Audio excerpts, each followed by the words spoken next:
Unstoppable Confidence. If you're serious about gaining more confidence, you must get this book, Robert Allen, The 1 Minute Millionaire.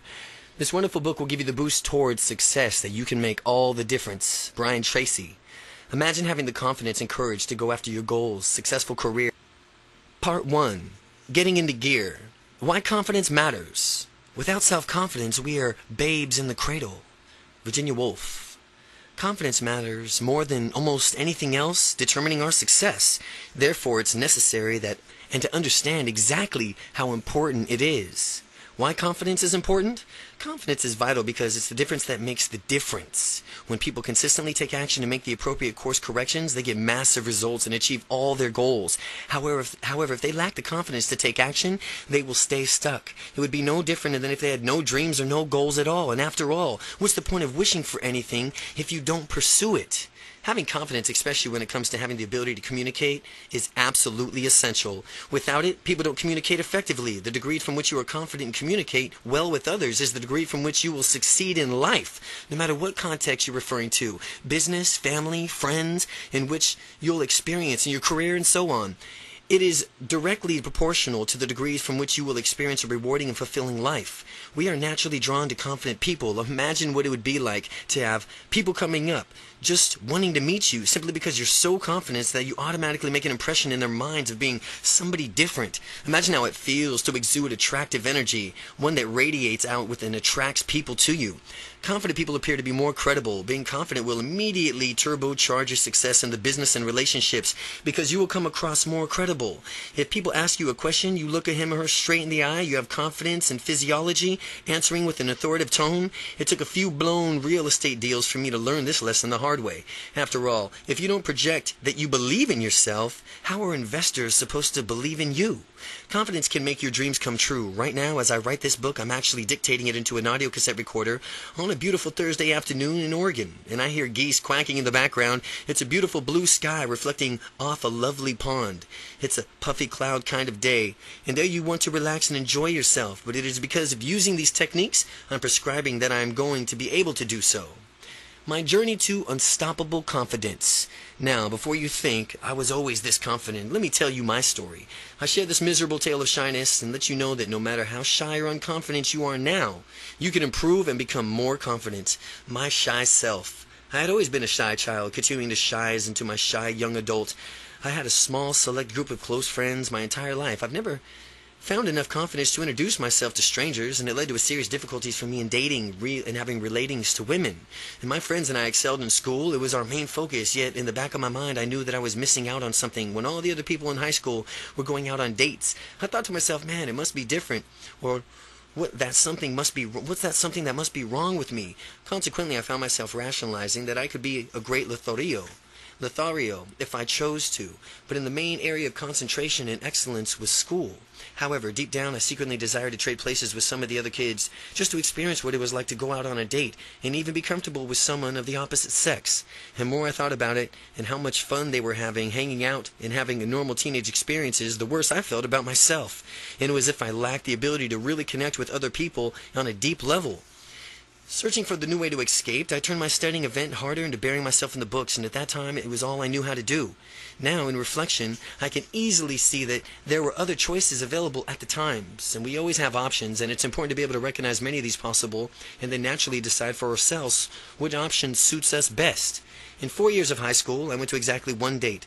One, of course, it wasn't from who I initiated it. The girl approached me, asked me one day, and asked me if I wanted to hang out with her one night. Smiling broadly and trying to contain my overwhelming enthusiasm as an incredible, unprecedented event, I gladly accepted. Later in the week, she called me, and then we set the date, and following Friday, and the night came, she picked me up, and we went to a fast food restaurant nearby. All throughout the dinner, the conversation was strained as she tried her best to pry me loose from my shell, and everything that came out of the shell, I automatically retreated back into it, simply because of my dreadful habit of shyness. She did her absolute best to talk with me and have a good time. Still, I couldn't tell she saw my shyness as an obstacle to getting to know each other. And my saving grace was that I smiled a lot and reciprocated every question she asked me. The conversation went better as long as she did the talking. After we finished dinner, she drove us up to the mountains. We had a lookout point with a beautiful view of the city, and I was clear in a clear night sky with the stars illuminating high. She asked me for suggestions on what I wanted to do, but I was too shy to suggest anything for the fear of rejection. I didn't really understand the meaning of this field trip. Only later did I learn from high school that other high school friends that the place we went to was the designated makeout spot. While I was able to maintain good eye contact with the young lady, sometimes there was pauses in the conversation that seemed like an eternity to me, and at these times my internal dialogue came alive as if it were an annoying young sibling whose life mission was to prevent me from enjoying myself. Does she want me to kiss her? What if I have a gunk in my teeth? What if I kiss her, and should I do it? Does she really like me? Is she bored with me? What should I say next? Why are we really here? What does it mean? What should I do next? Do I look at the stars outside the car with her, or should I hold her hand? My goodness, she sure is pretty. Is she noticing me, turning red and with embarrassment? How come I'm so darn shy? Do I want to kiss her? What should I do? When should I do it? The internal dialogue continued on, as like for an entire night. No wonder I could not hold a conversation with her. How could I when I was so busy having conversations with myself? None of my attention was left over to talk to her. After an hour or more forced conversation, she finally dropped me off at home and offered a handshake, lieu of repeating one of my previous awkward episodes. Though the high school gossip grapevine, I found out that the young woman had recently broken up with her long-term boyfriend, immediately called me out. And I was wondering if it was really coincidence that she had gone to the restaurant where he had worked. Was she hoping he'd be there? My ultimate conclusion was that she was just trying to make him jealous and have me find out about the date, even though she did not have any interest in me. People thought of my inaction as unwillingness to initiate activity, and others was because I was so antisocial, aloof, indecisive, reactive, and generally unfriendly. What I found most painful was that I wanted to be social, proactive, decisive, and friendly. Only at the time, I didn't know how. That was the most frustrating part, behaving as if I was trapped in a shell and unable to do or be who I really was all along. Then in my college years, now as you've read the ultra shyness of high school, you may be thinking that this couldn't get any worse, and it did. One night, a few too many beers and my roommates and the friends spotted me screwing around on the computer and decided to get me to loosen up. Their mission thenceforth was to get me drunk as a skunk. They proceeded to apply some very persuasive peer pressure, invited me upstairs. Where the party was being held, being flattered that they even recognized me. I finally said yes, and resolutely stated, and I would have a drink though. After getting upstairs and getting into the midst of the party, one of the generous roommates handed me an orange juice and said, "Drink it up. It's a stage of gratitude for all the attention." I chugged it. The next thing I knew, I was feeling tipsy, really relaxed, and my lips wouldn't stop moving. I was having lots of fun, though I was eventually realizing it was a semi-drunken stupor.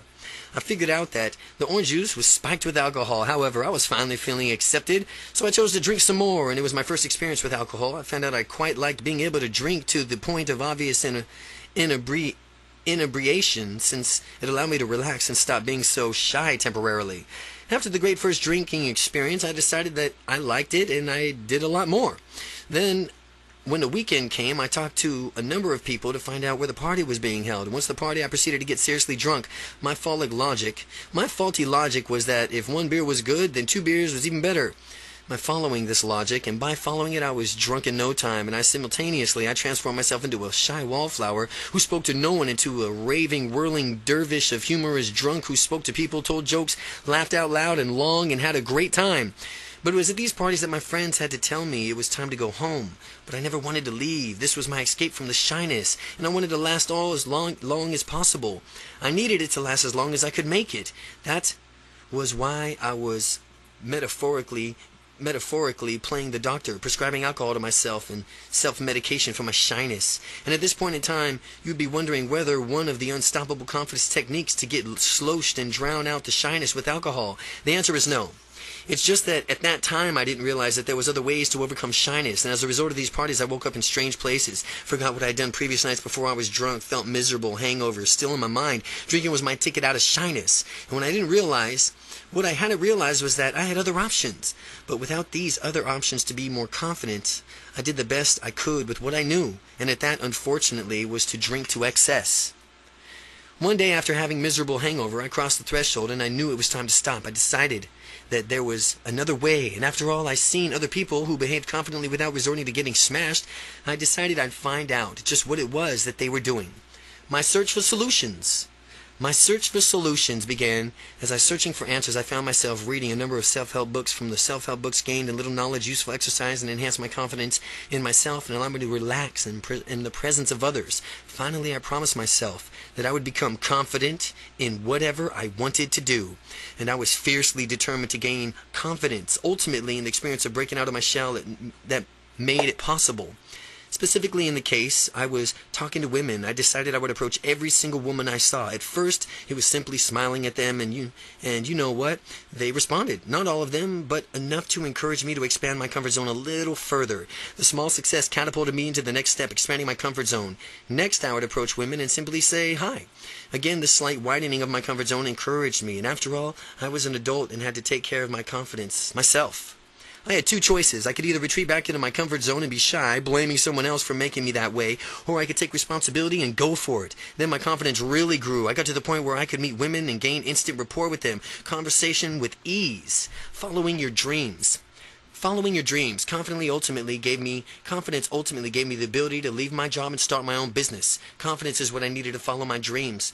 I'm sure as you read this, you can find your own reasons of why it's important for you to go out and find your own dreams. Picture your idea of bliss. What does this look like? What does it sound like? Who are you with? How much fun are you having? What time are you getting up? What time do you go to sleep? How do you take a nap? Because you can? Do you take a nap because you can?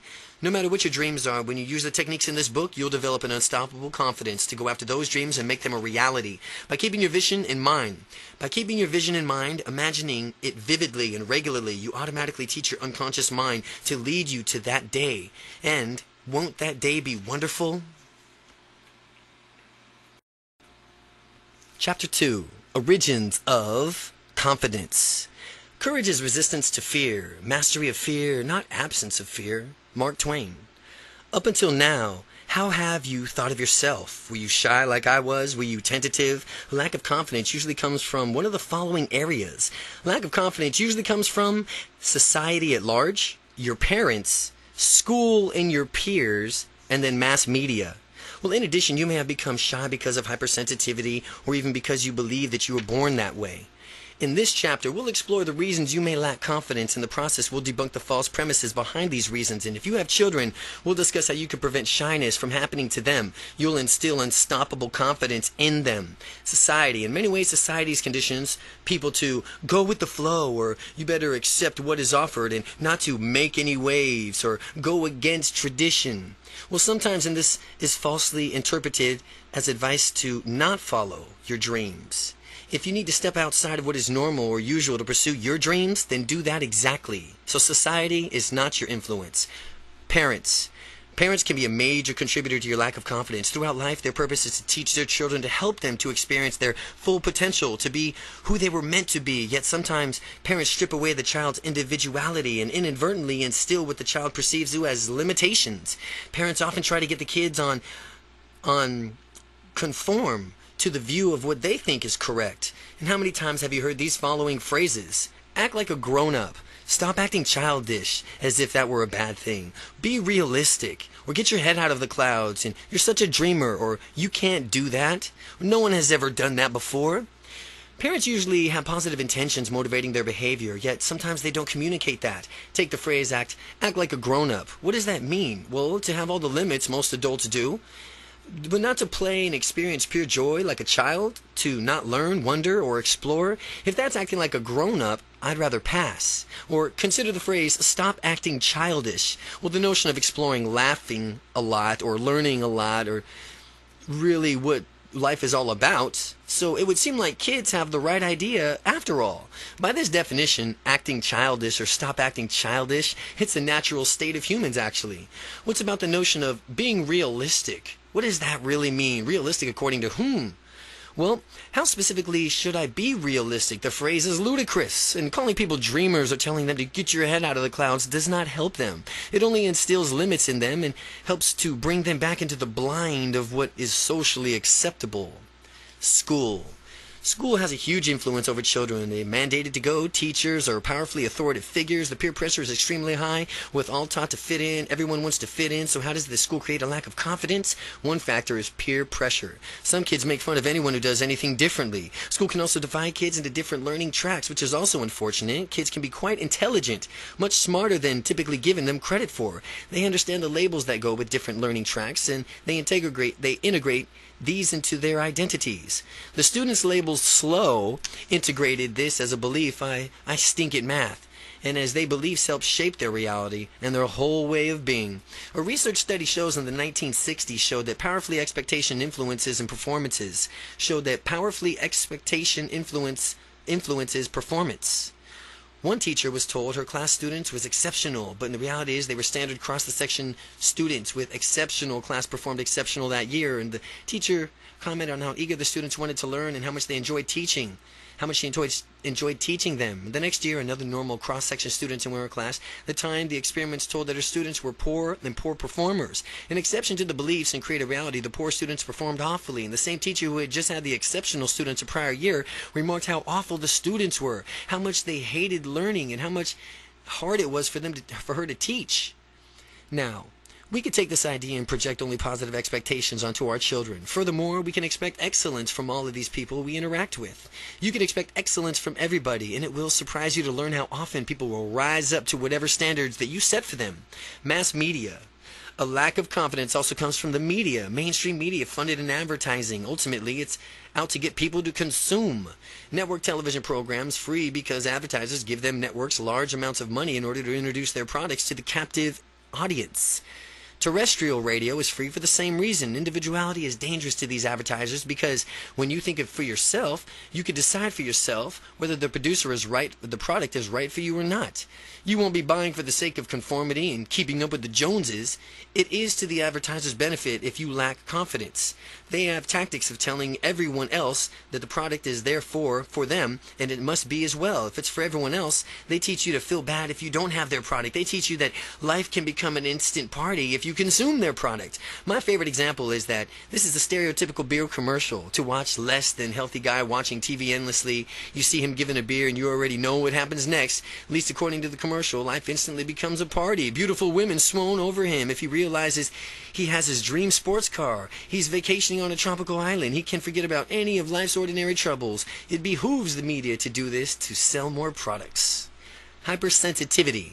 Hypersensitivity, sometimes being oversensitive, can lead to shyness. People can become afraid of doing anything or fear the offending person or getting into trouble. Being sensitive may be useful in some contexts, such as when you really want to emphasize with another person. But if a person is super sensitive all the time, it becomes detrimental. I know this because I used to be hypersensitive and I never spoke or never stepped outside of the comfort zone. I never did anything that might have the remote possibility of aggravating people. This occurred in a result of my incapacitated fear. I figured that since I was so sensitive, others must be the same way. Therefore, I decided it was necessary to tiptoe around people so as to manage their feelings. Only later did I discover the nonsense this turned out to be. It's important to be sensitive to one point, but at the same time, you need to have confidence to do what it takes to achieve your goals. People are remarkably resilient, and if you have the confidence accidentally hurt someone's feelings, there's a very simple remedy: your apology. You apologize, resolve not to do it again, and move on. It's really that simple. The myth of shy gene. Some people label themselves as, I have the shy gene. It brings me to the myth of genetic shyness. Many people simply accept the shyness as rationalizing it by saying, well, that's just the way I am.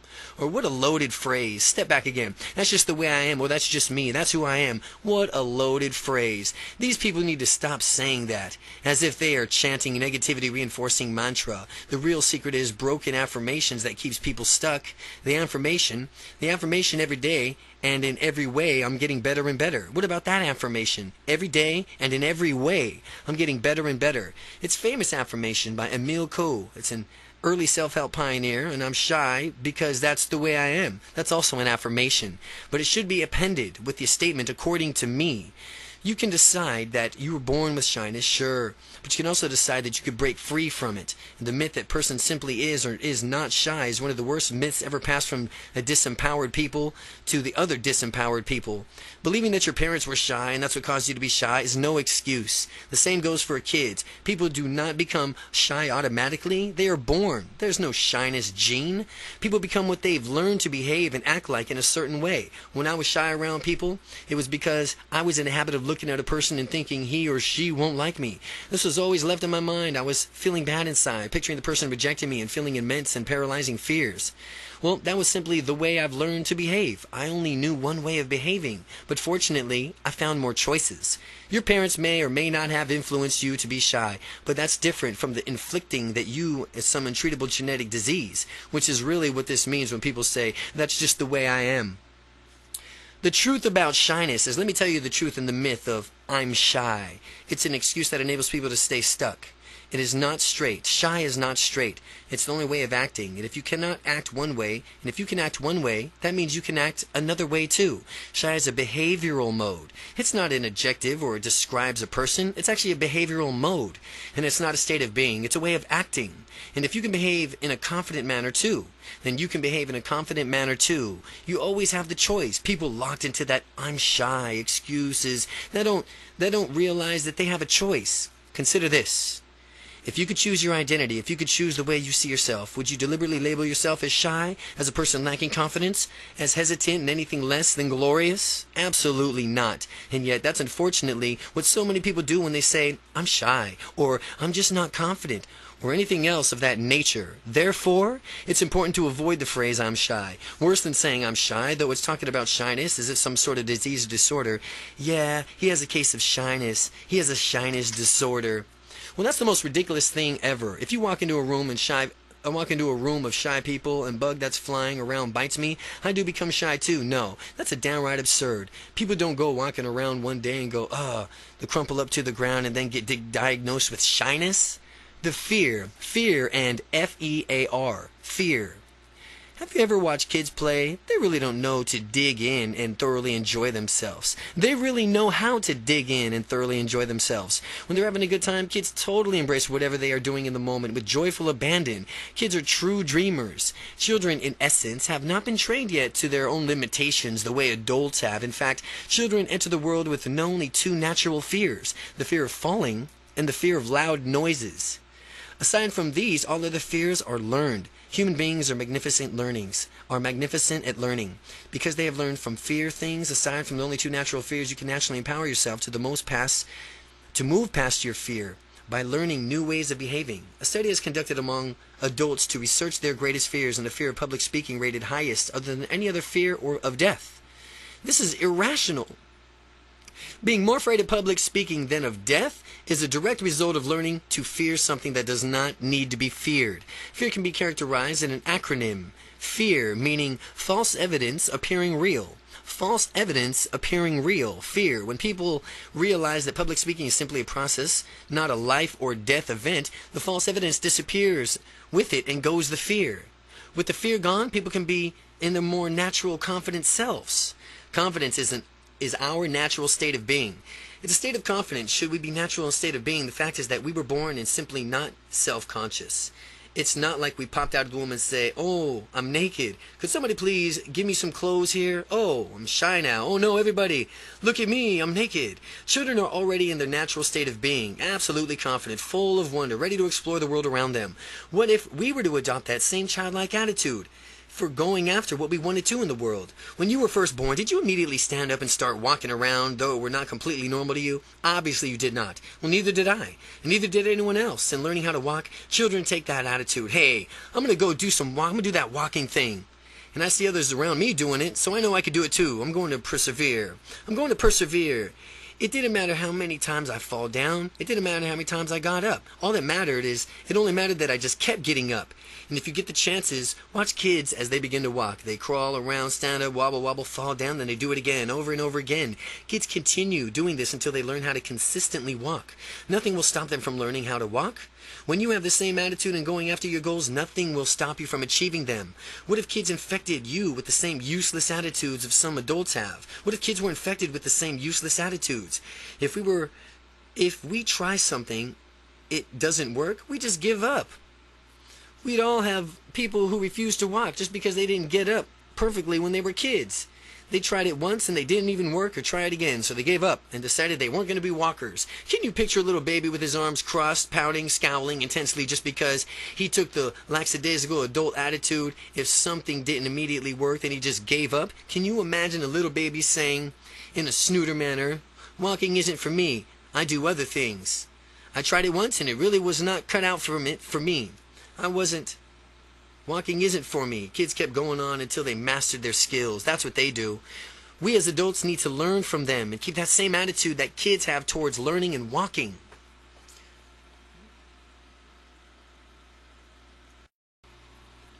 Chapter 3. What is confidence? All our dreams can come true if we have the courage to pursue them. Walt Disney. In order to understand what confidence is, it is necessary to define both what it is and what it is not. Once we are on the same page as what confidence is and isn't, we can move forward towards gaining unstoppable confidence. What confidence is not. Confidence means different things to so many different people. Similarly, confidence also evokes certain feelings and automatic reactions within people. Before you go any further in shedding light on what confidence is, we'll discover what it is absolutely not. Arrogance versus confidence. Arrogance versus confidence. Sometimes arrogance is mistaken for confidence. They're not the same things, folks. Arrogance is either a honed reaction or an infectation. Whatever it is, it's definitely not something completely different. It's something completely different from confidence. Arrogance leans towards elitism, being macho, showing off, and so on.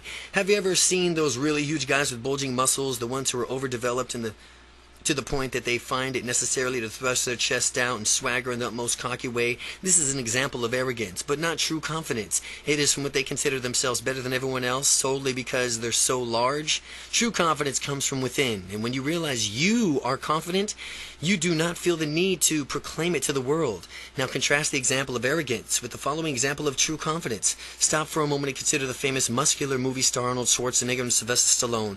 These guys did not go around with puffed up chests thinking they're better than everyone else. Instead, they had a quiet but powerful confidence that comes from acute awareness of their abilities. This is a major difference, and we'll explore this further later in the book. But it is never necessary to shout out from the mountaintops in order to convey that you are a confident individual. These people who do so are hardly even confident. They're more like trying to appear. And I have met many people who are confident and many people who have lacked confidence.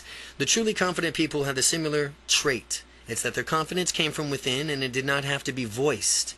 A nonchalant, matter-of-fact confidence is ideal.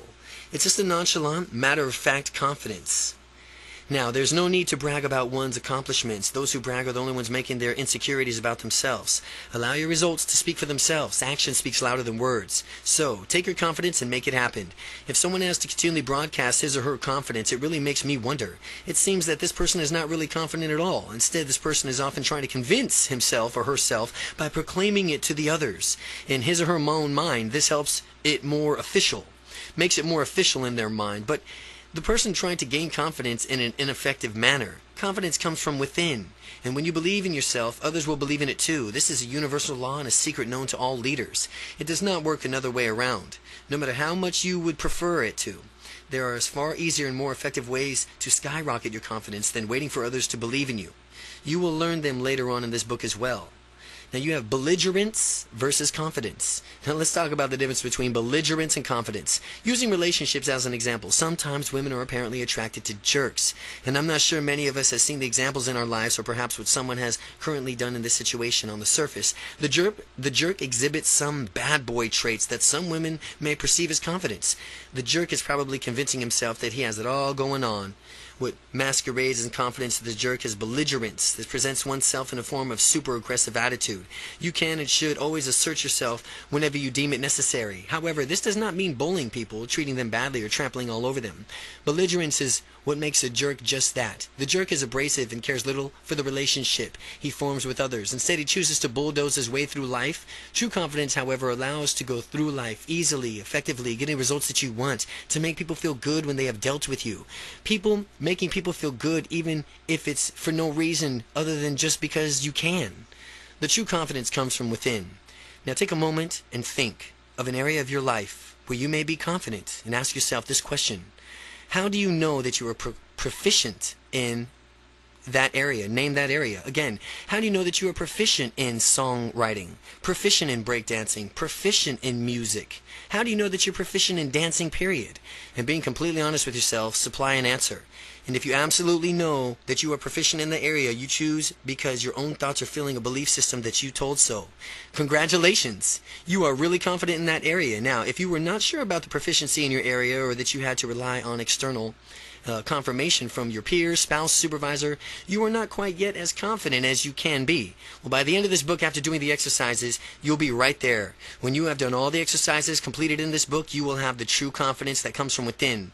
Confidence, or lack of thereof, is a reality across all demographics, across all races, all economic levels, all allegations. There's always some people who are confident and some people who are not. Even a rich and famous movie star who many people envy and consider to have it all gets nervous at times because he or she wants to perform well. Competence versus confidence. Are confident and competence the same thing? No, in fact. They are quite distinct, and understanding the difference is essential. Competence is defined as the ability to do something, and confidence defined as your belief about your competence. Each of us has an individuality, experience, beliefs, and values that make us perceive life in our own individual way. Everyone has his or her own perception of reality, a unique model of the world. This means that it's only in a perception, not in reality. The empowering part of this idea is that those beliefs can be changed and in turn change one's perception of life. This means that the exercises and strategies described in this book will change your beliefs and your perception of what is possible for yourself. Confidence without competence? Confidence without competence. Well, it is absolutely a recipe for disaster to lack competence yet possess a project unjustified confidence. Take, for example, someone who has never flown a plane before, has ridden on a plane, and thinks she or now is an ace pilot, since he has read a book on about a decade ago. Would you let that person fly you across the country? I would get off that plane as fast as people would think as I was a blur. You can easily see how there was numerous examples of confidence without competence, and why it's dangerous. Competence without confidence. Competence without confidence. People are competent and yet lacking the confident are stuck in a quagmire. They might have been perfect understanding in some powerful concepts without even taking action. Someone who has the knowledge and the competence to do something and does nothing instead is no better off than someone who is clueless and incompetent. Again, someone who has the knowledge and the competence to do something and does nothing instead is no better off than someone who is clueless and incompetent. Now, when I was getting started in my own real estate investment, I was a classic example of competence without confidence. I studied and studied and studied real estate, and I read 10 books, took 3 home study courses, attended a seminar, signed up for 2 mentoring programs, and still I was stuck big time in this quagmire that I wasn't even aware of or could get caught in. I saw others being successful and knew exactly how they were doing it and knew how they were doing it, but when I asked them about it, they confirmed to me that they were just doing exactly what I was only thinking about. Now, what was holding me back? Was it my lack of confidence? My fear of the unknown? I wouldn't have known absolutely everything about all the real estate before taking any action at all. So I kept studying and studying, trying in vain to learn everything so I could actually get started. Meanwhile, the people around me had their businesses taking off because they were taking action. The 4 levels of competence. There are 4 levels of competence that people go through and develop to skills. Those 4 levels are unconscious incompetence, conscious incompetence, conscious competence, and unconscious competence. You will travel through these stages as you reach unstoppable confidence. The 4 levels of competence. Competence is knowing something. The 4 levels are unconscious incompetence, conscious incompetence. You have conscious competence and unconscious competence. Unconscious incompetence. Unconscious incompetence means you do not possess a skill nor even the awareness of how to use that skill could be. Someone who is extremely shy and does not even recognize how beneficial learning how to be more confident would be, for him or her, could be considered unconsciously incompetent in that area of confidence. I spent the first 20 years of my life like this, being shy and knew no other way of being, nor I was cognizant of the fact that other people didn't have to live trapped in my shells. By reading this book, you have already passed through the stage of unconscious incompetence. Picking up this book means you are already looking for a better way to live, which means you're at least at the next stage of perhaps further on your unstoppable confidence journey. Unstoppable confidence, unstoppable confidence. Conscious incompetence. Conscious incompetence. When I was in college, I finally looked around and realized just how shy I was and other people were actually confident. I had moved to the second level of skill development, which is the conscious incompetence. And I became aware just how shy I was. And when we become aware of something lacking in our lives, it is a great opportunity because that means we can take a chance to improve our lives. When I became conscious of my incompetence, I began reading numerous self-help books and doing exercises, attended seminars, watched videos, basically tried anything to further my confidence. And the more I worked on myself the same way as you are doing now by reading this book, the further I moved towards conscious competence. Conscious competence is a state of being in which you can apply a skill, yet you have to consciously think about applying the skill, and the skill is not yet a habit for you. The vast majority of you at this point in the book are probably consciously, unstoppably confident. Now, you know how to be confident, and that's a matter of developing this into a habit. Now, give yourself the gift of your own 21-day unstoppable confidence challenge. Deliberately practice your confidence for 21 days consecutively until you reach the skill level of unconsciously competence. Unconscious competence. Unconscious competence is the fourth level of skill development called unconscious competence. Unconscious competence. This is the ultimate stage of any skill. Unconscious competence is the state from which the skill has been ingrained as a habit. You no longer have to spend your time thinking about applying the skill. People who are masters of what they do in the function in the level of consciously competence, of unconscious competence, if someone were to inquire about how specifically they perform at such high levels, they may not be able to verbally describe what they do. The reason for this is that they are no longer conscious of what they do in order to perform at such great feats. Competence plus confidence equals success. Now, competence plus confidence equals success.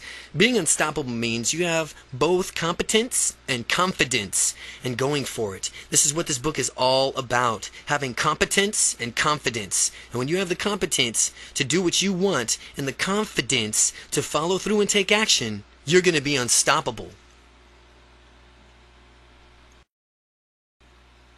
The 9 Factors of Unstoppable Confidence. Chapter 4. Courage is the first human quality because it's the quality which guarantees all others. Winston Churchill. Now that we've defined what confidence is and isn't, let's look at 9 factors that stand between you and unstoppable confidence. You must learn to memorize all of them if you wish to master this program and make your dreams come true. The 9 factors are as followed: experience, perception, decisiveness, empowerment, goals, action, motivation, momentum, and commitment. Factor 1, experience. There are certain beliefs that are more empowering than others when you are doing something for the first time. How you perform the first time you take on a new challenge will affect you on how you perform when faced with it again later. Believing the following affirmations will enable you to achieve greater results more quickly. There's a first time for everything, so when doing something for the first time, remember this. The first time I do this is the hardest. Each and every time I do this, it does get easier, and when I succeed, it will study my actions so I can improve even more. And if I don't get the right outcome, I'll learn from my mistakes and do things differently next time. And it does get easier. That's all you have to remember about doing anything for the first time. Keep these affirmations in mind as you overcome difficult tasks and tackle adversity in the forms of something that you have not done before.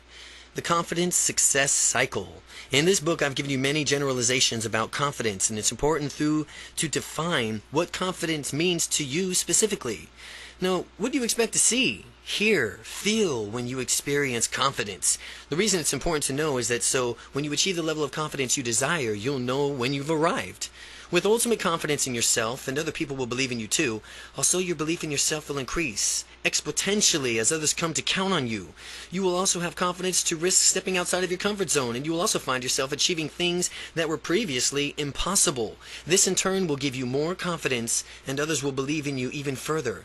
This concept is the first basis for the confidence success cycle. Your confidence success increases cyclically as you continue to push the limits and achieve like you've never had before. Factor 2. Perception. In the course of this book, I've introduced a lot of concepts, some from which you'll probably accepted straight away, and others from which you have doubts and had to think about more. Well, I'll continue to give you new concepts and ideas that may challenge you the old ways of thinking. For instance, you may not believe this next concept as a key concept of neuro-linguistical programming. Neuro-linguistic programming, NLP, described as more detailed in the introduction at first, but as you think about it carefully, you'll realize how pervasively it applies to your life. Already. Are you ready? What does it mean? Meaning does not exist as a concrete reality. It is purely a subjective phenomenon of perception. What does it mean? How do you think about something is entirely up to you. You could put a positive or negative frame around whatever experience you have in life. Since you have always the choice to either laugh or cry based on the experience, do whichever you prefer, and I prefer laughing. So I find myself doing that more often. A friend of mine told me this story, and he was sitting on a bench out in a park right next to a rather large crack in the sidewalk, and a man came by, tripped on the crack, fell on his face, and fell face first into the bushes next to the sidewalk. Dusting himself off, he quickly got up, glanced around to see if anyone was watching, and unfortunately for him, my friend was watching the entire episode. Noticing this, the man turned several shades and red before hurrying away as fast as he could. Later that same night, a woman came walking across the same path and in the same place in the sidewalk. She tripped, fell flat on her back, spontaneously reacted to let loose with a fully belly laugh. She laughed so hard she began crying. She acted as if the slip was the funniest experience she's ever had, and it seemed she could not stop herself from laughing. By the time her laughter had died down, my friend was staring at her nonchalantly. She picked herself up, smiled, and acknowledged my friend, and happily darted off into the night. The meaning of any experience, event, or interaction varies widely upon two people because their choices as to from which the ways of they make it. If someone offers you an insult, remember that it's only the person's opinion. By adopting that useful belief, you can move thoroughly and through the world more prepared to deal with anything that life throws at you. Contrast this with any way of some people take insults personally and waste your valuable time and energy being bothered by them. You are a meaning maker. You are a meaning maker. And if you have to perceive some comment to be derogatory, stop yourself and give it more positive spins. Do this because you can. Now remember, nobody else has the power to determine your own perception of events, only you. So, in my own life, I had a business project and it went sour, and for a while I spent some time being bitter and frustrated and stuck in my victim mentality. Finally, I started to ask myself a question like, well, what can I learn from this experience, and what does the outcome of this project really mean? And when I asked myself these questions, I immediately recognized that I could shift into a more useful mentality. And what had been a sore point for me became an opportunity to look at the adversity as a challenge. And it now is up to me to rise above and conquer and over the difficult situation in order to achieve the right outcome. It is exactly what happened. Had I latched onto the victim mentality and refused to let go, I would have never completed my own business project. And anytime you choose, you could change your perception and create a new meaning for something. Factor 3. Decisiveness. It is easy to identify people who have unstoppable confidence just by watching the way they make a decision. The deciding factor. Confident people make decisions rapidly and with a sense of finality. Once a decision is made, they are committed to it, and they rarely change their minds. Confident people never waver because they know what they want. As we saw earlier in the book, it is imperative to know what you have wanted beforehand. That way, when either an opportunity or a problem presents itself, you can think hard and ask yourself, hey, is this congruent with what I want? Does this coincide with my personal policies and my integrity? Asking yourself these questions allow you to size up the decision that you are making so that you can come back with a decisive and confident answer. Steps of confidence decision making. Steps of confident decision making. Prior to undertaking anything, there are some things that you have known about yourself. This may sound simple enough, but it is sometimes very different to know what is in your heart. What is it that you want? What is your ultimate goal? What are your personal policies that influence your integrity? And who are you? What is it that you stand for? What are the acceptable and unacceptable outcomes for your goal? Asking yourself these questions with face of any kind of decision will help you make a confident decision. And it'll help you with your confident decision making. Before anything else, you need to take an inventory of yourself. Get to know yourself, who you are and what you stand for, where you are going with your life and how you are going to get there, and what you know about the answers. Everything else becomes very simple. Now, if a question of a problem of an opportunity arises, you need to size up your situation from all angles in order and be a confident decision maker. Look at it in front of your position. Look at it in front of the other side and look at how your position will affect you over time. If you were to say yes to this decision and move forward with it, how would it impact your life? Imagine yourself a few months down the road after having a yes in the decision. Imagine in 5 years, how is your life? Again, if you were to say yes to this decision and move forward with it, how would it impact your life? Imagine yourself a few months down the road after having said yes to this decision. Imagine 1 year, 5 years. Now how's your life? Think about how the future might be if you said no. What might your life be like then? What might it be like in a few weeks, months, few years? Once you have seen the picture clearly in your mind, decide that it's congruent with your goals or not, and let your goals be your roadmap always. Let your goals be your roadmap. Trust your internal voice. Another difference between people who are unstoppable with confidence and those who do not, who do not, is that people with unstoppable confidence trust in their internal voices. Although they listen to others too for feedback, they tend to really place more of their weight on their own internal voice than the voices of those around them. People who lack unstoppable confidence tends to listen to the voices around them far too much. This leads to propensity and conformist thinking, because people listening to the following of everyone else's will naturally become like everyone else. People who are unstoppable have to rely on their own internal voice. Otherwise, they would allow everything else to be stinking thinking. Else would be stinking thinking to convince them that whatever goals they are seeking to accomplish cannot be achieved. Listening to your internal voice means that you recognize what is valid. Useful feedback is what is negative, destructive criticism. People who listen to your internal voice are said to have internal frame of reference. People who follow your voices of others are said to have external frame of reference. Internal and external frames of reference. The way to discover your personal style is in this manner. If you haven't already, ask yourself the following questions. If nobody told you, would you know what to do? How would you do what you've done? How do you know you've done a great job? Does someone else need to give you answers? Who decides if you're getting the best use out of your time? As you answer each of these questions honestly, you might notice a pattern emerging. If you answer and based off the other's feedback, right now you have an external frame of reference. Now, if you answer based off your internal voice, then your gut feeling, you'll have an internal frame of reference. Factor 4, empowerment.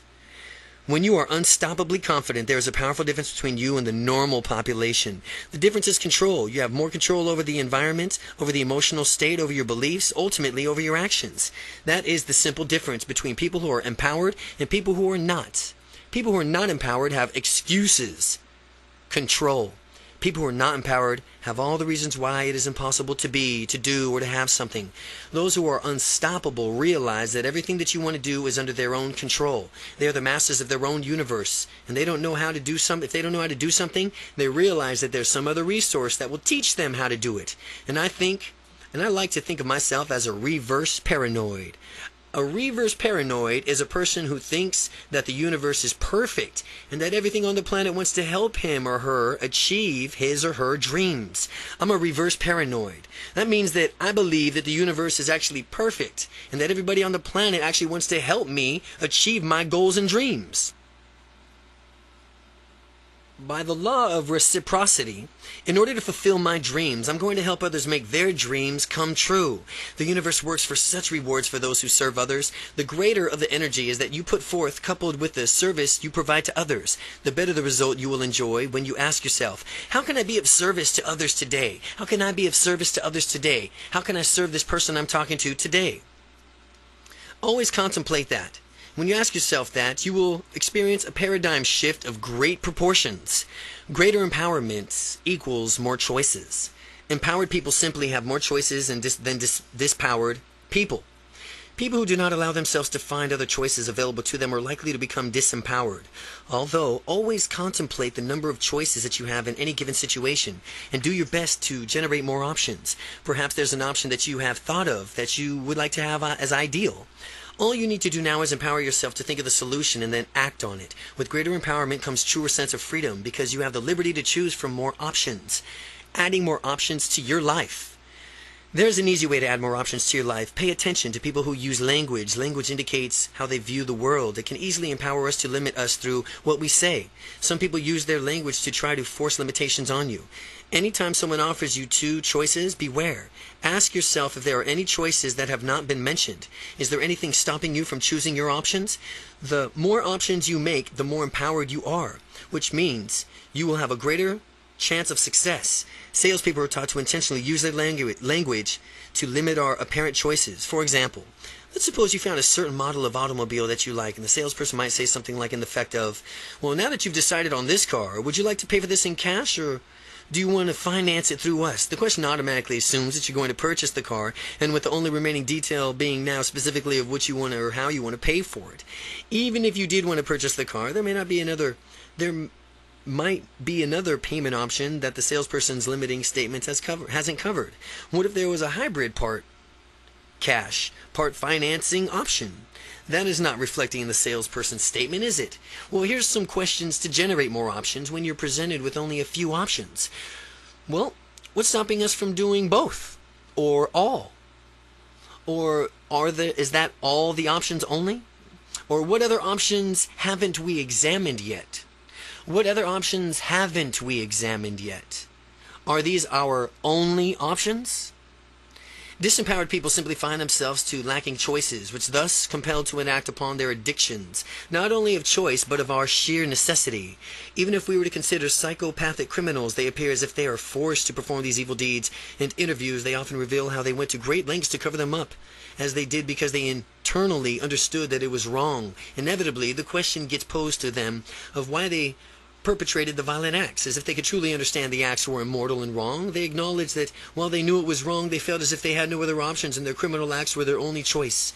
Again, this is simply their perception of reality. I'm not condoning or apologizing for criminal behavior, but rather pointing out the fact that these people need to make better choices for themselves and do not need to first need to become aware of those choices and realize their validity. The initial step to becoming more empowered is to eliminate the belief that you have few choices and replace the belief to the knowledge that you have many choices. You always have the freedom to choose, no matter what the situation, even in the times in which you apparently lack a choice. There really is a solution. There really is always a solution. When you keep this belief as you go through life, you will find that you have an enriched sense of control over your life, which escapes most people. Factor 5. Goals. A natural complement to unstoppable confidence is being goal-oriented. Goal orientation and confidence form a combination that will make all of your dreams come true. Goal orientation and some confidence. Some confidence with your goal orientation is the recipe for a combination that will make all your dreams come true. Some set goals. Have you the foresight to know what you want in your life, to set up some long-term goals, and when they're fully realized, you will find yourself living your dream with your long-term vision defined? Plan out your own medium-range goals. These are the goals from which, between your immediate time and short-term ones, your long-term vision. Now, when you accomplish your medium-term goals, you will find that you are right on track to achieving everything else that you want. Break down all your medium goals into a smaller immediate goal with your accompanying of a next year. By the next year, then continue breaking down the goals until you have monthly and then weekly ones. Finally, you will have specific actions to undertake each and every day in order to move ultimately towards your dreams of life. Set an outcome for everything you do in life with your purpose. You will be glad that you did. As a way a climber reaches the summit of a mountain is to continue putting on a foot after another foot towards the top. It is the same way from which one runs a marathon, one step at a time. What is essential is always keeping going. Never quit. Do it now. Keep it going. Never quit. Do it now.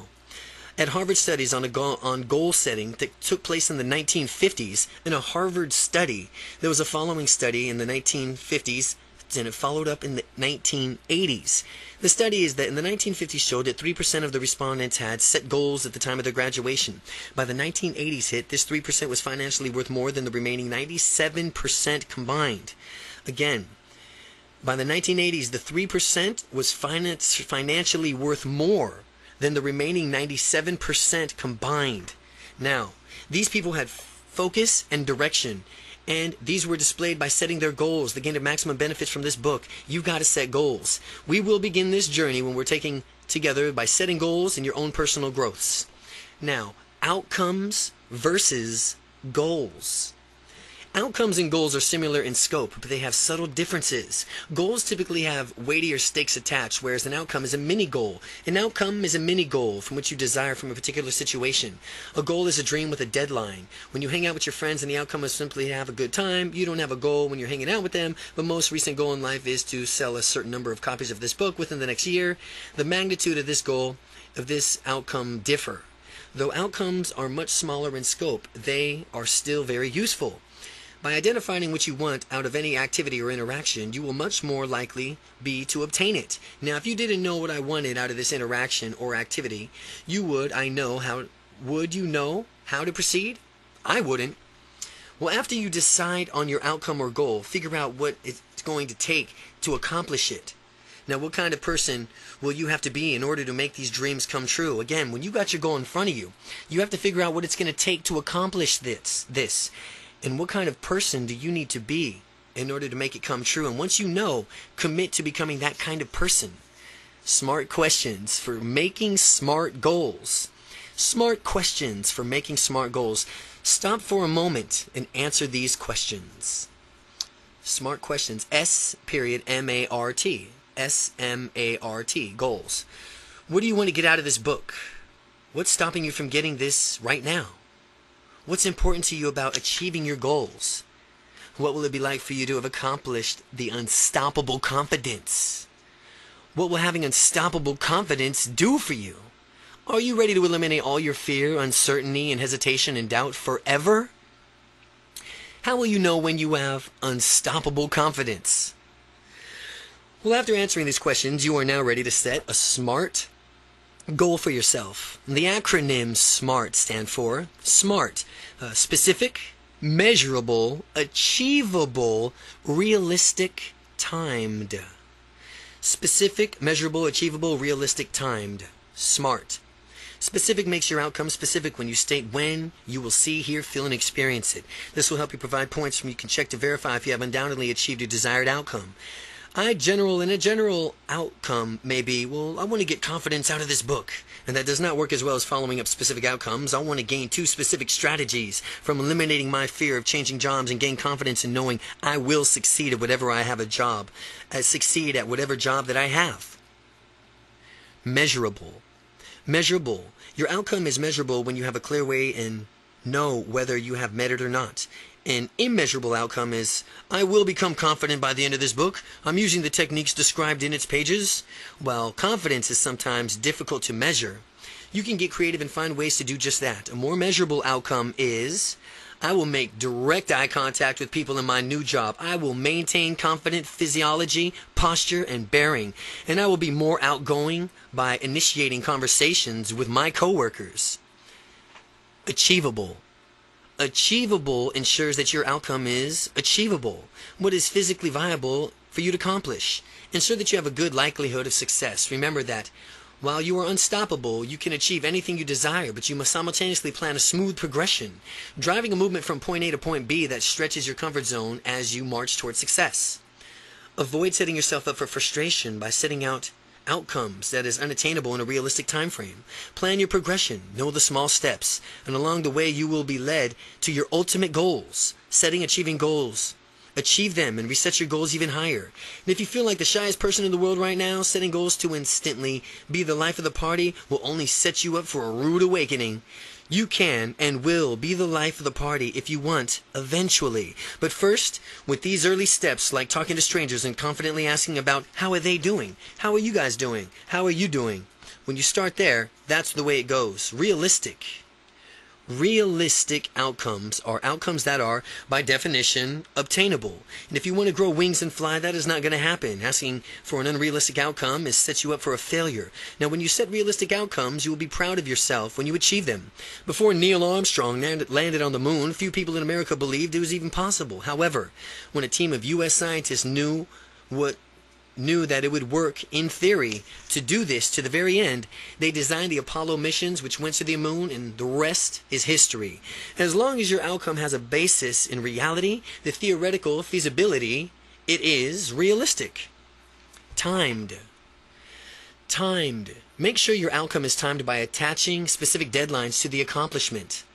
As often as people want their dreams and they are to start aglow with a euphoria, they describe them to me as a perfect detail. Later on in the conversation, I inevitably ask them what their goals are: immediate, short-term, and long-terms. Their goals, if any, are radically different from and do not bear any resemblance to their dreams. Their dreams are what they really want. Those dreams are unlikely to be achieved unless there's a deadline attached, along with a workable plan on how to achieve those dreams. Goals are dreams with deadlines. Important goals do nothing for one's motivation. This is why it's so important to have an outcome of a book and a timeline as to when you want to achieve your specific measurable results. Goals are dreams with deadlines. Impotent goals do nothing for one's motivation. That is why it's so important to have an outcome for this book and timeline as when you want to achieve your specific measurable results. A good example is, by the time I finish this book, after I gain unstoppable confidence, I'll be able to walk up to any stranger and introduce myself. Another good way is, I will feel calm and relaxed when talking to strangers in social situations. Setting a goal contract. Along with other goals that you are setting, I want you to specifically set a goal for your confidence. I want you to set a specific, measurable, achievable goal for your confidence, and I want you to see through it to the finish. I've used this concept in the part of my goals, all the areas of my life, and I've always found it to be amazingly effective. Write out your goals using the SMART criteria that we have discussed: specific, measurable, achievable, realistic, and timed. And at the bottom of the pages, make a space for your signature and your name on the date. And at the top of the sheet, give it a title: Goal Contract. And in legal definition of the contract, it is a meeting of the minds that you will write out the contract and sign it. Now think of it as a meeting of your own consciousness and your own unconsciousness minds. This begins legally binding a document, a legal contract, from which you must execute because of its binding power.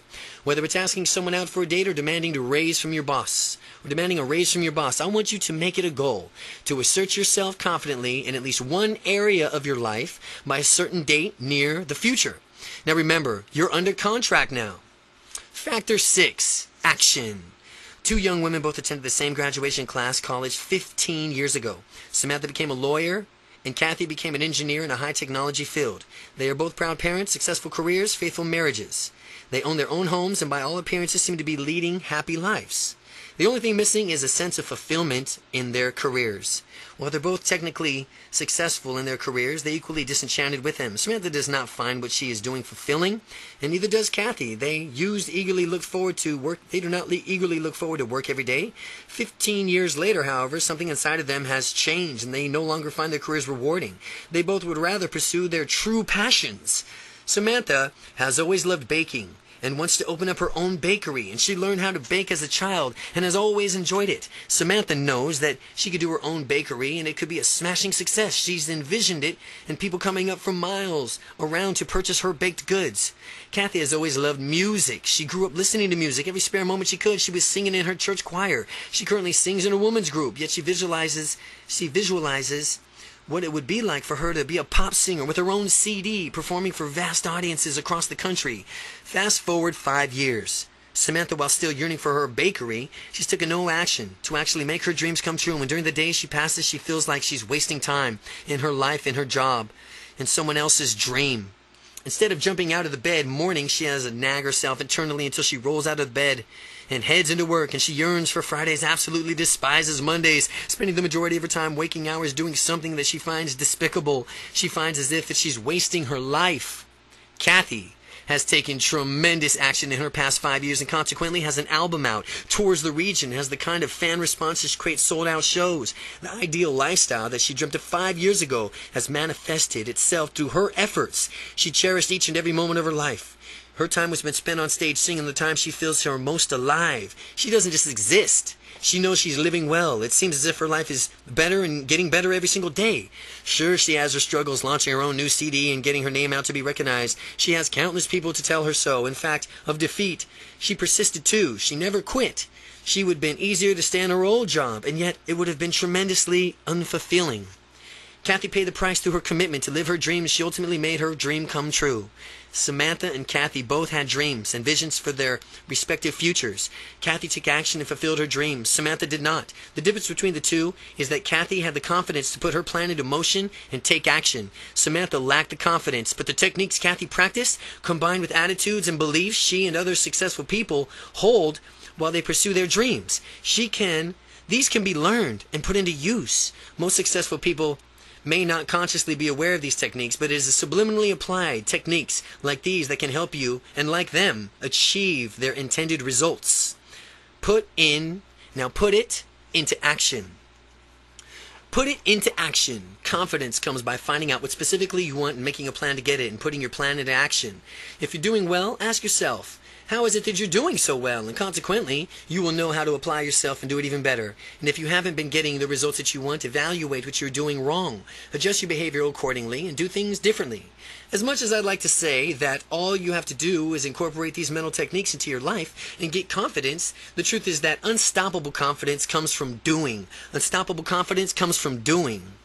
These mental techniques will help you out. Guaranteed. The most confident people out there are confident because they have proven to themselves over and over again that they have reasons to be confident because they have succeeded it so many times. They're people with the deepest parts of their minds, bodies, and souls that they are capable of being doers. The process of gaining confidence requires action. The goal contract that you set is preceding sections. It's going to fulfill itself. You will need to do something. Only taking action can give you the undisputed real confidence that you desire and deserve. Factor 7. Motivation. Motivation, another key to being such a go-getter, and how you motivate yourself. Do you motivate yourself with pleasure or with pain? Do you think about all the excellence of your life? Think about all the excellence or all the trouble that you want to avoid. You motivate yourself in one of those ways, and the only way from which one you know. Now, only you know which one. Are you moving towards the goals, or are you moving away from problems? Methods of motivation. Don't move away from problems. Move towards goals. Methods of motivation. Both strategies can be effective in certain contexts. For example, trial lawyers often use pain avoidance strategies in order to construct strong cases for their clients. They seek to minimize damages from the opposing attorneys might do to inflict by creating a strong counter-arguments. Again, for example, trial lawyers often use a pain avoidance strategy, which is in order to construct strong cases for their clients. They seek to minimize any damages that our opposing attorney might try to inflict by creating a strong counter-argument. The strategy of being pleasure motivated can be equally effective. In fact, a majority of the most successful people who have close family relationships, massive financial success, and career satisfaction have motivational strategies drawing on their own pleasure principle. You may have already realized which motivation style you predominantly utilize. It's having unstoppable confidence, and I encourage you to focus mostly on having positive motivation strategies, allowing you to seek better things in your life. The most successful people have the positive motivation, and if we want the same results, then naturally we should follow suit. The value of negative motivation. While having strategy to move towards excellence can be beneficial in certain circumstances, there's times you can also benefit by having a strategy that moves you away from pain. Since we all have to move towards pleasure and away from pain, we are always motivated by some degree by one or the other, sometimes by both. Because I wanted to get this book done in a timely manner, not only did I commit myself to moving towards the pleasure of having the book published, but I also instituted monetary fines of myself of not meeting my writing goals. After I began using the pain avoidance motivational, my efforts skyrocketed, and I became tremendously more productive. As you can think about it, I've applied this. You can think to see all the ways from which you can utilize towards pleasure, moving towards pleasure, and away from pain, motivation methods in your life. Now, when you set up your away from pain strategy, make your negative incentives something more slightly annoying, but not a catastrophe. Just in case some unforeseeable event leaves you unable to achieve your outcome, your strategy ought to be proportionally to a magnitude of magnitude of the goals that you have set. Here's an example. If you're on a diet and you have a piece of cake, you obviously wouldn't punish yourself for fasting for the rest of the week. You would be ridiculous. You would want your pleasure rewards and pain punishments to be commensurate with your goal. Instead, you eat some chocolate cake while you're on a diet.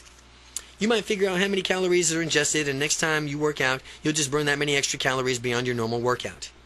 Make it a habit to stay motivated. It's a habit to stay motivated. It's a habit to stay motivated.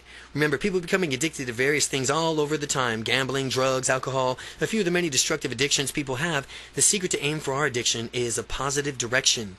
People who have an unstoppable confidence have it because confidence is a positive habit of theirs. Confidence is a positive habit that they got. What makes the difference in our lives is equally of the habits we form. Each of us have habits already. Let's empower ourselves to have only positive, life-affirming habits and addictions. Habits are tremendously powerful. Without them, there'd be so many decisions to make every single day, we'd easily go on with information overload, as if we weren't almost there already. Habits simplify our lives, making us so we don't always have to think about what we want to do. We just do it.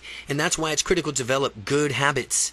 On your goal contract, make it one of your goals to develop a confidence habit. Make it another goal to pay attention as you become more and more confident and evaluate your progress. Keep a confidence journal. I strongly recommend that you keep a confidence journal so that you can see just how far you've come. By the time you fully are aware of it, you'll have unstoppable confidence. You'll review your journal, and naturally you'll be amazed to discover how differently you think and feel. By regularly reviewing your journal, you will also be able to immediately correct yourself so that you can have more confidence in the present and stay motivated towards your future goals. In your journal, feel free to jot down notes, specific techniques from things in this book that you will utilize in the next interaction to cause you to be even more confident. Factor 8. Momentum. Momentum is very valuable for increasing the confidence level. Momentum. One of the Newton's law of physics states that the object at rest tends to stay at rest unless it is acted upon by an outside force. Similarly, the object of motion tends to stay in motion. Applying the same law to confidence about if you are at rest, you may be a bit difficult to begin increasing your confidence. However, after overcoming the initial resistance, for the rate from which you gain confidence in yourself will soon accelerate. For people who have unstoppable confidence, it's easy to accelerate the rate from which you gain confidence. Stop for a moment and take a survey of how much momentum that you have in your life. Are you in motion? Are you out there making it happen? Are you going a little slower? Only you can honestly judge this for yourself. And do you need to crank it up a notch? No matter where you are, you can always increase your momentum. The best way to do this is by starting small.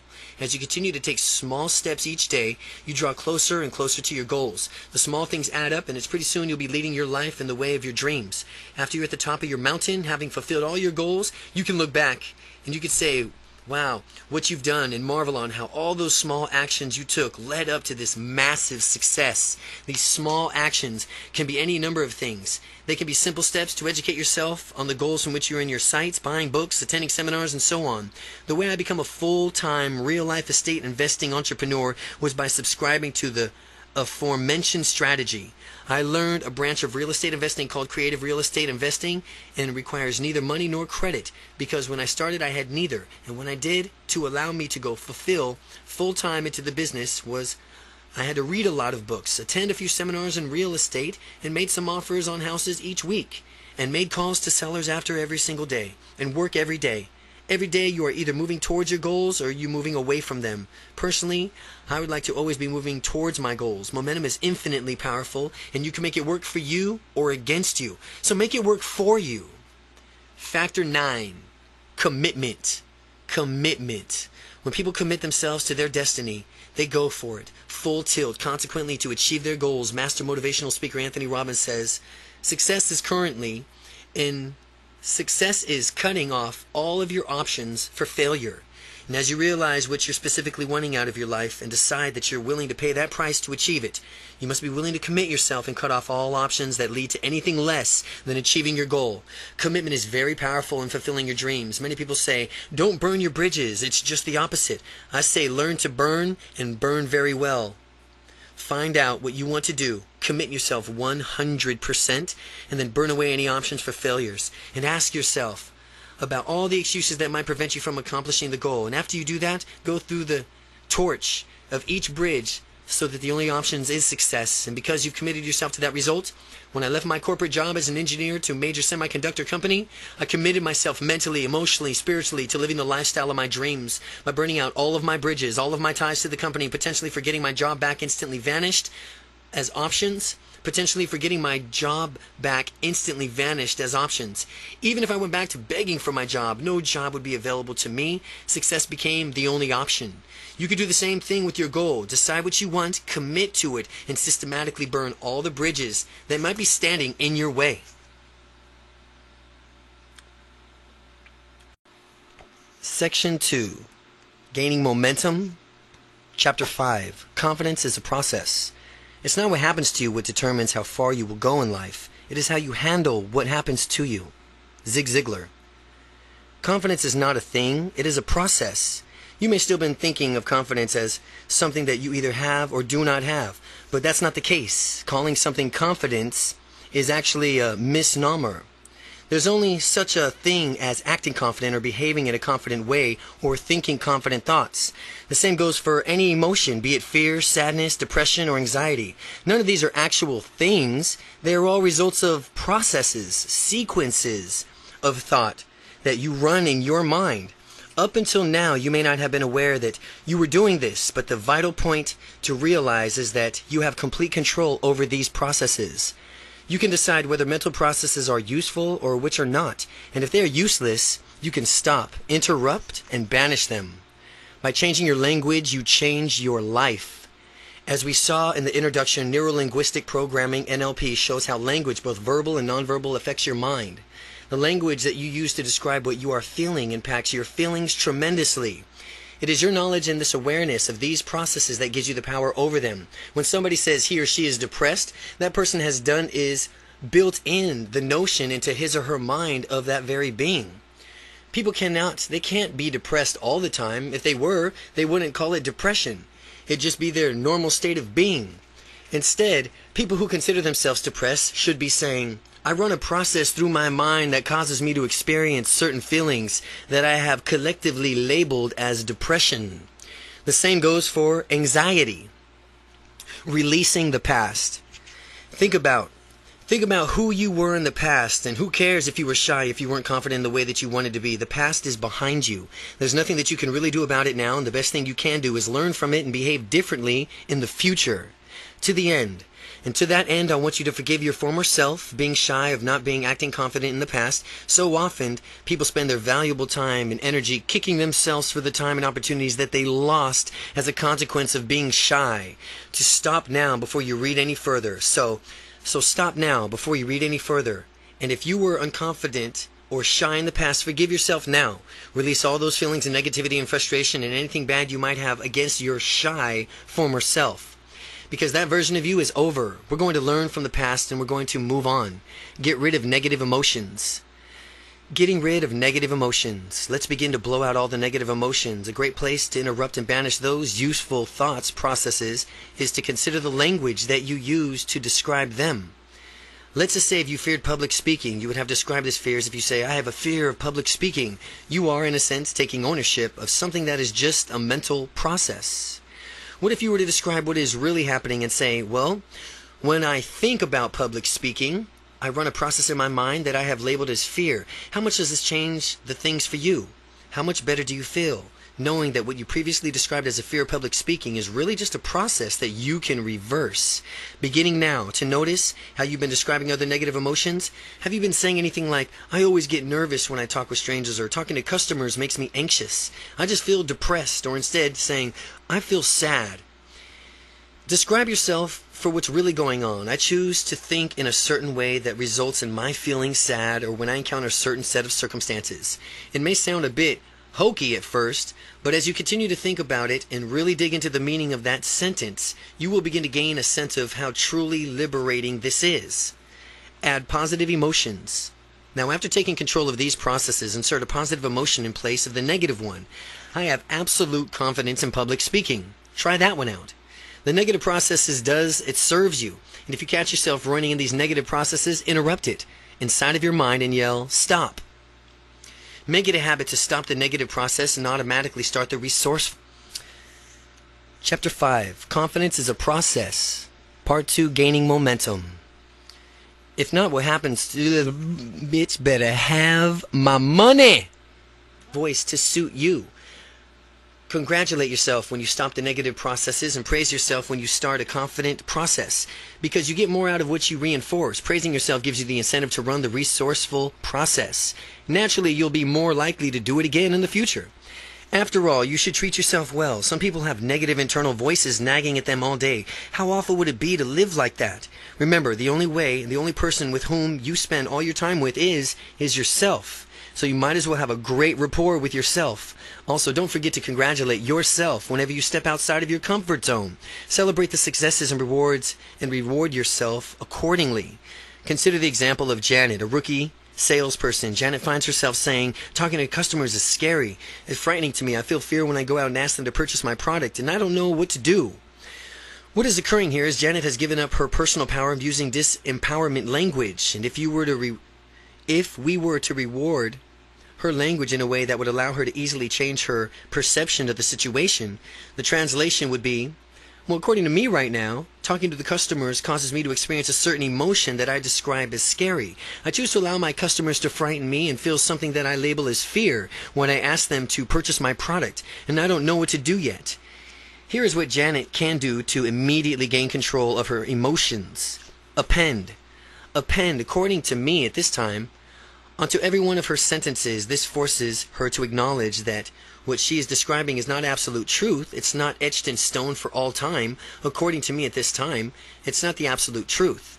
Whenever there is an unwanted emotion, like fear or guilt or anxiety, she must describe the emotion with the following phrase. Well, I choose to experience a certain emotion by doing something inside of my mind that causes me to experience a set of pictures, sounds, feelings that I collectively have labeled as an emotion. This requires Janet to take fixed emotion and turn back into a process. It is also demonstrates that she is the one in control and of that process. When she scratches or catches herself using the disempowerment language, after she restates it using the guidelines above, she must empower herself by using sentences that state how she will behave in the future. An example: although I have done this in the past, I wonder how quickly I can find myself becoming more relaxed and confident when I go to ask customers to purchase my products. Now, as you would go through this example and see how it's done, you will realize that you could do it too. Unwanted emotions exercise. The unwanted emotions exercise, it's time. It's now time for you to think of 5 unwanted emotions and context them with which you experience those emotions.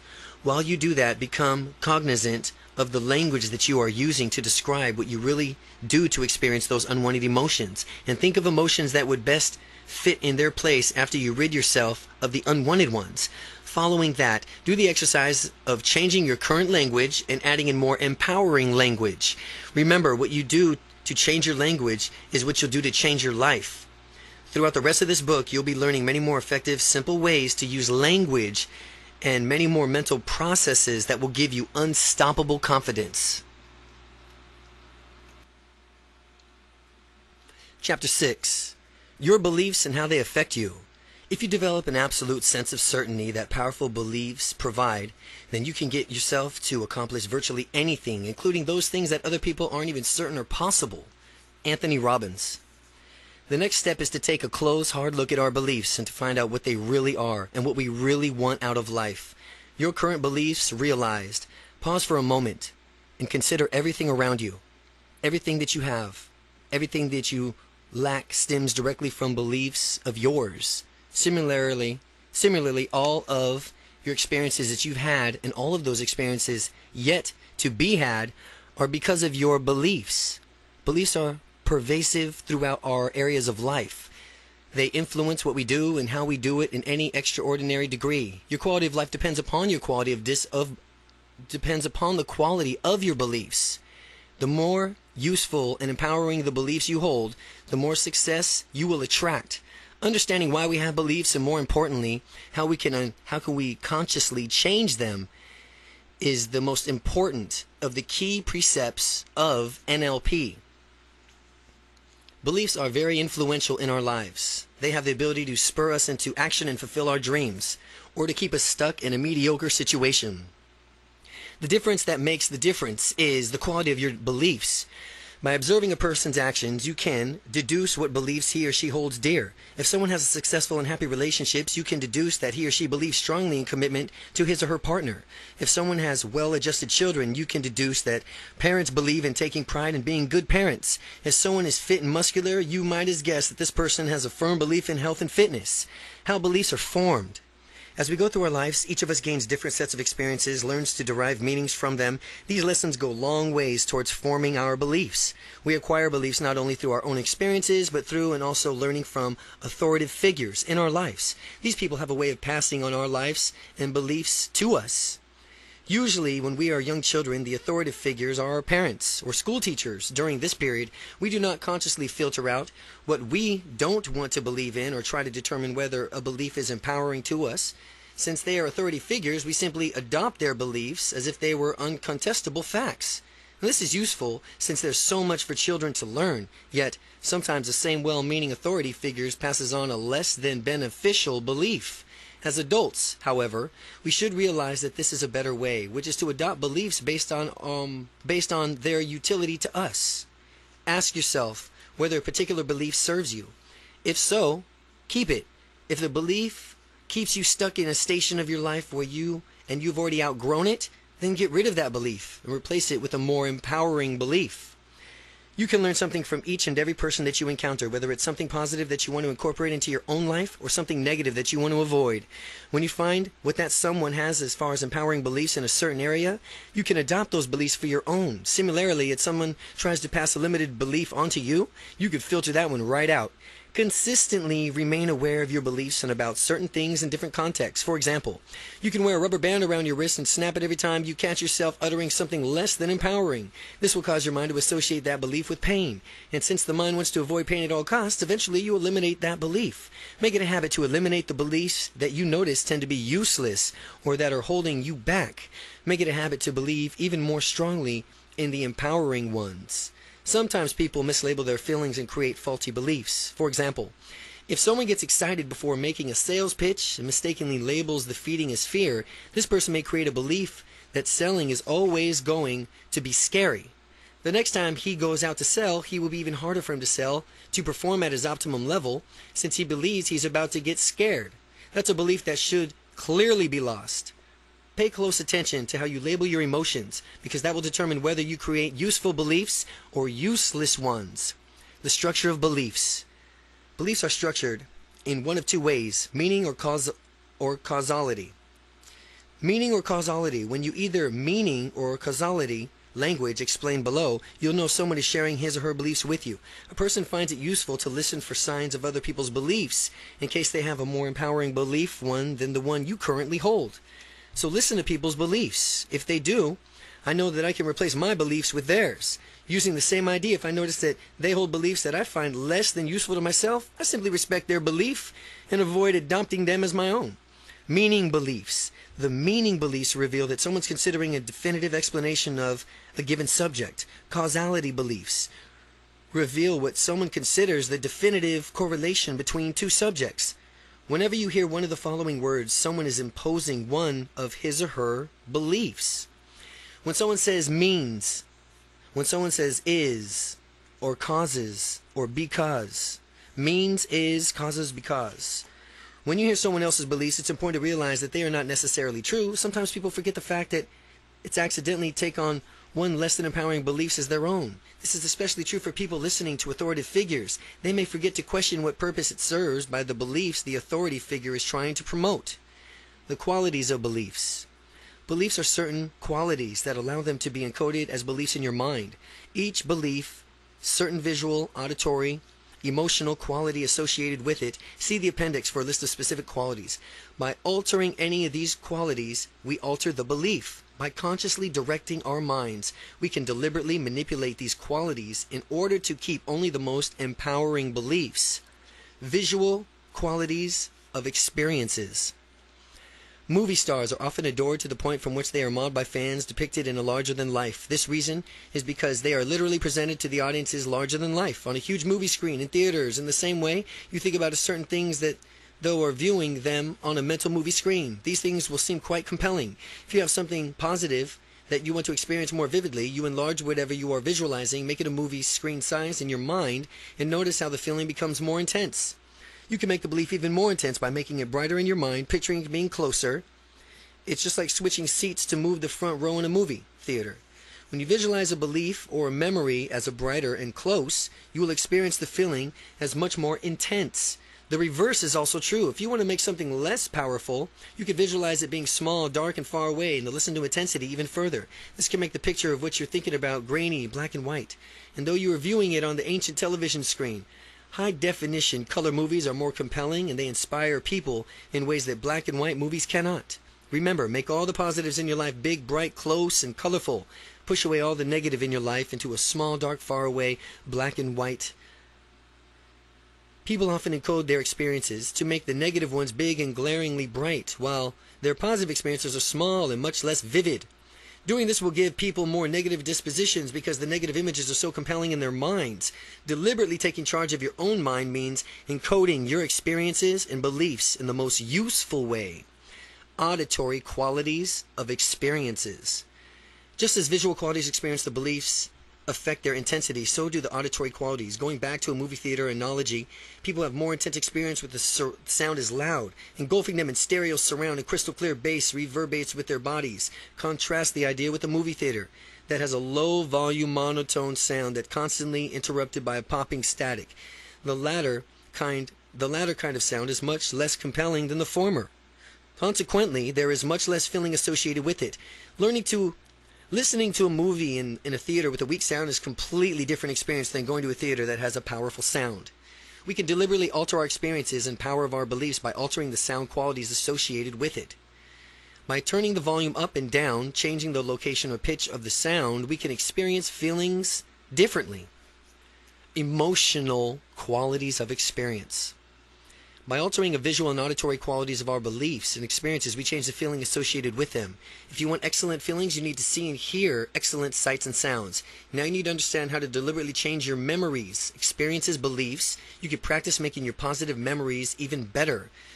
Your negative memories more neutral, and very powerfully lock in your most empowering beliefs. How to change your beliefs for good using the NLP. Now we're going to take you what we've learned about beliefs in order to change them, perhaps faster and more effectively than you've ever dreamed possible.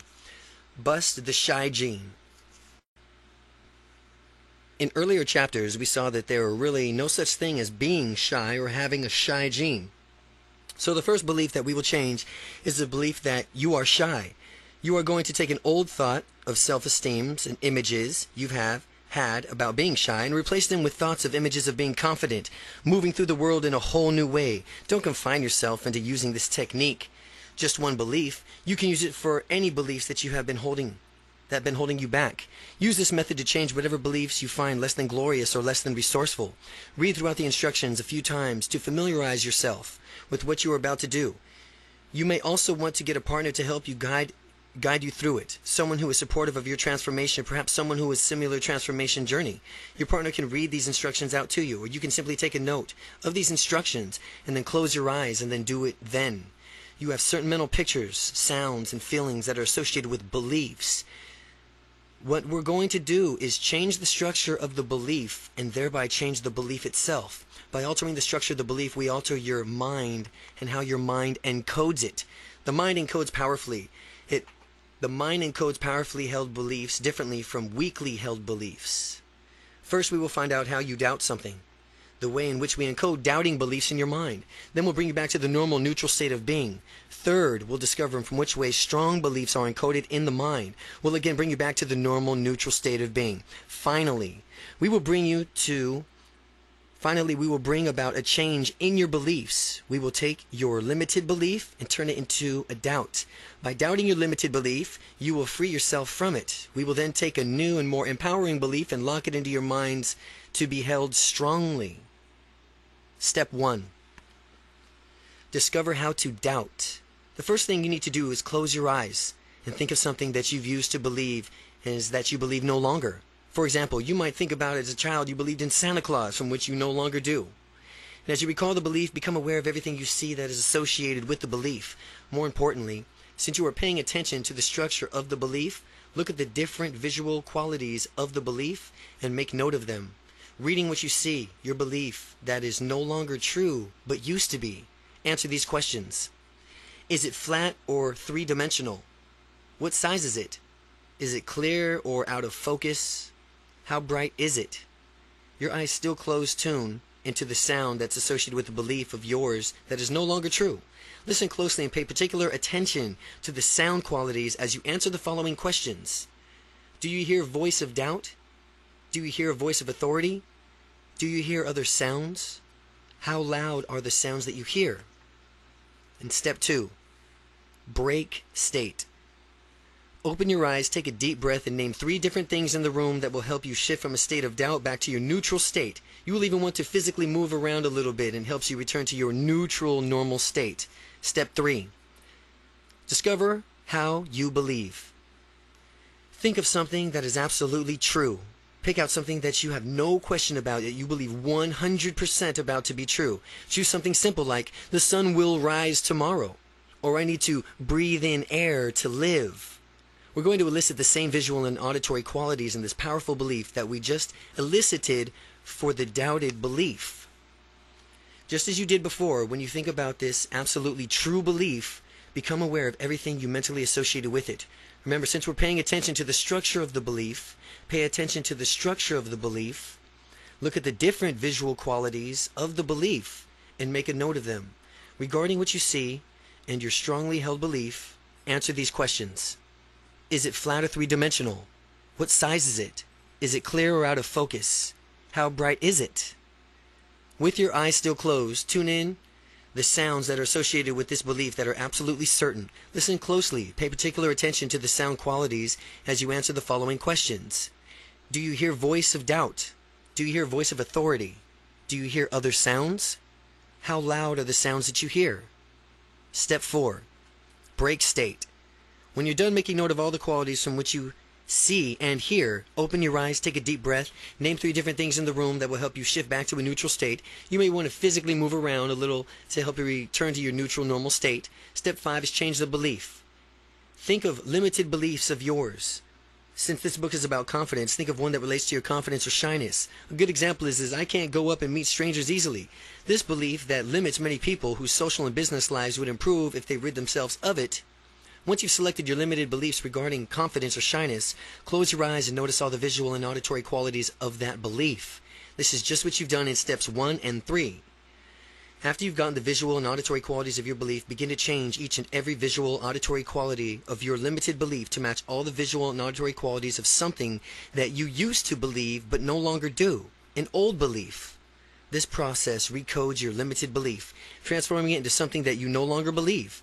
Make sure the visual and auditory qualities of the limited belief match those of the old belief as precisely as possible. When you're done transforming that belief, open your eyes, take a deep breath, and reorientate yourself back into a neutral, normal state of being. Congratulations on removing a limited belief. Since nature abhors a vacuum, we will place an empowering belief in your mind where it is limited belief used to reside. To do this, think about something with respect to your confidence, that you believe it will improve your life. Now, as you close your eyes, think of what you want to fully believe. And as you become aware of the visual and auditory qualities of your life, begin to change in each of its every quality to match precisely the visual and auditory qualities of one of your strongest absolute true beliefs. When you process it complete, you will think of this new empowering belief in the way that you thought of your absolute empowering belief in the same way that you thought of your other absolute true. Strongly held belief in step 3. Ensure the visual and auditory qualities of this new absolutely true belief and your previous true beliefs match up as much as possible. Again, when this process is complete, you will think of this new empowering belief in the same way that your thoughts of others are absolutely true. Strongly held beliefs in step 3. Ensure the visual and auditory qualities of this new absolutely true belief and your previous true beliefs match up as much as possible. Belief changing patterns. Number 1, close your eyes. Number 2, think about something that you used to believe was true but no longer do. Then, number 3, notice the visual qualities of the belief. Number 4, notice the auditory qualities of that belief. Number 5, notice all the emotional qualities of that belief. 6, open your eyes.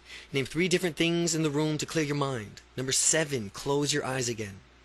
Number 8, think about limited beliefs that you have, such as I'm shy or I'm not confident. Notice all the visual qualities of that belief, all the auditory qualities of that belief. Notice all the emotional qualities of that belief. And then number 12, open your eyes and name 3 different things in the room to clear your mind. Finally, number 13, adjust your limited belief to resemble something you used to consider true but no longer do. And I encourage you to practice changing your beliefs and experiences. You'll be surprised how easy and effective it is. Use expectancy to your advantage. What you expect tends to be realized more often than you might think. Resourceful people have different beliefs from those who are not resourceful. Resourceful people expect to be able to find a way to achieve their outcome. They expect to be able to easily and naturally form a rapport with anyone they meet. When they want something to happen, they often go for it. And if they make a mistake, they learn from the feedback. These expectations tend to influence a resourceful person's outcome. Believing the following ideas will increase your interpersonal skills and personal effectiveness. When you meet people, you want to create rapport. Remember these beliefs. People automatically like you because you are a good person. You can easily and naturally meet anyone you choose. You can have instant rapport with anyone you choose using these techniques. You have a lot in common with any person you meet. You can learn something from each and every person you speak with. You may be thinking that these beliefs are not necessarily true, and if so, you would be correct. However, we're not out to get a result, not to logically prove what is or isn't, but above beliefs are using useful generalizations that will help you when you believe them. In all interpersonal relations, assume that you can get and maintain a rapport. Operate under the belief that you have far more in common with that person than not in common, and you will easily connect with him or her.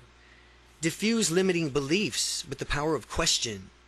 The following method uses questions that are designed to break up limited beliefs. These questions help you reconnect with your confidence resources. Remember that you have confidence within you. You have confidence within you all times. You will have success.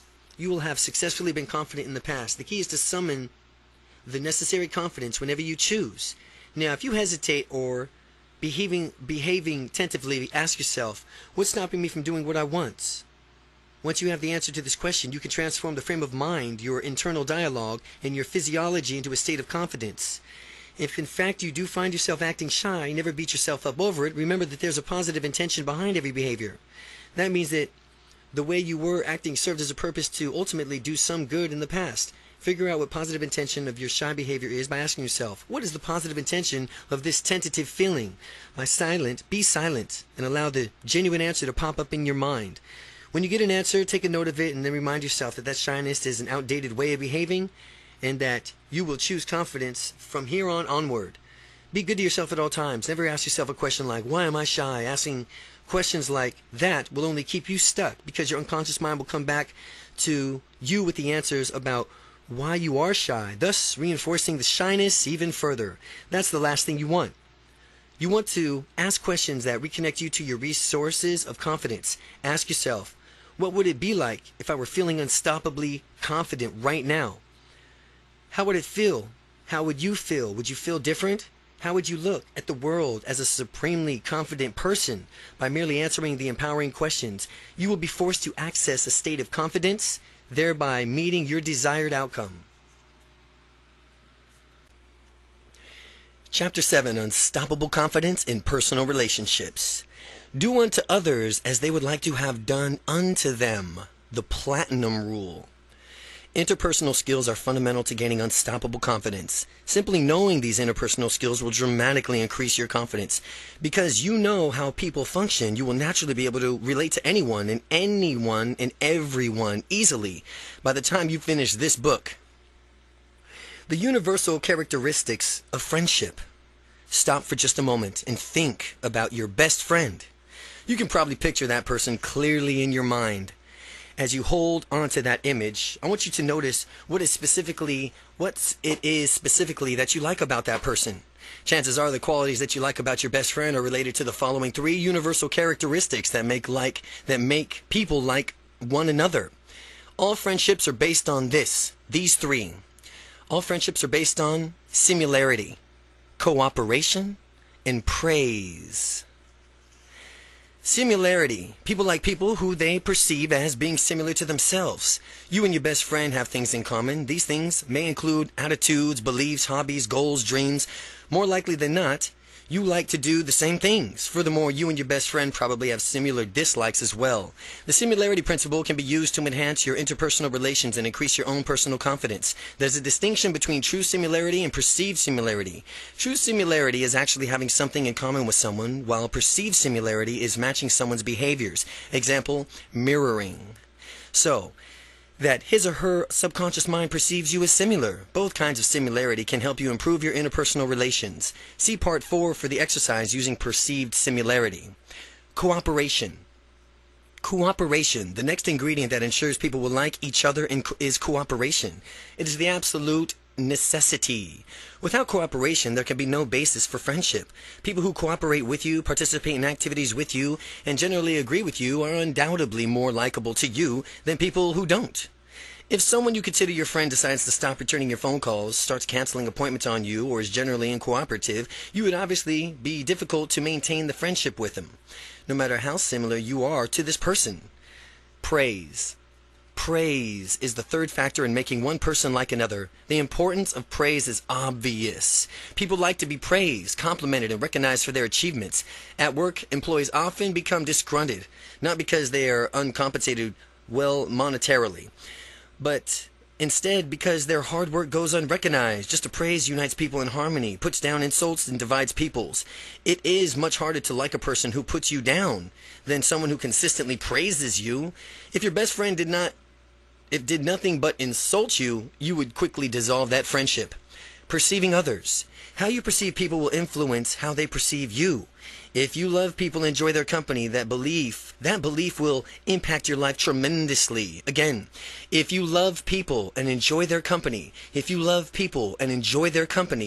belief will impact your life tremendously. And on the flip side, if you dislike people and generally disdain their company, that belief will affect you in just the same way.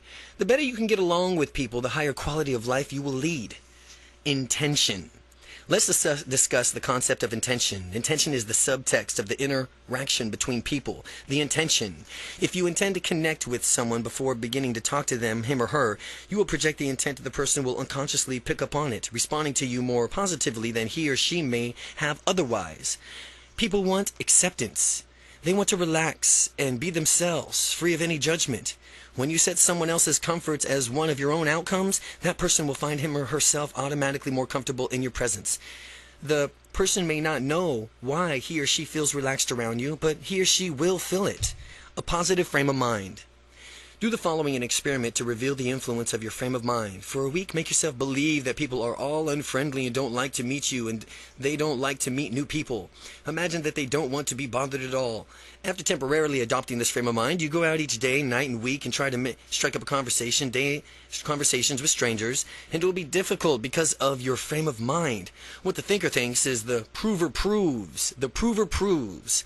Having these preconceived negative beliefs become a self-fulfilling prophecy. Once the week is over, purge yourself of that toxic frame of mind. The following week, adopt the belief that people are perfectly friendly and they love meeting new people, dynamic people such as yourself. Furthermore, recognize that you like to get to know new people yourself, and since you can learn something new from each and every person you meet, you can accept people for who they are, allow them to be themselves, and free themselves from judging them. After permanently adopting this frame of mind, you can go out each day or night or week and notice how naturally it is for you to converse with strangers. One of many beliefs is having a confidence is how other people are put in ease when you interact with them and the confidence with you. Again, one of many benefits of having confidence is how other people are put at ease when interacting with the confidence and the confident you. If someone is uptight and ill at ease, other people can sense it, and that may act correspondingly uptight. However, when someone is genuinely comfortable in being him or herself, others sense it as well, and consequently, it lets their guard down.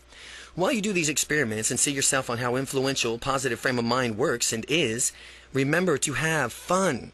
Just go out and experiment, play and practice your new skills, adjust your behavior continually based on the feedback that you receive, and eventually you'll find yourself just where you want to be when you're meeting new people.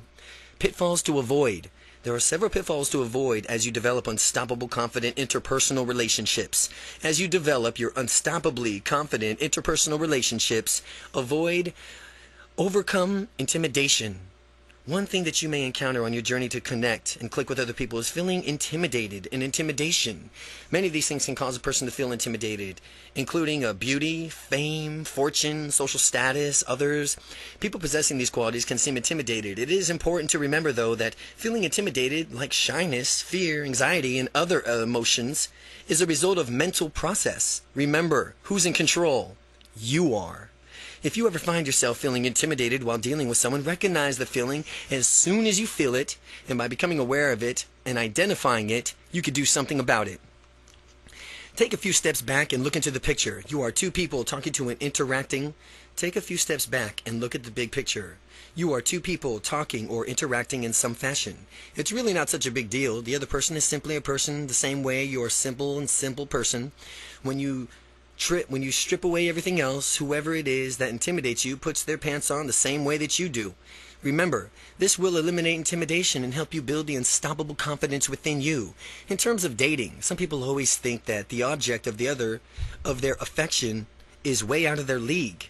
In terms of dating, some people always think that the object of their affection is way out of their league. That is utter and complete nonsense. People are people. No one is below or above anyone else. Beautiful people who might intimidate others are simply human beings with beliefs, desires, values, hopes, dreams, fears, and goals like anyone else. When you think about it in that way, doesn't it make it much easier for you to interact with people? That everyone, and even beautiful people, they might be intimidated as well. They're simple human beings with beliefs and desires and values and hopes and dreams, fears, and goals like anyone else. Now, as you apply these ideas in your life, I think you'll find that it does. If I ever feel intimidated by someone, it's because I'm focused on the wrong attribute. All of us have extraordinary gifts. If others focus solely on our gifts, they might become overwhelmed and thus intimidated. We're all human beings, and we all have much, much more in common than we have in differences. If I feel intimidated, it's because I'm not only dwelling on someone's extraordinary gift, but I'm also blowing that person way out of proportion. I'm totally exaggerating and making that person seem larger than life. A useful belief in dealing with someone who has a potential of intimidating you is to realize that you have at least something in common with every person that you meet. People have more in common than others think or even realize. Most people want to be happy, prosperous, take care of their families, enjoy their lives, and have freedom to pursue whatever they want. And when you keep these beliefs in your mind and when you talk to a person, you will discover the connection between you and the two are deeply as a result of your projecting that similarity to the other person. Beware of mind reading. The second pitfall in mind reading occurs when you pretend to understand someone's internal state without actually communicating with that person. People mind read often. It is almost always in their detriment. It is almost always to their detriment. Sometimes people will mind read about what others think of them. I know I've done it from time to time. You may have to. What someone thinks in his or her mind could be completely different from what you might think to be from reading off of that person. If a friend fails to call you back as a customer does not get back to you immediately. If a friend fails to call you back or a customer does not get back to you immediately, he or she may not be interested in you, or you project, or he or she may have just accidentally forgotten. There are many different potentials causing for everything, and the only way to verifiably know is to ask someone. For the next week, practice becoming aware of whether you're mind reading. If you're automatically presuming to know someone else's private thoughts, stop and ask yourself. Stop trying to presume someone else's private thoughts. Ask yourself, how do I know? Have I asked this person? Or has this person communicated this to me? Are there other possibilities from the way this person is doing a certain behavior? And when you are aware of this, and you are of that in the mind reading, stop at once. Fortunately, we can mind read in a positive way too. I know that I just told you that the mind reading is something less than useful, and it does not lead to good communications, with everyone running around you pretending to read other people's thoughts. However, when you mind read positively, it can actually be very useful. When I was overwhelming and overcoming my shyness, I had difficulty meeting strangers, and in a particular woman. I used to mind read and say, oh, she won't like me, she wants to be left alone, and this led me to be shy. Fear of rejection became incapacitated in my own shyness, and then I decided I'd had enough of mind reading negatively. I would never mind read someone negatively again, ever, for the rest of my life. Never, ever read somebody negatively, mind read negatively ever again. And then I decided I had enough from the mind reading, and from this point on, I would avoid mind reading. Or, if I was going to mind read, I would do it positively. Only positively. I figure if you're going to mind read, you might as well do it positively. And when I began to do this, my confidence immediately swelled up. I would mind read people from whom I wanted to meet, telling myself that these are their thoughts. Well, I hope that he, as in me, comes over and talks to me. I sure would like to meet a nice, friendly, easygoing guy right about now. How nice would it be for him to come over? When I thought of this, I was more often than not helped and to approach people and meet them. If you're going to use mind reading at all, use it to your benefit. Respond resourcefully to criticism. Now that you've learned to stop assuming people are speaking ill of us, we will learn how to respond resourcefully to criticism, and others have actually made it to or about us. This is a very useful tool in improving our interpersonal relationships. If someone is stepping off the beaten path and pursuing his or her passions, there will be criticism. Again, if someone's stepping off of the beaten path and pursuing his or her passions, there's going to be criticism. But it doesn't matter whether the person's criticizing you deliberately or wants to hold you back or not. The effect of the criticism can be the same either way, if you do not respond to it resourcefully. Usually criticism of someone is going after his or her dream signifies an element of jealousy or ignorance, and on the part of the critic. Otherwise, the critical person would be supportive and actually cheer you on. Recognize before you go after your dreams that you're putting yourself out there to potentially be criticized. Avoid letting that stop you. Instead, just understand that it may happen whether you warranted it or not. Whether it is warranted or not. Two resourceful responses to criticisms are: first, ignoring it altogether. It's a good move. And the second, mining the criticism for valuable feedback. Make a distinction between the kinds of criticisms you receive and determine which response you would like to utilize. The first kind of criticism will be from the person who you are trying to tear you down in order to feel better about themselves. The other kind of criticism comes from people who mean well and do, but in fact they have good intentions of wanting you to improve. But remember, the people who treat you how you've taught them to treat you. Remember that people treat you how you've taught them to treat you. For people giving you destructive criticism, inform them that they need to correct their behavior. For people giving you destructive criticism, inform them that they need to correct their behavior. In order to respond resourcefully to criticism, there must be some sort of distance between you and the criticism so that you have time to digest it. As you listen to the criticism, imagine that you were surrounded by a thick glass barrier and absorbs any negativity or negative emotions from the criticism so that only the useful positive content of the message seeps through. Other people may see and hear things differently from you and therefore have good suggestions for you on how to improve, which is why you need to be able to receive positive, constructive criticism. Teach people how to give you good feedback. Good feedback comes from the form of a sandwich. The structure is praise for something done well, suggestions for improvement, and then some more praise for other things done well. When people use this sandwich, it helps actually. People use this feedback sandwich. The person receiving the feedback feels good while still getting useful ideas on how to improve. When giving constructive criticism, remember that the more specific the suggestions for improvement is, the more useful the suggestion will be. Again, when giving constructive criticism, remember that more specific the suggestion for improvement is, the more useful the suggestion will be. You got to be specific what you're trying to have suggestions of the improvement is on. The constructive criticism should center on how you improve next time. The constructive criticism should center on how you can improve next time instead of dwelling on it of what you did not do so well as far as this time around. Give others feedback in this way and expect the same from them. You'll be far more effective than you can even imagine. Again, the constructive criticism should center on how you can improve next time, Whatever you say as far as constructive criticism, never dwell on it ever. It's just how you can improve next time. And instead of dwelling on it, of what you did not do so well this time around. Give others feedback in this way and expect the same from them. You'll be far more effective than you can imagine. Show confidence in interactions. The following ideas will get you started in demonstrating unstoppable confidence. In these interactions with others, more techniques for creating better personal relationships are found in Part 4. The Platinum Rule. In dealing with people, many have heard the Golden Rule. Everyone heard of the Golden Rule. But how about the Platinum Rule? The Golden Rule is do unto others as you would have them do unto you. No, the Platinum Rule is do unto others as they would like to have done unto them. When you think about it, the Platinum Rule obviously makes more sense. If someone feels down and recognize it, you can proactively make that person feel wonderful. The magic of touch. People who are well-liked and confident put others at ease in their presence. One method they use is to put others at ease is to convey a warm feeling and the power of touch. People crave connection with other people. Touching and being touched by others, if applied correctly, can be a powerful way to make a connection.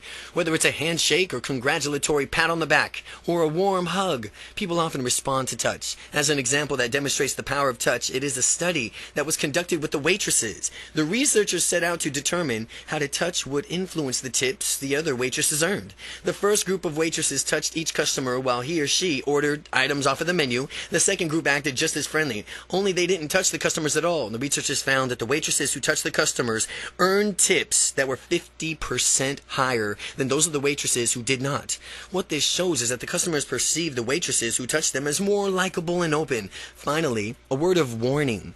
You should apply touch judiciously and appropriately. Again, only judiciously and appropriately, never in a way that could be misconstrued as sexual or inappropriate. As with all things, use some common sense. Chapter 8. Overcoming Obstacles in the Path to Success. In every adversity, there is a seed of equal or greater benefit. Napoleon Hill. All the happiest, most fulfilled, most successful people realize that success is a process. It's a journey of who we become, not simply the end result that makes us all worthwhile. The achievement of the goal is sweet, but as with any goal worth achieving, there will likely be setbacks along the way. Viewing those setbacks in the right light can make the difference in your ultimate success. No such thing as failure. No such thing as failure. Thomas Edison did more than 10,000 experiments before he perfected the incandescent light bulb. Colonel Sanders, the founder of the chicken franchise KFC, got 1,009 rejections before someone bought his chicken recipe. When Sylvester Stallone of Rambo fame showed up in Hollywood, he went through more than 100 auditions before someone cast him in a small role. What all these people had in common was that they did realize that there is no such thing as failure. There's only results, and after you've been knocked down, the only thing that matters is that you get back up. As Thomas Edison was developing the light bulb, a newspaper reporter came to interview him about his experiments that had failed. The newspaper reporter inquired as to when the inventor would give up after failing so many times, to which Edison retorted, "Never." The pressing newspaper reporter insisted, "But you've kept failing over and over," and Edison swiftly responded, "No, what you don't understand is that I have not failed. I've just found over 10,000 ways not to invent the light bulb." This is very true, and since he's learned from each previous experiment and made corrections based on his findings, masters become masters because they make more mistakes. The more mistakes you make, the better distinctions, small pieces of information you learn by doing, you'll get. The more distinctions you have, the more easily you will reach for your outcome. Think about that as it applies to your confidence and going after your dreams. Masters are excellent at fundamentals. They go back and ensure that they have gotten the basics down. If you at first are not successful, be thankful. Some of at least successful people are out there. They've had early successes and decided that there was no room for improvement. Therefore, they became complicated and stagnated. Compare this to people who fail royally the first times. These late bloomers have to develop skills to adjust their behaviors based on feedback. They tend to develop habits that lead them towards continual improvement, and as they develop these habits and begin to succeed, they eventually surpass the early bloomers in productivity. The 4 major causes of blunted progress. People stop short of achieving success for many different reasons, and being aware of what stops other people can help you prevent yourself from being sputtered out. Now let's continue on the road towards living your dreams. A lot of the reasons that prevent people from living their dreams are actually excuses. What I challenge you to do is systematically go through your life, kick out all the excuses, the crutches. that you may have or been leaning on. Blow out the crutches permanently so that there can be no choice but success. This is one of the rare times of reducing your options will ultimately gain you more options in the future. Excuses are false options that will only hinder your progress. And since progress is vital to success, you mustn't let anything stand in your way. The 4 major causes of blunted progress is number 1, the fear of change. Number 2, fear of the unknown. Number 3, the fear of success. And number 4, the fear of failure. Fear of change. People are creatures of habit. A lot of us do the same things over and over again, as in every day we rerun. This can be good in some context. Habits simplify our lives. We don't have to consciously think about how to drive a car, open a door, use a computer every time we do so. On the flip side, habits can become detrimental to our well-being if they act too much on our habits. We can become automatons and forget to make conscious choices about what we really want to do. Becoming confident is the breach of habit that people may fear. Since it involves an entirely new set of behaviors, attitudes, and values that differ from being shy, it is useful to believe that change is fun and easy. To change for the better leads to personal growth. Change for the better. Personal growth, and that lets you know that you're really alive. It shows that you are really not stagnated. Sometimes at the start of a big change, it may be painful or seem to have negative effects. Always look on the bright side. Think long term. Dwell on how difficulty you experience in making the change can only help you down the line. Pretty soon you'll discover yourself doing these same difficult things automatically. The more you practice, the easier it gets. Fear of the unknown. Fear of the unknown is quite common. Even though it makes little sense to me, life inherently has become unknown. You just never know what's going to happen. You don't know what to expect all the time, and your life would be completely drained of spontaneity if you ever could. And you would never have any enjoyment. That wasn't mapped out beforehanded. Is this worth wasting your valuable time and energy contemplating on the unknown when you could just take it as it comes with an optimistic attitude? Of course. It's only natural to make provisions that ensure the worst case scenario in each situation does not happen. Although, if the worst case scenario should happen, you can always minimize the damages afterwards. This is the fundamental shifting in your mindset here. It's the difference between taking action to preventing or minimizing the worst case scenario and not taking action because you're worried about something bad might happen. It's important to avoid spending your time worrying and fearing the unknown. Instead, take action and increase your peace of mind. Think of life as an adventure or a game where you make up all your own rules play by play. And if you move through your life with a frame of mind like that, how much more exciting and fun would your life be? The fear of success. Some people subconsciously fear success. This fear paralyzes them, preventing them from taking a positive action. Successful people find ways to overcome this fear, and that's one of the reasons why they are successful. There's a myth that if you become successful, you have to move in a different neighborhood and lose all your friends, and the world as you know it will end. But if you subscribe to this theory, you are deluding yourself. Success comes in many forms: marital, spiritual, physical, mental, financial, and so on. And it is wonderful. Success is continually rewarding all of the people, and all the people should know that it's like to be successful and what it's like to be successful in their own right. Sometimes people shun success because they think it'll impose a higher standard on them and consequently put them with more pressures on them to perform consistently at the higher level. It's true there's a higher standard and that the higher standard is set, but who says you can't meet expectations once you've raised the bar? You should always expect your excellence out of yourself. You deserve to perform at a high level, no matter what the context. If you're merely continuing to perform adequately, then you're just trying to not lose. Well, if you continue to perform with an excellence, then you are now in it to win, performing with an excellence. Avoid playing the trying not to lose energy or the trying not to lose game. Always opt for the I'm playing to win this game instead. Fear of failure. Fear of failure stops many people from even going after what they want. Some people tend to dwell of what happens if they fail. They focus on thoughts that will happen if nothing goes right. When you do that, you picture all sorts of negative, hypothetical situations and eventually talk themselves out of doing something that could have been done wonderfully. When people venture outside of their comfort zones and need to focus on their potential benefits and remembering it's important to go after them, after all, there's no such thing as failure. There's only results. You'll never fail again. You'll never fail again at anything again for the rest of your life. There's only results. And if you get results that you don't like, you'll naturally adjust your behavior based on the results to persist until you achieve your outcome. If you get results you don't like, you'll naturally adjust your behavior based on the results to persist until you achieve your outcome. To get past the fear of failure, answer the following question. To get past the fear of failure, getting past the fear of failure, answer the following questions. If you knew you could not fail at something, what would you do? What would you achieve? How would your life be different than it is now if you knew you could not fail?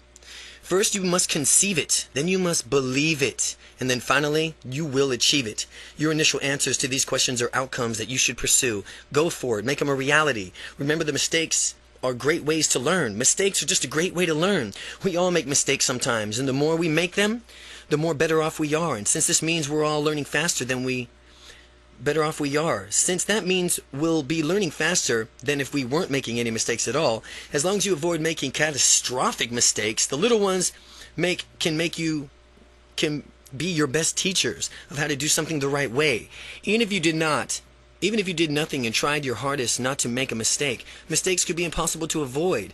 Since doing nothing in itself would be a mistake, you are bound to making a mistake once in a while. So let's just make the most of them. The secret: start making the most mistakes as you can. One motto is to go by is this: fail forward fast. Fail forward fast. Keep on making the mistakes and learn from them. Adjust and move on. Then repeat the cycle without making any mistakes. There's no personal growth. Without personal growth, there is stagnation. Be confident about mistakes. Be confident about mistakes. They are simply ways in which we learn. There's a success and a confidence secret of go-getters all around the world, and after each success they experience, they integrate that success into their identity as further evidence that they are unstoppable. And after each mistake, they start thinking simply as a byproduct of their behavior and learning opportunity. The mistake doesn't cast any doubt on who they are as people. Many people have their strategies flip-flopped. Instead of integrating the success as a part of who they are, they dismiss them, and that's all wrong. Dismiss the mistake as flukes, but not the successes. People downplay their successes with each phrase as, "Oh, I just got lucky," or "Oh, it's bound to happen sometime." Those phrases absolve the person from any responsibility for taking action and generating the success. Noting these phrases popping up and out of other people's language and yours too, then avoid using them even ever again. It wasn't luck, it was you. It wasn't luck, it was you. To get the victories to occur more often, just as soon as you have a major success, visualize yourself having the same result again in many different contexts. When you got the winning feeling, it's such easier to imagine it yourself having the same feeling over and over again in the future. Visualizing the victories is different contexts, and it will help you create a belief that the success is part of who you are, not just an isolated incident that occurs from time to time. Here's how to be successful, and here's how successful people view their mistakes. Well, the mistake is simply a function of what I did, not a part of who I am or who you are. A mistake is something to learn from. A mistake lets you know that you should adjust your behavior. Here's how successful people view their successes. Success is part of who you are. It happens because you are a successful person. Success is something to congratulate yourself on and celebrate. Success can be built on to reach even greater heights in the future. The confidence you are rapidly developing can take to a form of a snowball. At first you pack the smallest bit of snow in your hands and make it as dense as possible so that it sticks together, and then you place a small snowball on the top of the great big hill, and as you roll the snowball down the hill, the snowball gathers more and more snow and it gains momentum. Pretty soon the snowball is unstoppable and it keeps getting bigger, acquiring more snow and faster. That's how your confidence is going to be growing now. You're packing the small snowball for the techniques in this book, pushing the snowball down the hill. With the snowball racing down the hill, you are stepping further and further outside of your original little comfort zone. You'll be amazed how surprised and delighted you'll find of how much you'll enjoy this wonderful personal growth. Once you adopt the belief that mistakes are your gateway to learning and natural parts of the process, your confidence will immediately begin snowballing faster. What makes the difference between successful, confident people and those who are tentative and do not pursue their dreams is the way that they actually view their mistakes. If you want to do something well, it's worth doing poorly at first. But that is why taking action is almost always better than taking no action at all. In taking action, you will either get your outcome or you will at least get something so that you can do something even better the next time. If you fail, take action out of the fear. If you fail, take action out of fear. You will never learn nothing and stay stuck in the same place as you were. The confident man And the confident mindset allows you to make as many mistakes as you need to as fast as you possibly can. The key here is to correct what you're doing based on the feedback that you get regarding the mistake. Be constantly correcting. Eventually you will get your desired outcome. And after you've succeeded, you will learn to integrate the success into your identity as well as being a person of unstoppable confidence. The tentative mind sets and holds the mistakes they tend to think that they're bad and they should be avoided. But as you become more confident in yourself, you'll naturally find how effective the tentative mind set is in terms of going after your dreams, how ineffective the tentative mind is. Mistakes are really only a measure of one specific instance of your behavior. They are not personal evaluations, and a mistake is just a moment that you had a mistake as far as a tentative or a temporary behavior.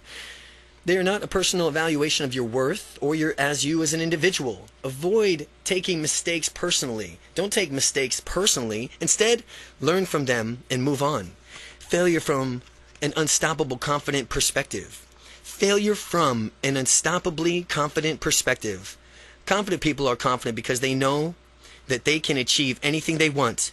How do they do this? Because they have a history of persisting until they succeed, until they win, until they get what they want. They may experience temporary setbacks from time to time, but they always learn something from these and do something different, and eventually until they finally achieve their goals. So, how do you do this? Well, I'm reminding you of a story that you may have already heard. A group of frogs on a farm came across a bucket of milk, and the farmer had accidentally left behind, and they dared each other to jump over the bucket, and they did, and over until the frog kept misjudging his jump and fell into the milk. He tried to scramble out of the bucket, but the sides were too slick and he fell back in. He could hear the other frogs laughing at him outside. Not only was he in danger of drowning, but the other frogs that he thought were his friends were laughing about it. He was determined to get out, so he swarmed and jumped and flailed about. And the more he tried, the more they laughed at him. So he kept it up, and as he kept it up, all of his motions ended up churning the milk until it became butter. And when the butter was thick enough, the frog had enough leverage to jump up and out and escape. And what does this teach us? If you want something badly enough, you will achieve it, no matter how it happens, and no matter what happens, no matter what anyone says. Even if those whom you thought were your friends tell you otherwise, always know that you can. Refrain from asking yourself a question like, is it possible? Or can I do this? You already know that you can do it. Presuppose it is as a given. Presuppose it as given. You can accomplish whatever you set your mind to accomplish, with the inevitability of achieving your goal already firmly established. Ask yourself, what is it going to take to accomplish my goal? What is it going to take to accomplish my goal? This question assumes that the possibility of success is already a definite in your mind, and now the only thing is to determine is how. Specifically, will you get there? Chapter 9. Act as if. Act as if. Quality persons create a quality life. Successful people ask better questions, and as a result, they get better answers. Anthony Robbins. So now you may be wondering how to get unstoppable confidence. We've talked about confidence. We've talked about what it is, what it isn't, as well as about aspects of your language and body systems and how they need changing. But how exactly do you get there? Parts 3 and 4 give you techniques and exercises to help you change your language and change yourself. To get started, here's the first step to set you on your journey to unstoppable confidence. Acting as if. Acting as if is an NLP essential. If you act as if something is real for long enough, you will eventually forget that you are only pretending. And however you are acting will become your habit. And this is one of the keys to neuro-linguistic programming. People who used to be shy have used this as-if frame of mind to develop their confidence. The difference between people who are confident and those who are shy are their habits. Habits can either be good or bad. The secret is to have a wealth of good habits. The more empowering habits you have, the better life will be. Developing these habits of behaving confidently can be enjoyable too. It's exciting to witness your personal transformation as you gain more confidence in yourself. The pretend it, have it technique. The pretend it, have it technique. The mind and body are part of a cybernetic system. This means that the body influences the mind and the mind influences the body. You can pretend to have a confidence, reliving confident experiences in your mind, which will get your body to adopt confident physiology. Or, if you choose to adopt confident physiology, your mind will adjust from what you are seeing, hearing, and feeling internally to experience confidence. You can use this to our advantage, and we should use this to our advantage. Getting confident is no different from pretending to have confidence. Keep doing it for long enough, and pretty soon you'll forget that you're pretending. And by the time you've done that, the confidence will become a habit. Following that, your confidence gets ingrained into your personality, and it becomes a part of your identity. Remember, times as a child when you played make-believe, children have excellent imaginations. They're very good at playing and consequently learning. People play make-believe now and pretend that you have the confidence before you really do have it. Here's some questions about confidence. Questions about confidence. Imagine what it would be like to be 10 times more confident than you are now, and answer the following questions. How would it be? How would you be moving differently? How would your body posture be different? How would your inner voice be different? How would you be speaking to others? What is going through your mind? How does your body feel? Where is your body?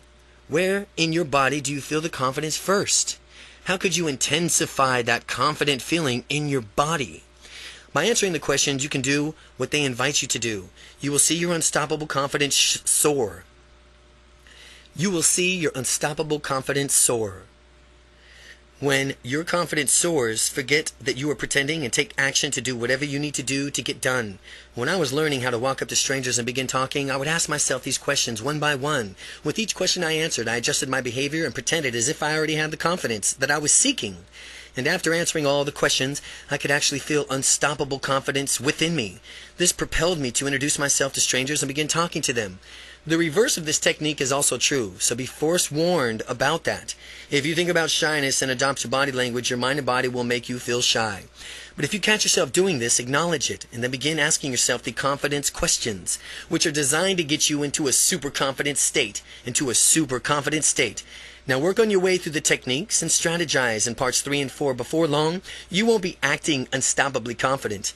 You'll be unstoppably confident. Again, the questions about confidence are, how would you be moving differently?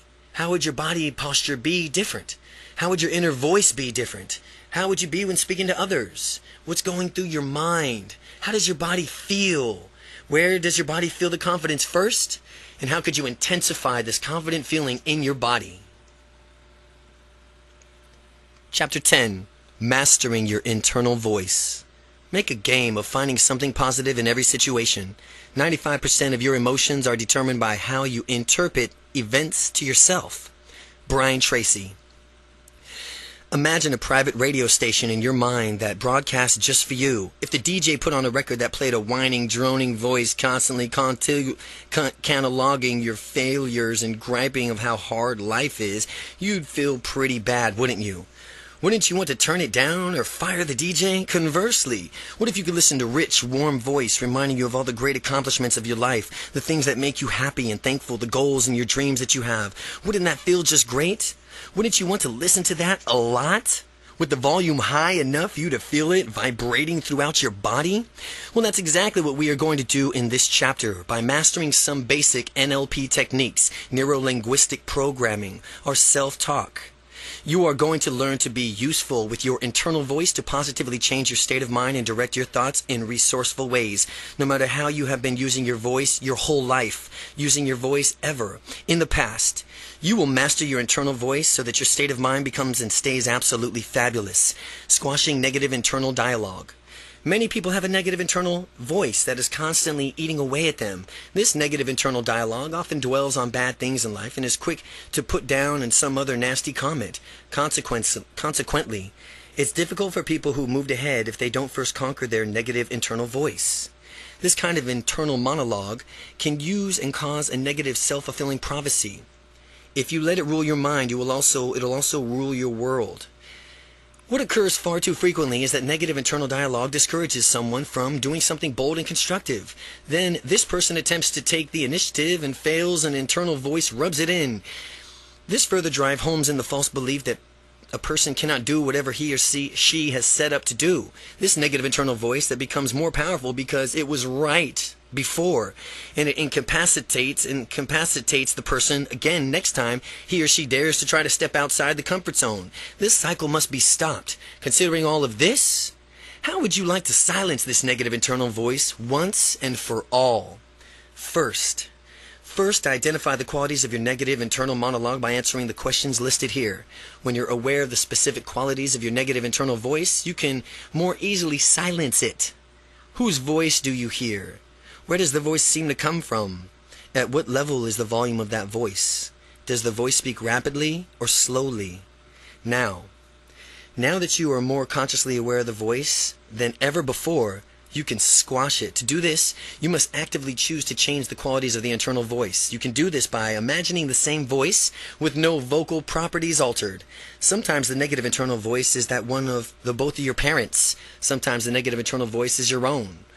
What would happen if you took your voice and made it sound like, say, Mickey Mouse's voice? It would be hard to take that highly pitched voice seriously, right? Well, what would happen if you had made another favorite childhood cartoon character's voice for the other voices? Or perhaps a clown's voice? Don't take my words for it. Do it yourself and find out. The next time you recognize a negative internal voice, mentally repeat just what I said and make it the voice of Bozo the Clown. You might be surprised to discover how quickly an internal voice that used to keep you stuck becomes meaningless when it sounds like this. What happens if you put your negative internal voice? What happens if you change where your negative internal voice comes from? Put the voice in different locations and farther away to lessen the impact. Picture a voice coming out of your kneecap, softly taunting you about your shortcomings. Notice how this changes things. What happens when you speed that voice up so very fast that it is almost incomprehensible? Like a record turned up to 180 RPMs. What happens when you slow that voice down so much that it's a deep and distorted that you can adjust your internal voice and though in the same volume dial? Turning the volume up or down in the suit of a situation, most likely the quieter the voice, the less influence it will have. Find that works best for you. Find out what does and use it to thwart the impact of that pesky negative internal voice. The underlying foundation of this technique is the idea that you can consciously direct your mind instead of just allowing it to function on impulse. You can consciously direct your mind. With the techniques I've outlined, you will be consciously directing how you hear your internal voice. I bet you're feeling better about having more control over the negative internal voice, and that voice is having less and less of an impact on you. Amplifying positive internal dialogue. And inhibiting as a negative internal voice is, a positive internal voice can be twice as effective in leading you to greatness. Everything that we did in this last section to de-emphasize the negative internal monologue, now you'll learn to do this in reverse, to amplify the positive internal monologue. When you hear positive, encouraging words inside of your mind, take a moment, silently thank yourself. If you hear something positive or something upbeat in your mind, anything, take a quick second and thank yourself. Eventually, you won't feel the need to do so, but when you feel the confidence of your positive interior voice, congratulations are in order. As your internal voice bursts forth with positive words, reinforce them with the appropriate behaviors. The more you reward yourself in acting this way, the more in the way that you want, the more you will find yourself automatically acting in this way that you want. You won't even have to make it a point to do so. It'll simply become a reflex. Your ideal internal dialogue should be your own voice. The reason for it is that you and you alone run your life and make the decisions. If the internal dialogue is the voice of anyone other than you, you are effectively relinquishing your personal power to that person. Since you are the one running your mind and your life, reclaim both by making an internal dialogue yours alone, forever. Simply replace the current voice of authority in your life with your own voice. Let your own positive voice resonate within. Let your own positive voice resonate within and allow it to spread throughout your whole body. Wherever you hear that glowing, positive internal voice, let it bloom from within like it's coming from the largest speakers that you ever heard with the loudest volume imaginable. The louder the volume, the more vividly you feel, and it will course throughout your entire being. So when you want to really feel it, crank up the volume. While your positive internal voice shows up more and more often, sometimes it'll give you a positive statement disguised in a question form. As an example is, you can do it. The tone may be questioning, but in a deep voice sentence or a statement, ratchet up the power of internal voice by turning the sentence into a statement. You can do it. You can do it.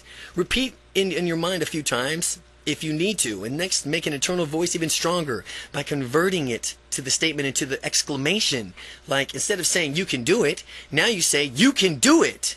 Shout this instead inside of your mind so that there can be absolutely no doubt. Find your passions. Find your passion. Your confidence will grow with each and every technique. that you add to your repertoire. The more your confidence grows, the more you will discover how much you want to reconnect with your passions and go after them. In doing this, ask yourself, if money were no object to you and you knew you could not fail, what would you do in your life? The immediate answer is the question in your passions. What should you do with your life? Using the technique you're learning in this book, stamp out the negative internal voice that might try to vein or crop up. Find your passion, set your goals, and then take immediate, repeated, massive action that will virtually guarantee your success. Commit to yourself that you will never quit. Remind yourself that you have quit quitting. You have officially quit quitting and move ahead into the life that you want to deserve and you should have now. Chapter 11. Speaking the languages of competence. Dedicate yourself to the good you deserve and desire for yourself. Give yourself peace of mind. You deserve to be happy. You deserve delight. Mark Victor Hansen. Now that you've mastered our internal voices, it's time to turn our attention to our externals, how we project our internal dialogues to the outside world. The vocabulary of confidence. If you listen to other people talking, you will notice that those are confident use of certain vocabulary, and those lacking in confidence seems to draw their words and phrases from an entirely different dictionary. Most people don't give a lot of thought to the language that they use, as such people's habitual language patterns reflect back of their thinking, being confident thinking or lack thereof. Not only does language reflect a person's thinking, but it also reinforces a person's thinking. The key to use is the following information of transforming your everyday vocabulary. When this occurs, you will not only change your thinking, you'll change your life. So, what are these changes? I have assembled 2 sets of words that you must take into account when speaking. 2 sets of words you must take into account when speaking. First, there's a set of words that you absolutely need to eliminate from your vocabulary. And then there's a set of words that you need to memorize and integrate into your speech in order to project the maximum confidence. It is hard to overstate the importance of sending the right signals with your language, but it is easier learning to do so than you may think. Let's get down to it. The confidence killers. First, we'll tackle the set of words that need to be eliminated completely from your vocabulary. And if you catch yourself using this word, say, hey, wait a minute. I'm no longer shy. There's a better word for that. Don't beat yourself up when you hear yourself using one of these words. Just acknowledge that you've used the word in the past and increase your efforts to eliminate it from your vocabulary in the future. Try. The first word is try. Have you ever heard someone say, try to do it, something? There's a difference between trying to do something and actually doing something. Quite simply, trying is lying.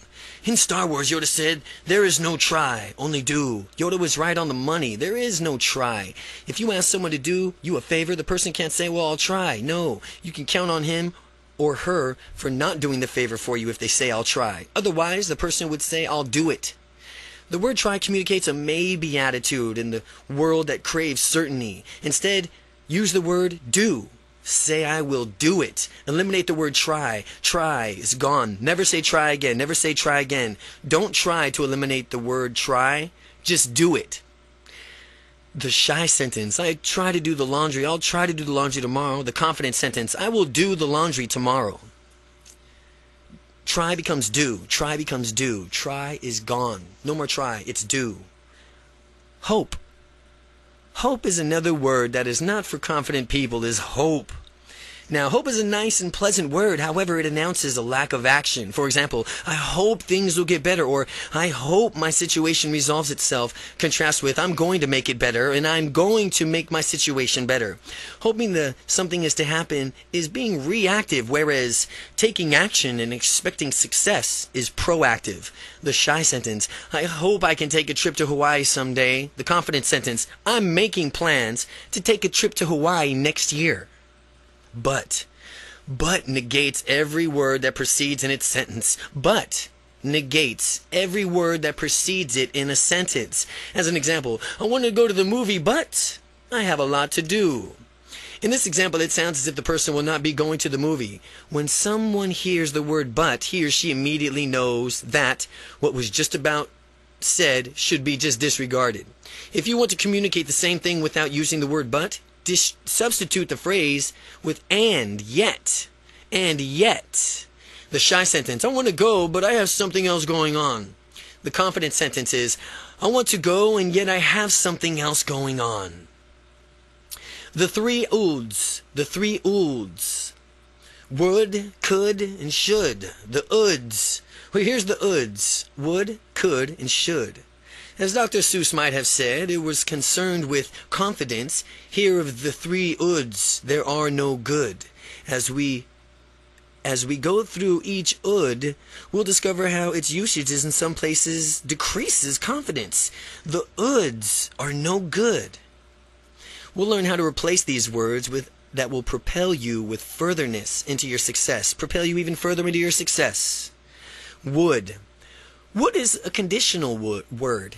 It's not confident, it's not absolute, but when I was discussing this notion writing a book, some people said, yeah, I would write a book too if...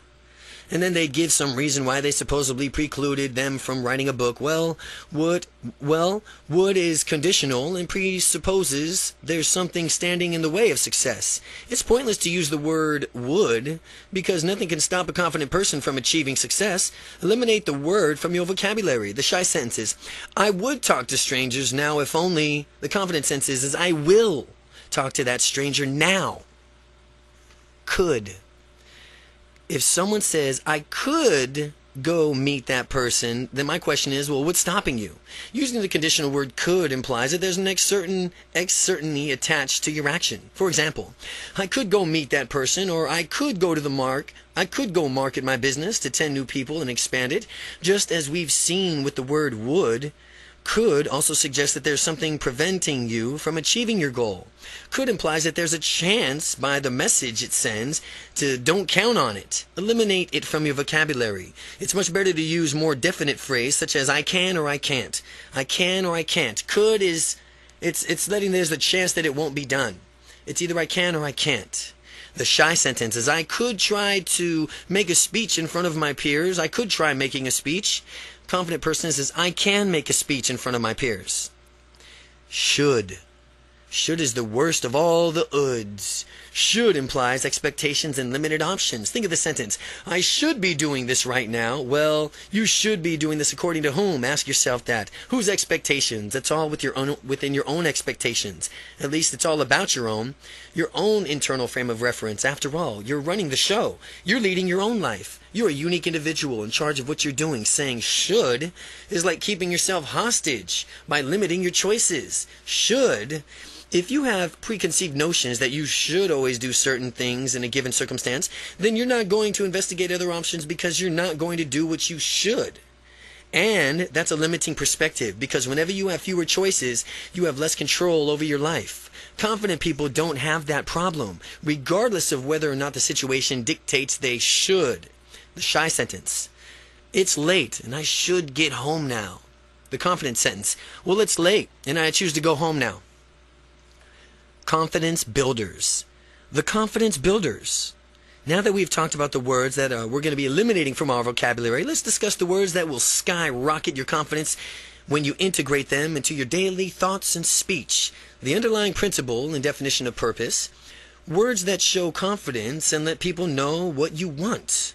Words that show confidence and let other people know what you want. Here are the words and phrases to add to your vocabulary for enhanced confidence. Absolutely, definitely, positively, assuredly, without a doubt, of course, certainly, undoubtedly, obviously, guaranteed, naturally, sure. What do all these words do? They communicate a message that there's absolutely no doubt in my mind that this is the way it is. Now, as you begin to use these words, notice how people respond to you, because they will respond differently. If someone asks, what do you want to do? There's a number of responses. Here are two examples. The undecided sentence. Well, we should do something fun, I hope. The confident sentence. Well, I absolutely want to see a movie tonight. You will notice the difference between someone who is confident and someone who wants to do something and someone who may want to do something, yet is too shy to say what that might be. The language of motivation. Now let's talk about how to use language to motivate yourself to do what you want. You could take a task of action and that you don't particularly care about and crank up your motivation so that you just have to just do it. Model operators. This goes back to our use of language and how it shapes our model of the world. With this technique, you will focus an aspect of language called modal operators. When you listen to someone's language, and especially his or her modal operators, you will hear so much about that person moves through the world and how the source of his or her motivation. So, what are modal operators? They are words like must, have to, need to, will, can, should, would, and so on. For our purpose, they fit into three categories: necessity, possibility, and impossibility. Modal operators of necessity. As modal operators, necessity indicates that something is necessary and that something needs to be done, but they are words such as have to, need to, must, mandatory, and required. As such, using them in the right places in our language to excellence for motivation. I have to take a break. You need to go do some training. We must work on this project now. It's mandatory that you do your confidence exercises regularly.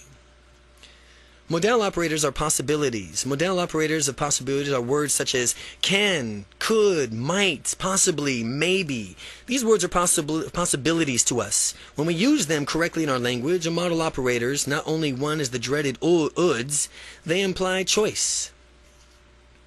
We have so many options we can pursue.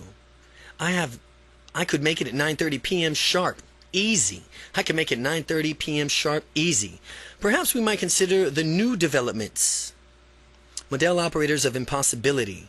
When you have a modal operators of impossibility, these words are to imply that we simply cannot do something. Cannot is just one of those words. Cannot, will not, must not.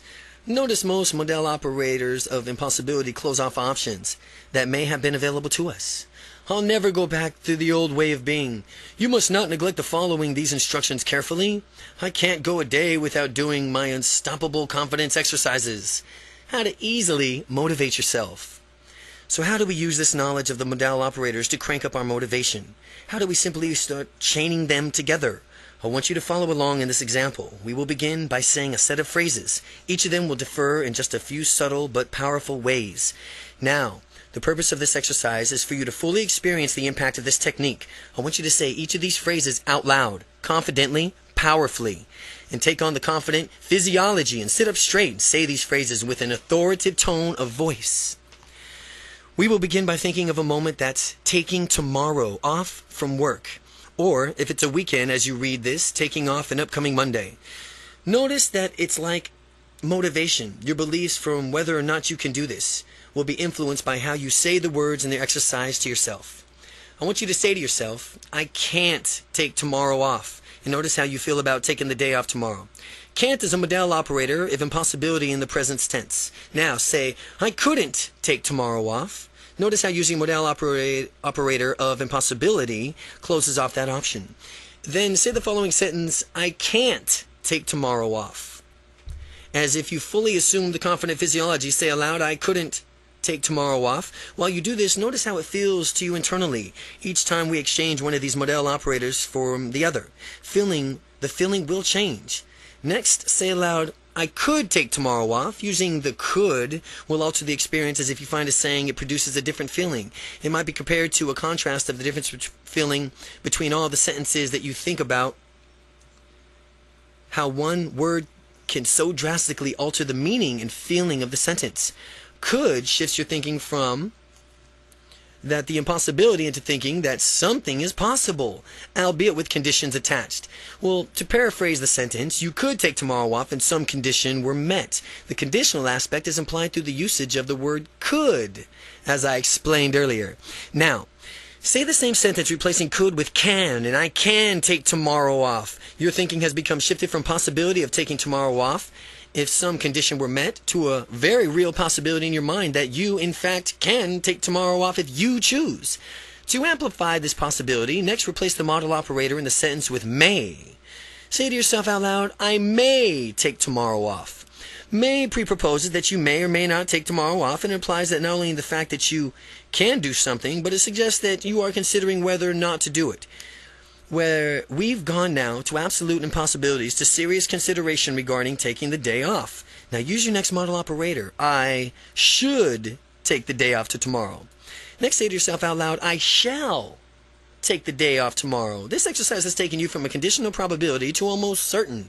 You're finally making a commitment to yourself to take the day off tomorrow because you deserve it. After all, don't you? Next, tell yourself, I have to take the day off tomorrow really says, like and your sanity depends on it. Then notice how much more powerful the expression becomes, that I have to take tomorrow off. When you say I have to take the day off tomorrow, you can feel it course through every part of your body. Next, say, I need to take the day off tomorrow. You need to. Taking the day off tomorrow has gone from a requirement to a necessity, a fundamental need. Notice how these differences increase your motivation that much more. Finally, use the model operator that you've seen here and you've been waiting for. I will take the day off till tomorrow. I will take the day off tomorrow. That says it authoritatively, that I will, authoritatively and powerfully. Notice how committed you are in taking the day off to tomorrow. Look at how much your motivation has changed. Just because you've changed the word on each continuum of motivation, you become from a place of it was absolutely impossible to take the day off to tomorrow to becoming committed to taking off the day off tomorrow. This example demonstrates the power of these words and how people are using words to either limit themselves or model operators of impossibility to motivate themselves, the model operators of necessity, or to empower themselves with the more options of the model operators of possibility. Chapter 12, the body language of confidence. If we are to have magical bodies, we must have magical minds. Dr. Wayne Dyer. Body language is just as important as verbal language. Your internal messages, images, sounds, emotions affect your physiology and vice versa. Confident body language versus shy body language. Quick lesson. Confidence and shy body language differ greatly and are rarely mistaken for each other. By realizing the difference, you can be assured to maintain confident body language as you build unstoppable confidence. Here's some examples of a shy body language. Hanging your head as if you're ashamed of yourself, slumping your shoulders forward, drooping your spine instead of standing up straight, looking down on the ground. Having a confident body language is just as easy to spot. It sends a much better message. Here's some examples of confident body language.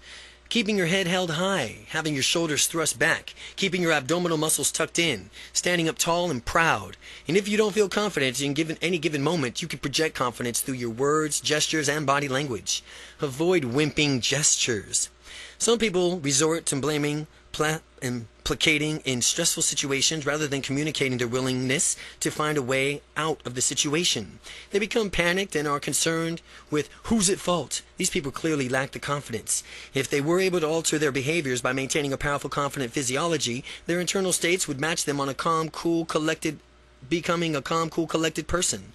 Maintaining composure is much more resourceful and effective for solving a problem than blaming or placating ever could be. Here are some methods for you on how to improve your body, how to move your body to stay confident.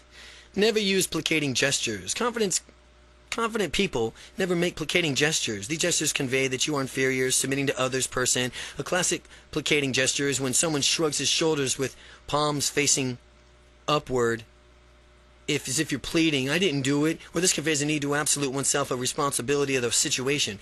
In order to have unstoppable confidence, you must avoid these gestures at all times. Another placating gesture is the shrug, which means someone doesn't really know what's happening, and perhaps even don't care. It does not make any sense to convey that you don't care about any situation ever. So if you don't know about something, simply admit as much as the matter-of-fact way. People lack confidence often to give an exaggerated response, announcing in an annoyed tone that they have no clue. A lot of times you can find an answer to a problem if you just stop for a moment and think about potential situations.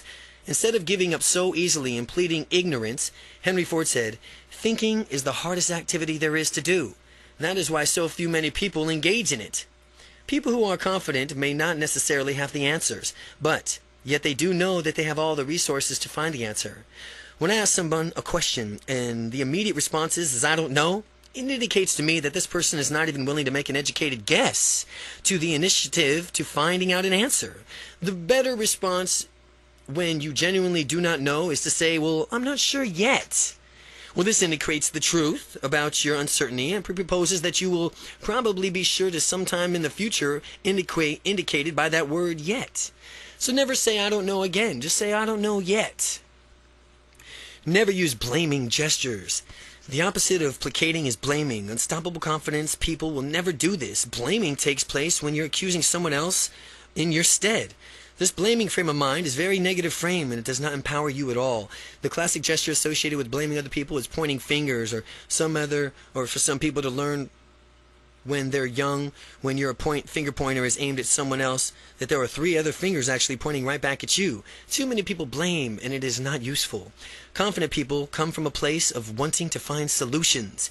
They come from an options and how to solve problems and create solutions. They move through the world calm, cool, unperturbed by outside events. They manage their emotions rather than letting their emotions manage them. You manage your emotions.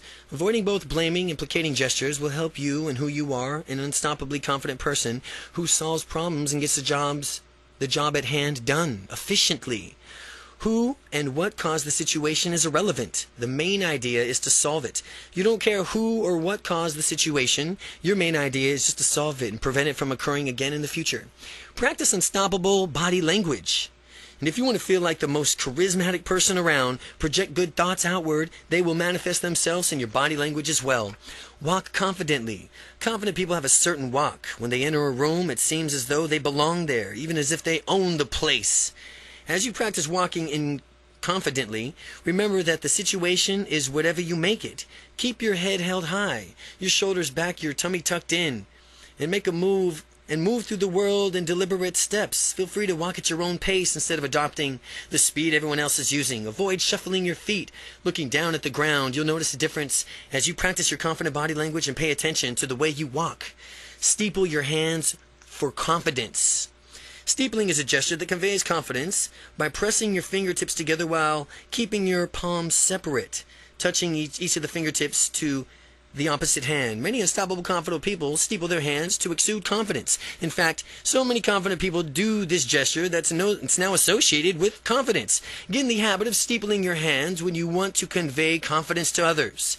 The wonder of smiling. The wonder of smiling. If you want to have more confidence, all you have to do is smile. Practice smiling with anyone you see. Anywhere you go. Do it when you're at work, home, or in the store. No matter where you are, give someone the gift of a smile. As you make it a habit, smile. Practicing making a smile with small talk. You'll soon discover that your conversations will be flowing with greater ease than ever before. Ask how they are doing. Ask about their weekends. Find out what they want in life. People love to talk about themselves, and it feels good to really listen attentively to someone else.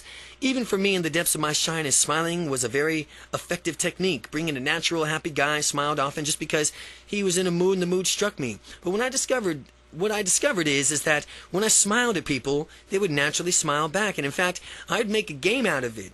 How many people could I get to smile? Sometimes when someone didn't respond to my smile, I kept broadening my smile until the person finally broke out of his or her stonic facial expression and smiled back. Smiling is disarming. It puts other people at ease. Since giving a smile is absolutely free and it always feels good to either give or receive, you should smile as often as possible. The sound of confidence. Another key to confident communication is an excellent vocal tonality. Vocal tonality is the pitch from which you speak, and if your voice is nasal, for example, you'll be irritating other people. Certainly it's not a good thing if your goal is to project a confident image while communicating with them. You want a tonality that resonates within other people and causes them to feel good. Most people aren't even aware of it, but your vocal tonality has an effect on people in the unconscious level. Speaking with a bad tonality, well, it's like running fingernails down a chalkboard. Personally, I'd rather listen to a dental drill than listen to someone drone on with nasal tonality. Tonality exercises. The good news is that people can improve their tonality through repeated practice. To exercise, you will need to place your hands on a certain body part and place your attention while speaking. As a result, you will notice a shift in tonality, and by the end of the exercise, you'll have a deep, resonant tonality. Place your hands on your nose and say, "This is my nose." The tonality should be nasal now and probably very irritating. Move your hands down to the mouth and now say, "This is my mouth." And as you do this, listen for the difference in your tonality already. Next, place your hands on your throat and say, "This is my throat." And no change in the tonality yet. Place your hands in your upper chest and declare, "This is my chest," and notice the tonality becoming more resonant. Finally, place your hands on your abdomen and say, "This is my abdomen." And when I talk like this, I get a deep, rich tonality that people enjoy. When your attention goes and the energy flows, this is the reasons why your tonality gets better when you concentrate on your abdominal area. If you want to listen and model the tonality after someone, turn on the radio and really concentrate on how the disc jockeys use their voices. You'll never find a disc jockey with a nasal voice for reasons mentioned before.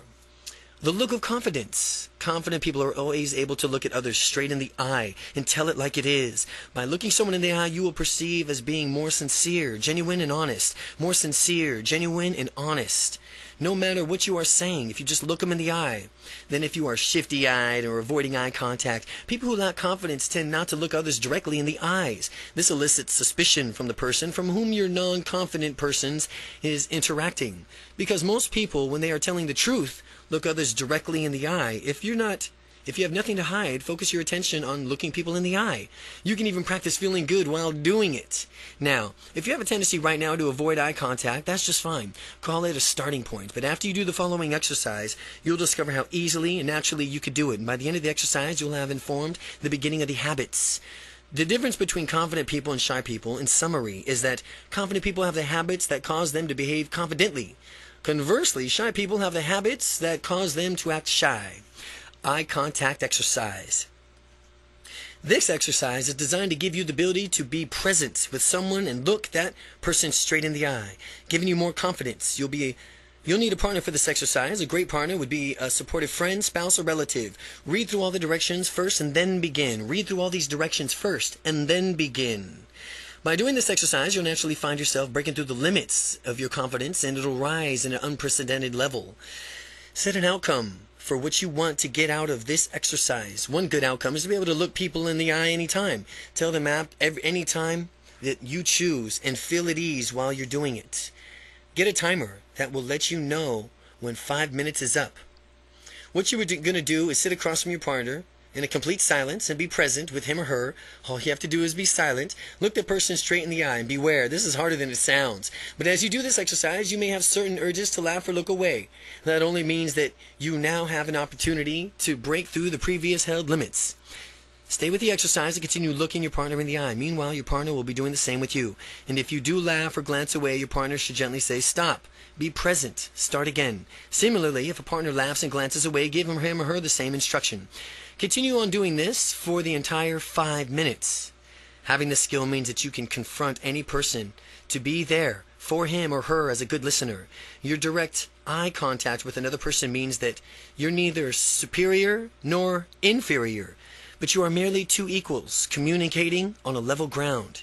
Do this exercise with your partner as many times as you can, and you'll need it in order to be able to look someone in the eye. And pretty soon, you'll discover that it is really, really easy to do so, and with no longer to being intimidated to direct eye contact. The real world is a true test of gauge. Now, how you've come from, of how far you've come. After doing the exercise, practice in the real world and notice how easy it is that you do it. How surprised will you be when you find others doing it automatically? Others will react positively to your new confidence, and this eye contact that you've learned is not designed to intimidate, but foster better communication through honesty and openness. It will also let other people know that you have the look of confidence. Part 4. Becoming Unstoppable. Chapter 13. 21 explosive techniques to supercharge your confidence. First comes thought, then organization of the thought into ideas and plans, then transformation of those plans into reality. The beginning, as you will observe, is in your imagination. Napoleon Hill. The techniques, exercises, and strategies in this chapter will speed you on your way to unstoppable confidence. Practice them regularly and watch your confidence soar. Technique 1. The instant shift. One of the major steps in gaining more confidence is being aware when you're lacking confidence. The reason for this is that you have to be aware of something before you can change it. When you're aware that you're not being as confident, you can change it. It will no longer be a given that you're shy or tentative or whatever they label you previously used to describe yourself. As you become consciously of what your mental process is with respect to confidence, pay particularly attention to your internal voice. If you have a limiting negative voice nagging at you, I'm sure you naturally realize that you can stop you dead in your tracks when you really want to go for it. Well, while you're paying attention to your internal voice, Notice the sorts of images that are inside of your mind. When you hear and see internal impacts on how you feel, and the way you feel either frees you to take actions or hold you back. Now, when I was locked into my dungeon of shyness, anytime I wanted to go out and meet a woman, I would project a big picture of a woman rejecting me and laughing at me before I even said hello. With these images in my head, I was completely paralyzed with the fear and took no action. Instead, I watched an opportunity pass me by, and I regretted it every time. If you want excellent feelings, you have to see and hear excellent things, which is easy because you're in control of your own mental processes. Whenever you're acting shy, you must simply stop and realize that this is a process and that you can change it. And if you find yourself acting in a tentative way or shy way, here are some NLP techniques that you could try. Interrupt the process. Imagine a police officer springing up inside of your mind, holding a red stop sign. Imagine that he shouts out with authoritative tone and loud as he can and says, "Stop." When you hold these images in your mind, you'll find yourself immediately stopping the processes of feeling that lack of confidence. Shift your state, and once you stop the process, you can change your directions and go in any direction you want. For purposes that you should immediately shift your physical state to one that exudes confidence. Employ excellent physiology and posture, head up, shoulder back, stomach tucked in. Put your smile on your face. Feel good just like that. And if your body is in this state of confidence, it's easy for your mentality and for you to mentally follow suit. The instant shift. Number 1, recognize your shy or unconfident action. And number 2, interrupt the process. Number 3, shift your physical state to a confident posture. And then 4, let your mind follow suit. Technique 2, rehearse confidence. Once you interrupt a negative mental process, you could then consciously choose your emotional state you want to experience. You won't be merely acting out the habit. You'll be acting out a conscious choice that is very powerful. And with this technique, you can program yourself to have unstoppable confidence whenever you need it. The key is that when you rehearse what you get, the key is that what you rehearse is what you get. A friend of mine who was into martial arts always reminded me that train the way you fight because you will fight the way you train. This holds true for being confident as well, and by rehearsing confidence in your mind, you will have it when you need it. For you to have unstoppable confidence, you need to mentally rehearse it in your presence. This means that you're going to have to visualize what you desire. Confidence. We will watch ourselves walking, talking, moving confidently. We will see ourselves doing things that never before have been done, not even and realize that were possible. If it's difficult to do this at first, don't worry. Visualizing is a skill like any other, and you will need to get better at it with practice. If you think that you have difficulty visualizing, pretend that it's easy for you. You have a way of dealing with anything. One way to dealing with anything, to fake it until you make it. Pretend that you can visualize. As you do that, you will develop such a skill in visualizing that pretty soon you'll forget that you were just pretending, and you'll soon be a great visualizer. Now that you're visualizing, focus on the image of yourself behaving confidently. As projected on your mental movie screen, notice how you exude confidence in every fiber of your being. Now others can sense it coming from you. As you can see yourself behaving confidently, listen to what you hear as you fulfill your experience, that ultimate state of confidence within. To amplify your confident state, make the picture bigger, brighter, closer. Crank that sound way up in your state of mind so that you can feel that confidence coursing through your entire being. Let the past resonate all throughout your body. Let the bass resonate. When you make these adjustments to your experience, notice how much powerful and confident you become. Do this exercise as many times as it takes to thoroughly feel the confidence inside of you. How will you know when you've done it right? The answer is that by looking at the mental images of your confident self, you'll automatically feel the confidence. This is how you know that you're successfully completing this exercise. Your unconscious mind does not understand the difference between a scenario that is genuinely real and a scenario that is vividly imagined. For that reason, vividly imagining confidence is your future means that you are literally programming yourself to have the confidence when you need it. Set a trigger for confidence that you've rehearsed. Here's how to set yourself up for confidence anytime. Number 1, close your eyes. Number 2, watch yourself on a mental movie big screen as confident. Number 3, enhance your visual and sound qualities of the movie. Number 4, jump into your own on-screen body and let's see through your own eyes and hear what you hear and feel total confidence. Number 5, hold your thumb and your first finger together as you experience confidence. The more you feel confident, the harder you press your thumb and first finger together. After 5 seconds, separate your thumb and first finger and open your eyes. Repeat the first step. Repeat the first 7 steps, but watch a different confidence scenario. By doing this, you'll have programmed your mind to respond to a feeling of your thumb and forefinger pressed together as a confidence trigger. Confidence trigger. Now that you've rehearsed it, whether you need confidence or not, you could just close your eyes and press your thumb and forefinger together as long enough to let you have a feeling that you've triggered, and it starts flooding through you. Rehearsing confidence. Focus on an image of acting confident as on a movie screen. Listen to yourself speaking confidently. View the picture in a close-up, turning up the volume. Feel the confidence as you project it on screen. Technique 3. Program confidence. You and I have all the resources that we'll ever need to become total, successful, unstoppably confident. Many people discount how resourceful they could potentially be to have unstoppable confidence in the future. The key is to be able to summon your own confidence resources that will get you the results that you want. You did it successfully in the past, which means you can do it successfully anytime. It's only a matter of practice before you have the confidence, whether you choose to switch it on. Remember the time that you were unstoppably confident in the past. Become aware of what specifically you did see, hear, feel inside as you re-experience what it's like to completely be confident. There's a structure to your confidence experience in the same way that there's a structure to your building.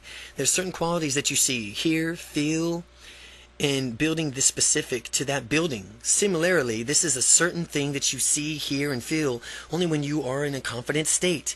While you relive a past time when you were confident, ask yourself the following questions. To become aware of the visual qualities of confidence, what size is what you see? What size is what you see? Do you see a picture or a movie?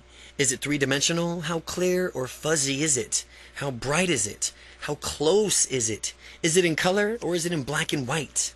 And as you ask yourself the following questions to become aware of the auditory qualities of confidence that confidence has for you, ask yourself, what do you hear? How loud is it? What's the tempo? What's the pitch? What direction does the sound come from? And ask yourself the following questions to become aware of the sensory qualities of confidence. Where does the feeling begin in my body? How intense is the feeling? What direction does the feeling come from? And how long does this feeling last? By altering the visual, auditory, and sensory qualities of confidence, you can actually amplify your confident state. Practice playing around in all of these different qualities. See the appendix for more qualities. And notice the results and the effects of your confident state. This means that you can build even more confident state once you find the qualities that work best for you. As you relive your past confidence and relive your past confidence experiences, become aware of the visual, auditory, sensory qualities associated with the experience. Realize that you can use these same qualities to program yourself in an unlimited confidence in your future. The way you do this is by imagining situations in the future where you will need unstoppable confidence, and imagining your future confident self adjusting from what you see, hear, feel to match your past experiences of confidence. You are literally programming your mind to have unstoppable confidence in the future. When the moment arrives, your mind will act as if you already experienced it before and give you the unlimited confidence. Any subject or event coming in your future, start thinking completely confident about it, and when the event comes, you'll already be confident about it. As I've said, the mind does not make distinction between what is real and what is vividly imagined. Real-time scans the brain to reveal whether you take a physical action or simply vividly imagine doing it. The same areas of your brain are activated. You can take advantage of this by programming your mind in advance. Program confidence. Number 1. Relive the past experience in which you felt confident and noticed all visual, auditory, and sensory qualities associated with that experience. Now imagine a situation in the future where you'll need that type of confidence, and imagine yourself adjusting to what you see, hear, and feel to match the past experience of confidence. Technique 4. Anchoring. Many who have studied psychology will be aware of the groundbreaking experiments conducted by the animal behaviorist Ivan Pavlov that determined the power of stimulus-response conditioning. After noticing that a dog salivates when they eat, he paled a unique stimulus, the shining of a light, with the presentation of the dog's meal. Pavlov would turn on the light immediately before giving the dog food. After several rounds of this, the dog would salivate even when the light was just turned on, but no food was present.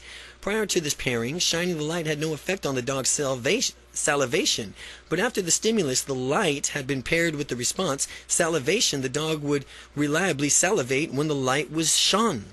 The phenomenon of stimulus-response conditioning has come to be known in many circles as anchoring. An anchor is a stimulus that triggers a mental state. An anchor is a stimulus that triggers a mental state. It has been applied to a phobia treatment, motivation, and other areas of personal development. The beauty of anchoring is that it can be very easy to do for yourself. Properties of good anchors are that they elicit a strong emotional state, they must be unique, and they must be repeatable. Now, if it's all very well to work for yourself into an unstoppably confident state manually when you have the time, but what about when you'd like to get into that state instantly? Well, this is anchoring and where anchoring comes from. When you want to get yourself into a state of being confident, motivated, and strong, you can easily pair the state of stimulus of your own. Many people like to use music. If you want to do this, pick a piece of music that matches and maybe even evokes the state that you want to anchor, such as the Eye of the Tiger or the Chariots of the Fire theme. Pick one of your favorite confidence techniques and do it along with the music. Do this over and over again, and you'll find that listening to the music immediately plunges you into that state. You can even anchor states with internal stimuli. Any image that automatically puts you into a certain state already in an anchor. For some people, just thinking about the smiling face of their spouse puts them in a romantic state. Just thinking about a happy baby is enough to make many people melt with a tenderness. All of these mental techniques is designed for tapping into a natural power to activate an emotional circuitry of your brain and body to produce a confident state. Once you have that state, you can pair it with an outside stimuli like music or pictures, or you can associate it with internal stimuli like remembering images, sounds, or feelings. The following is a great internal anchor of mine, and I want to pass it on. After you imagine a few times, you'll naturally associate what you see and hear inside of your mind with a powerfully confident state. Picture a jet black puma at the top of a glorious canyon spans miles across. Puma radiates intensity with its black is arched in its poised pounce and its unsuspectedly prey below. The prey does not even realize what will transpire as the puma knowingly licks up its sharp teeth. But as you watch the scene, if you will, step into the puma's body and become the puma. See with the puma's eyes. Hear what the puma hears. Feel the unstoppable confident state that the puma has as you become completely aware of just how easily you are going to devour your prey, accomplish your goal. Or devour your prey or accomplish your goal. To even more fully experience this confident state, let loose with a growl that will rival any puma alive. Doing this will help you associate this powerful state with the sound of a growl. After doing this exercise, you'll be able to simply growl internally and immediately go back to this state of unstoppable confidence. All you'll ever need to do to get this, again, is to stop for a moment, close your eyes, and growl inside of your mind and become the puma. Anchoring. Practice a favorite confident generating exercise. While doing so, listen to the piece of music that makes you feel confident or an image. Imagine an image that makes you feel good about yourself. Well, when you want to recreate a confident feeling internally, hear the music or see that image. Technique 5. Circle of Confidence. The next technique is advanced from the anchoring called the circle of confidence. Circle of confidence. Instead of anchoring something on location to your body or internal stimuli, this technique anchors confidence to a spot on the ground. Into doing so, you will physically step into an unstoppable confidence whenever you need it. There have been times in your past when you were confident in the future. When you were confident. In the future, you will be confident again. The key is to be able to summon that feeling at will. This technique allows you to evoke a state of confidence wherever and whenever you want. To form your circle of confidence, imagine a circular location on the floor. Before you step into that circle, notice its exact dimensions. Picture it either with colors or transparent, and if you will. When you physically step into that circle, you will move back in time to a moment which you had complete confidence. Pick an experience of an ultimate confidence. While you're standing in your circle, fully relive the instance in confidence. See what you saw at that time. Hear what you hear. Allow yourself to feel unstoppably confident of that experience. Inside the circle, feeling confident, adjust your body language. Match your confident state. Keep the confident state as you walk around outside the circle. Now, if you have enough confidence to meet your outcome, you are done with this exercise. If you need more, go back into that circle and relive the difference. Equally powerful, confident experience. Continue stacking up this confidence until you have all that you need, regardless of wherever you are. You can use a circle of confidence as just a confidence technique or a confidence builder to instantly gain more confidence, exaggerating your strongness, your powerful physiology as you train your body how to stand and move. And pretty soon, you'll find yourself naturally standing confident as a habit. Circle of confidence. Imagine the circle on the ground, remembering the situation in which you felt confident. Relive the experience as you step into the circle. Relive that experience of confidence as you step into that circle, and adopt that confident posture. Step outside the circle and continue to walk and act confidently. Technique 6. Mirror affirmations. Typically, when people do affirmations, they repeat them endlessly in hopes that they will not work. Doing so is somewhat effective, but it can be made such more effective when someone simply has a modification to it. This technique can supercharge the efficiency of the affirmations. Instead of using statements like beginning with I, you will use statements beginning with you. These situations are more powerful because they allow you to consciously mind to tell you, your conscious mind, specifically what you want and how to behave. Get in front of a mirror and stand in front of the mirror with a confident physiology and project your intention for these affirmations to change your life. The larger the mirror, the bigger it is, the better, because you can see more of yourself. With your shoulders back, your head held high, and your stomach tucked in, look yourself squarely in the eye and say, with the following affirmations, you are completely powerful. You are unstoppably confident. You will become more and more confident each and every day, and nothing can stop you. You can go for what you want and get it. Repeat these affirmations to yourself in the mirror until you totally feel them in your body. Perhaps you could see yourself a bit differently when you do it, as you will already notice behaving differently and more confident. Or maybe you'll hear the inner voice speaking forcefully with absolute confidence from within. Do this daily as part of your confidence building regimen, and I can guarantee you that you'll have an unstoppable confidence in a little bit of time. Mirror affirmations. As you stand in front of the mirror, adopt a confident physiology, shoulders back, head up, stomach tucked in. Deliver affirmations to yourself in the mirror using you instead of I. You. Technique 7. Future success now. I have future success now, and if you were to taste the future success, how would it feel? What would it look like to achieve your goals now? Wouldn't it feel tremendously more motivating to go for it right now? This future success now technique does exactly that. It brings all the future feelings of success into your heart, mind, and soul right now. You can experience such an overwhelming sense of success, and you'll surrender to your passion and go for it. Any fear that might have had still in the present, but you desire for success, dominating all other emotions, you'll feel the need to take action and fulfill your goals. In this exercise, the outcome you will want is to set to increase your confidence. This means saying, either aloud or in your mind, I'm doing this exercise to increase my confidence and feel more passion, which will naturally cause me to go after my goals and make my dreams more reality. Are you ready to feel your future success? Close your eyes. Picture your mental movie screen. See yourself at the point from which you're about to reach that pinnacle of your success while you're watching yourself. Make sure that you see yourself in color, big, bright, close up in a picture in HD, crisp and clear right in front of your face. Fill your mind with stereo surrounded sounds. Turn up the volume all the way. Just before you reach your pivotal point from where all your success yours, stop the movie you're watching and ask yourself some questions to clarify exactly what you're going after for this success. Find out and clarify why exactly you're going after this success. What's important into getting this pleasure? What's important about that? Ultimately, what does having this success do for you?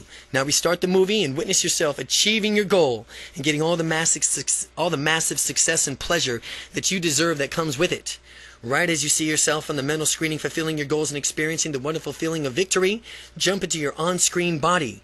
Now, through your own eyes as if you could see there, through your own eyes as if you are there now, because your mind, you are. Hear the sounds of success. Feel the success like in every fiber of your being. As the moment comes to a climax, I want you to take all these wonderful feelings and wrap them up. Take those unlimited feelings that you have and jump out of that mental screen back into your physical body, allowing all those magnificent feelings to ebb and flow. You've just smelt the sweet scent of your future success. You've tasted the victory. You've realized the glory of yours to be for the taking. It's up to you to take action now and claim what's rightfully yours. As you complete this exercise, write down 5 immediate actions that you will take to bring you one step closer to achieving that success that you deserve. A future success now. Number 1. Only your mental screen, play a movie. On your mental screen, play a movie of you succeeding massively. Just at the point you are about to get the peak of your success in a movie, temporarily hit pause. Ask yourself, what's important about the success? And what will having the success do? Jump into the movie as you begin playing it again and soak up the unlimited massive success that you deserve. When the movie is done, take all these wonderful feelings back with you as you open your eyes. Write down 5 immediate actions that you will take, that you will begin to get you one step closer to achieving your goals. Technique 8. Put your life in perspective right now. Consider whatever appears overwhelming to you now. By the end of this exercise, you'll think about it completely different and with much more confidence about what you're going to do. Picture a line representing your lifetime. The past is off to the left and the present is in the center and your future is off to the right. Now, place whatever is bothering you on this timeline and visualize it as a small dot in your mind. Take a step back so you can see a larger portion of your entire timeline instead of just the present. Notice how this puts you in a minor nuisance into a different perspective. Now mentally step back even further and notice all of your past and all of your future at once. And recognize just how small and insignificant this dot represents your current problem. When you keep things in perspective, it's really difficult to waste valuable time and energy on trivial things. The trouble begins when people do not keep their big picture in sight and magnify some issues to be larger than it really is. So put your life in perspective by, number 1, visualize your life as a timeline. Picture whatever is overwhelming you as a point on that timeline, and then mentally step back to see that dot in perspective as something tiny and small. Chapter 9. Avoid the future that you don't want. Well, as we saw earlier, people are motivated either by moving towards pleasure or by moving away from pain. Well, if you were bunny rabbits, it would be equivalent as us as moving towards carrots or away from people's boots. The next technique will work best for people who run away from the boots, so to speak, because it amplifies the pain of not going after your dreams to the point from where it'll seem easier just to do it. To do this exercise, visualize a timeline from Technique 8. Close your eyes and imagine floating above the timeline, drifting forward far into the future. Continue floating forward until you get to the point from where you were older. Most of your opportunities have passed you by. And as you get the point, you'll see yourself in a mental movie screen, walking around feeling miserable. Doing this, you might realize that you are looking at a person who has lived a life unfulfilled. Turn into the sounds coming of the older person who had so much potential, yet somehow failed to take action and live his or her dreams. Just the feeling as it disappoints rises to an extreme where your future self appears to realize that his or her life has not been invested wisely. Jump right into that older person's body and see the experience and what it's like. Feel how awful it is to lead a life unfulfilled. It is really quite tragic, isn't it? When you fully experience that feeling of deep regret, all the pain, disappointment, frustration that you will if you don't go after your dreams, immediately take action. Jump back into your physical body, and if you don't take action now, then go after your dreams, then that's how you will feel. If you don't take action now to go after your dreams, then that's how you will feel when you get older. Now, since you've experienced the pain that will happen if you don't go after your dreams right now, you are aware of how much you are motivated, and you are to avoid the feeling that you cannot live your dreams. Now, if you hesitate in your future, call that a horrible feeling from the experience that allows you to propel you to take action. To break out of this negative state of mind induced by the exercises, use one of the previous visualization techniques to see a wonderful future that you will have when you use your confidence resources to get the future that you want. So again, avoid the future you don't want. Visualize a timeline with Technique 8. See yourself further down the timeline with most of your opportunities passed over. Imagine your response physically, audibly, emotionally as an unfulfilled life. Come back to your present self. Summon those feelings of disappointment and rage when you need to get motivated and get busy. Technique 10. Build an enriched past. Oftentimes, a lack of confidence when facing a new experience stems from not having done it before. In order to get good on doing something, usually you have to do it poorly at first. And when this happens, some people equate that poor performance with failure or becoming anxious, and understand that we don't have to do everything perfectly from the start. Having said that, though, how much more confident would you feel if you knew that you had done something many times before? I'm willing to bet you that you would be tremendously more confident. This next technique builds memories from the past that feature you succeeding wildly at whatever you are about to do.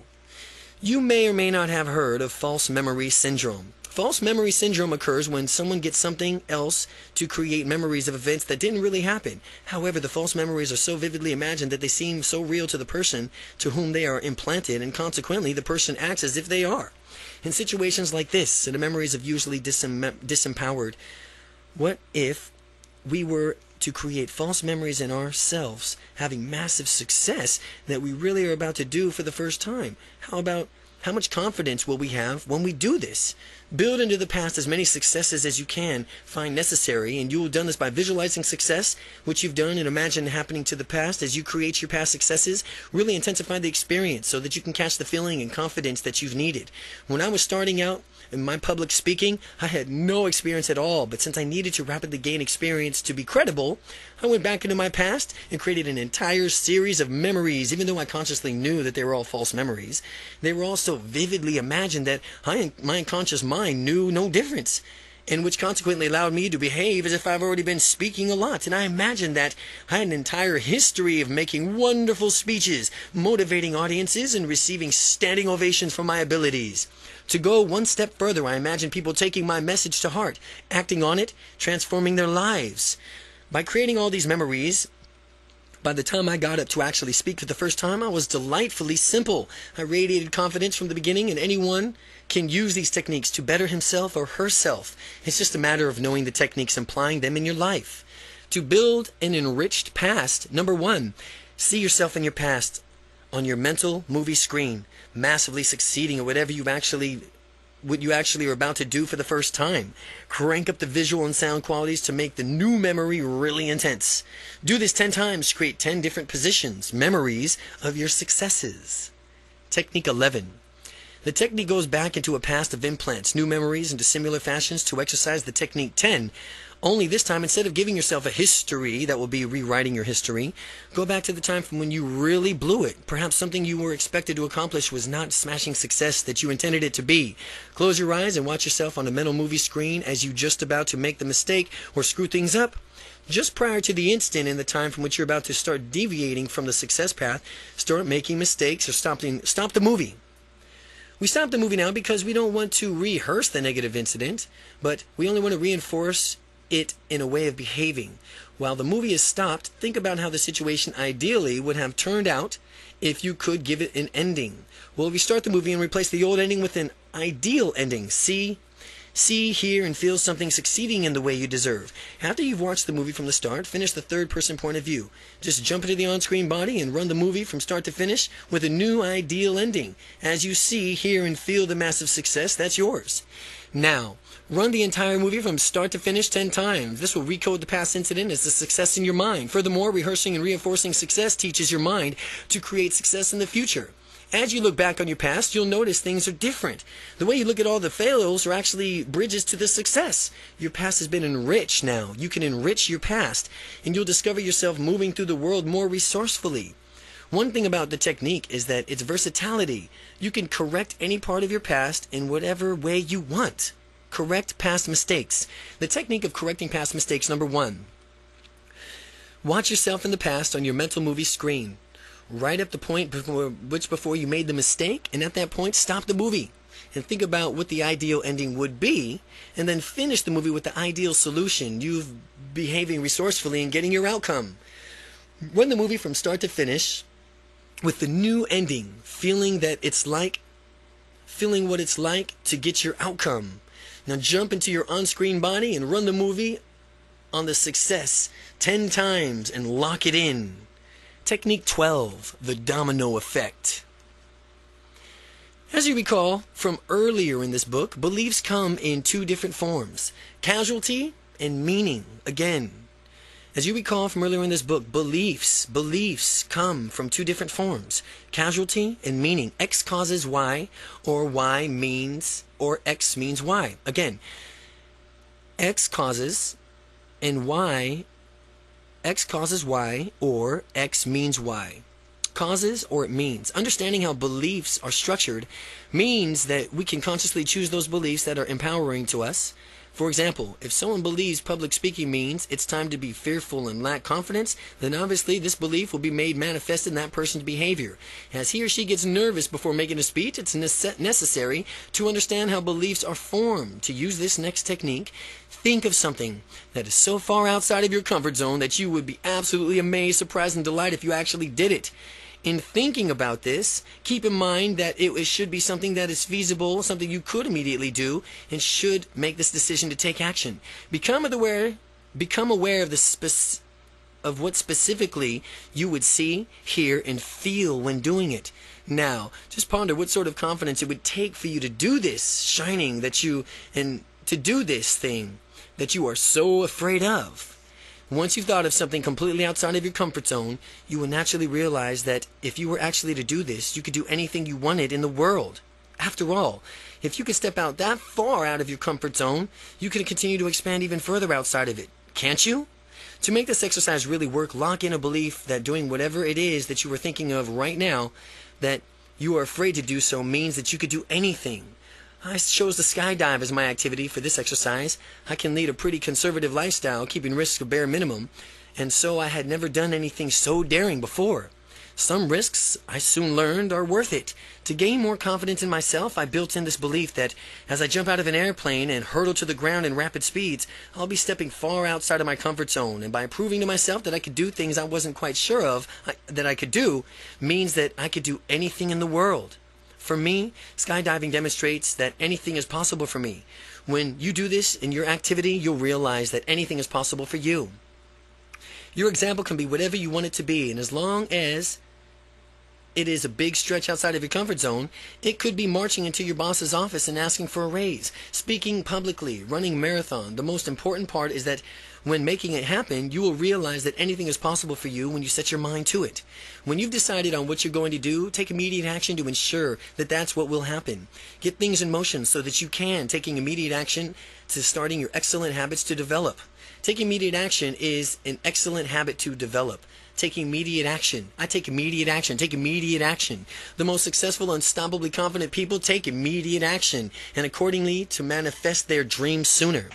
To anyone who is very logical or critically oriented, the belief that since I can skydive, I can do anything is not very logical at all, yet beholding the belief that you could do anything will enable you to go for much, much more than those who have limited themselves with logic.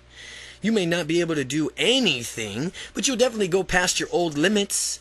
And remember, what seems like a limit is very often just a limit in belief, not in reality. So when you choose that your beliefs choose them because they are useful and empowering, not based on so-called logic.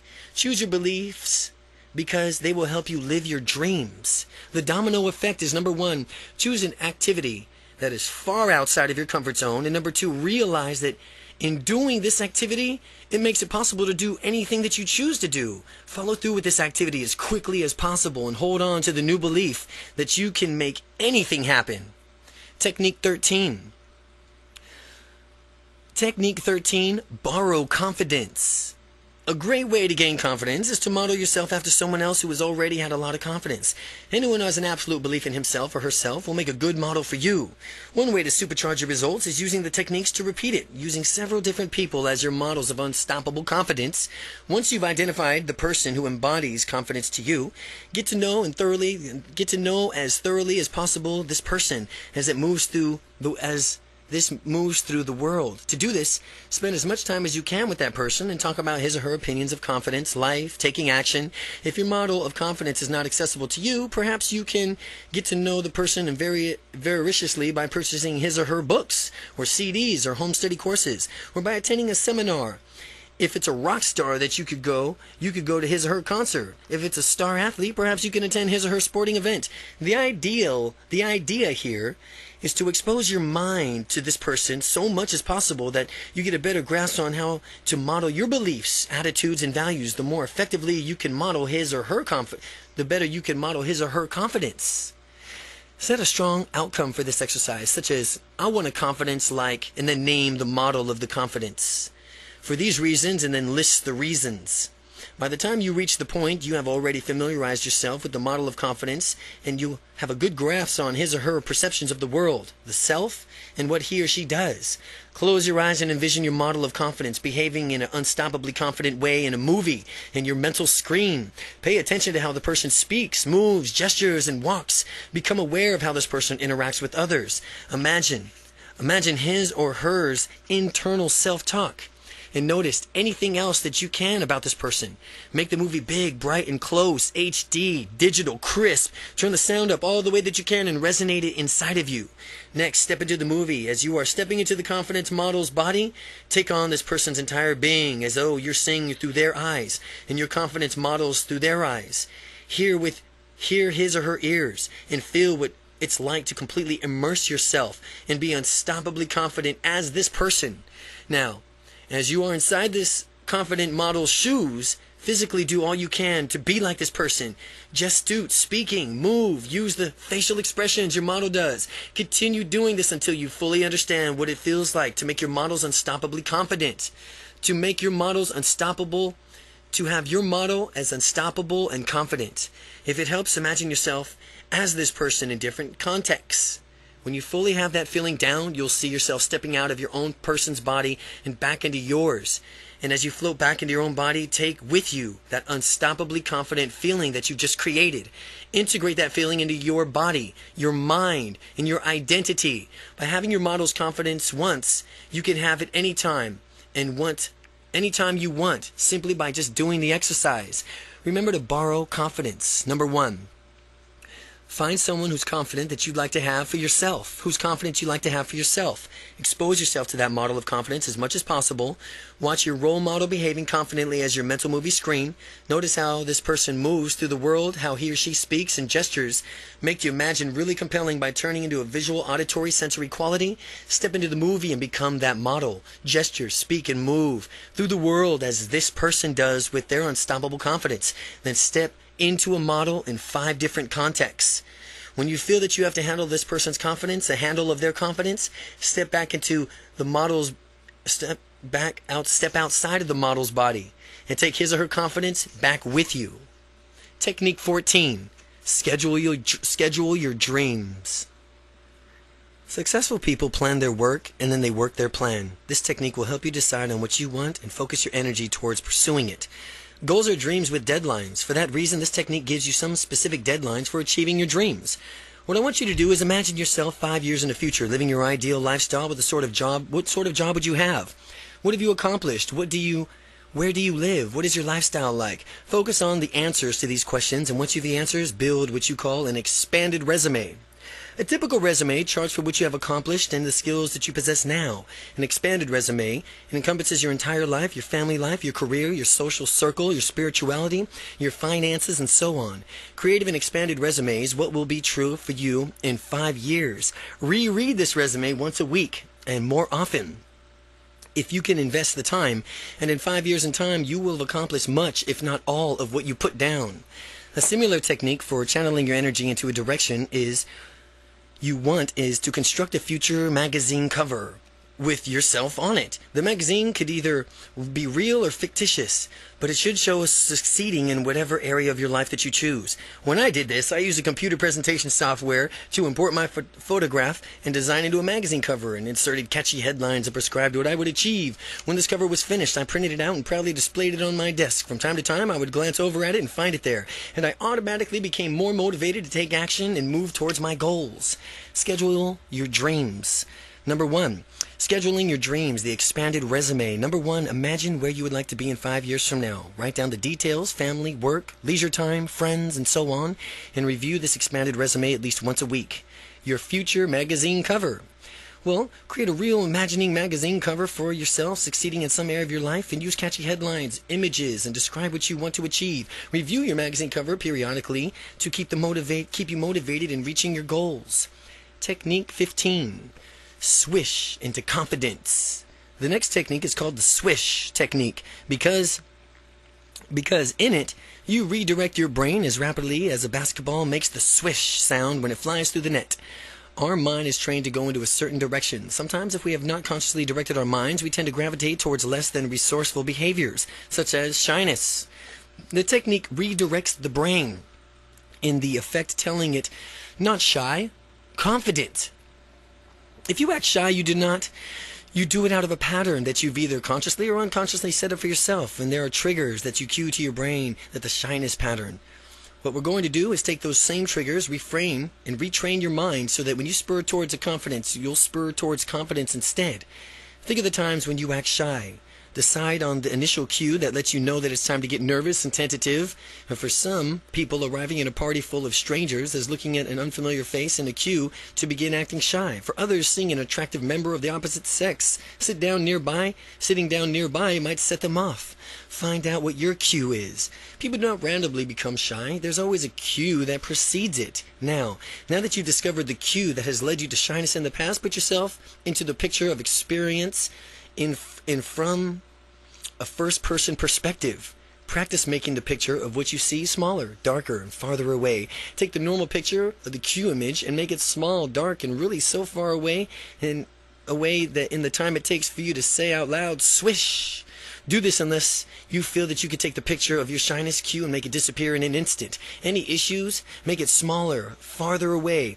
Do it before you could say the word swish. Following that picture, an image of your ideal self, don't jump into the image yet. Picture yourself on how you would want to behave instead of how you currently do. See those strong, confident gestures, facial expressions, and postures, and make sure that when you think about your ideal self, you feel really motivated to be that way. If you don't feel a strong sense of motivation, then adjust your image of your ideal self until you do.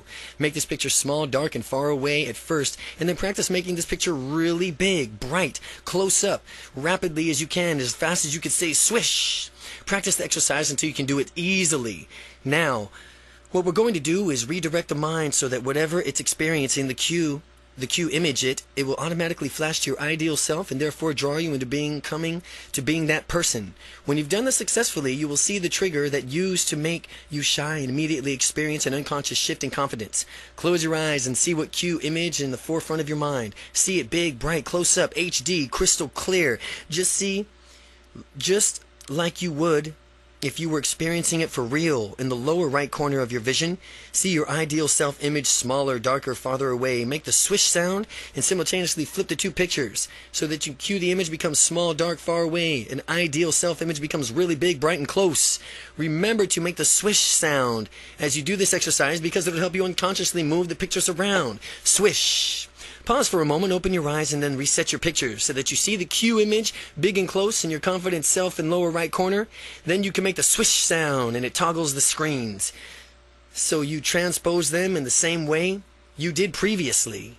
To continue, repeat this pursuing, resetting, and swishing of pictures until simply looking at the cue image automatically triggers your brain to gravitate towards the ideal self-image. That's how you know that you've been successful in retraining your mind. Swish into confidence. Number 1, identify the cue that's triggering your shyness. Number 2, practice making the image of that cue smaller, darker, farther away until you can do it in the time it takes for you to say swish. Now picture the idealized self smaller, darker, and smaller away. Now picture your idolized self smaller, darker, and farther away. Practice making that idolized self bright and close up again in the time it takes you to say swish.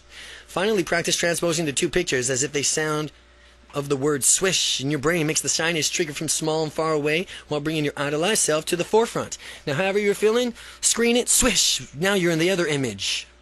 Technique 16. Disassociate, add resources, act differently. Sometimes people feel overwhelmed by situations because they're too deeply invested in them. If someone's too close to a situation, they may be difficult for him or her to reason logically about it. For example, if you have to make a major decision and there's an overriding emotional component, that emotional component may skew your judgment. This technique helps you stand back and survey the bigger picture, then in order to make the best decision for yourself. What is the smartest decision that you can make in any given second, moment, nanosecond? The smartest decision you can ever make. What will it do? What will do What you will do in this technique is to observe yourself in a third-person point of view. You will step outside of your body and look over at yourself, making a decision. Picture yourself on the mental movie screen, but don't jump into it yet.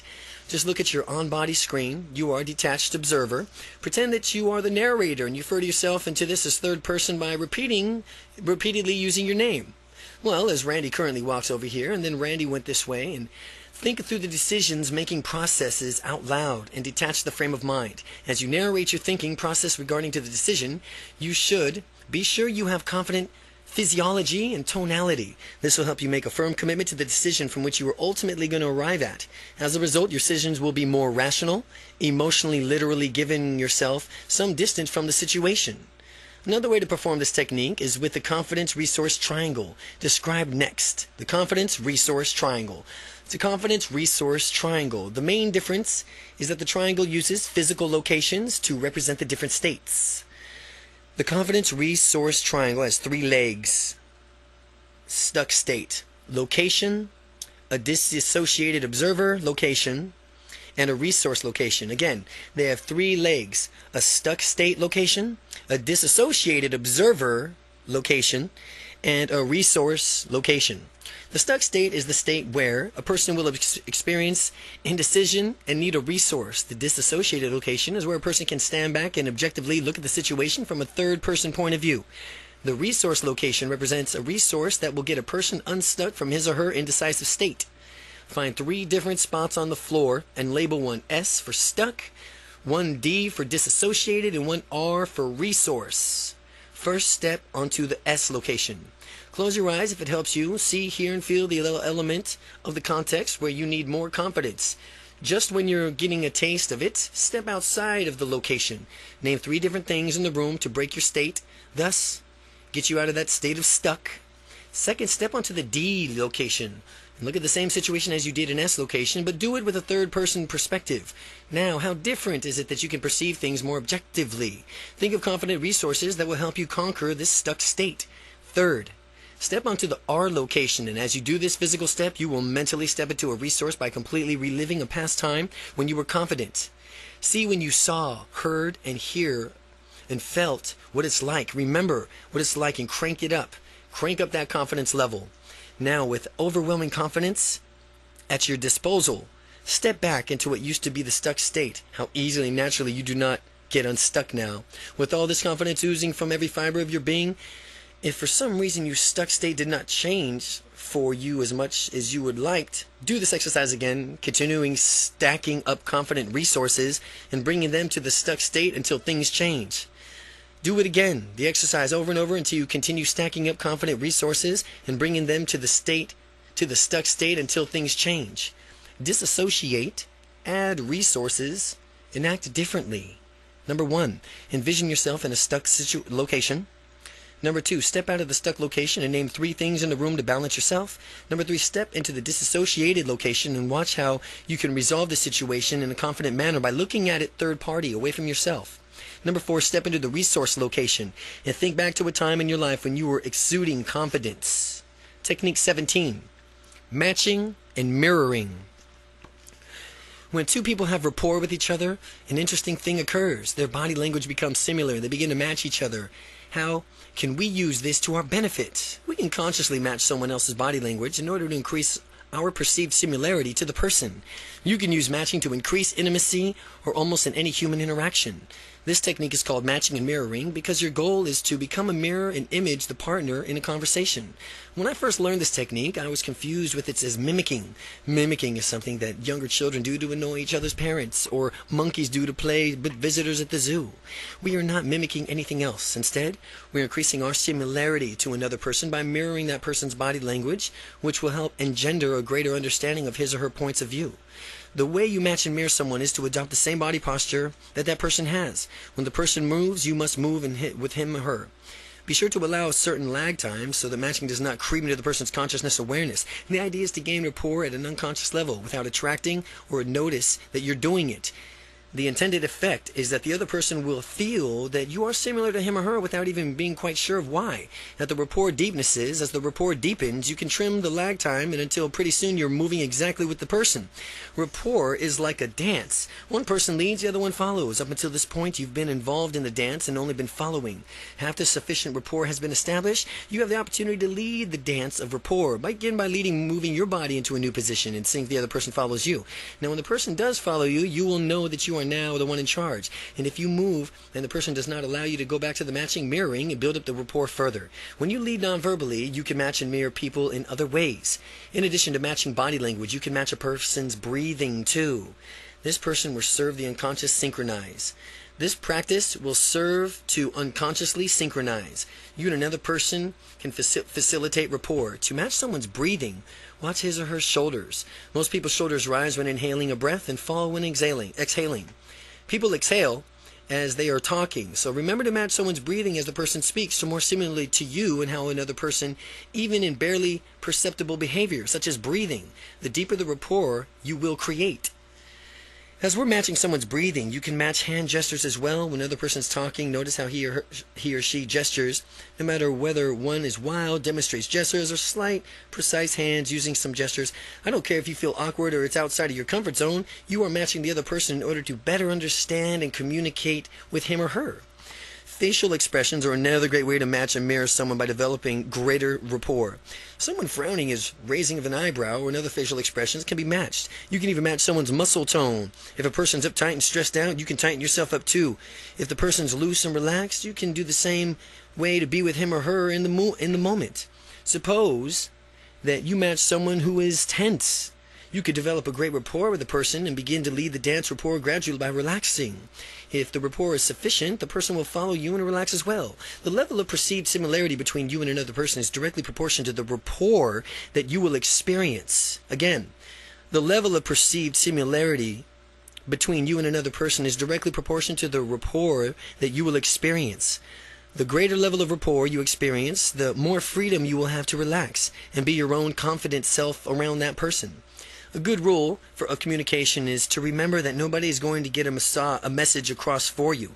So do whatever it takes to make sure that you are heard. Nonverbal matching somehow can help facilitate this and increase the chances that your message is received the way you intended it. It's not up to the other person to make sure that he or she gets it. As an excellent communicator, it's solely up to you to share your message loud and clear. Matching and mirroring number 1. With a friend, practice mirroring his or her movements. First, adopt the same body postures that the friend has, and next, match your friend's gestures. Third, mirror the friend's facial expressions, and when you are aware of the rapport that has been deepened, try making your own gestures and facial expressions and see if your friend matches your movements. Technique 18. Verbal matching.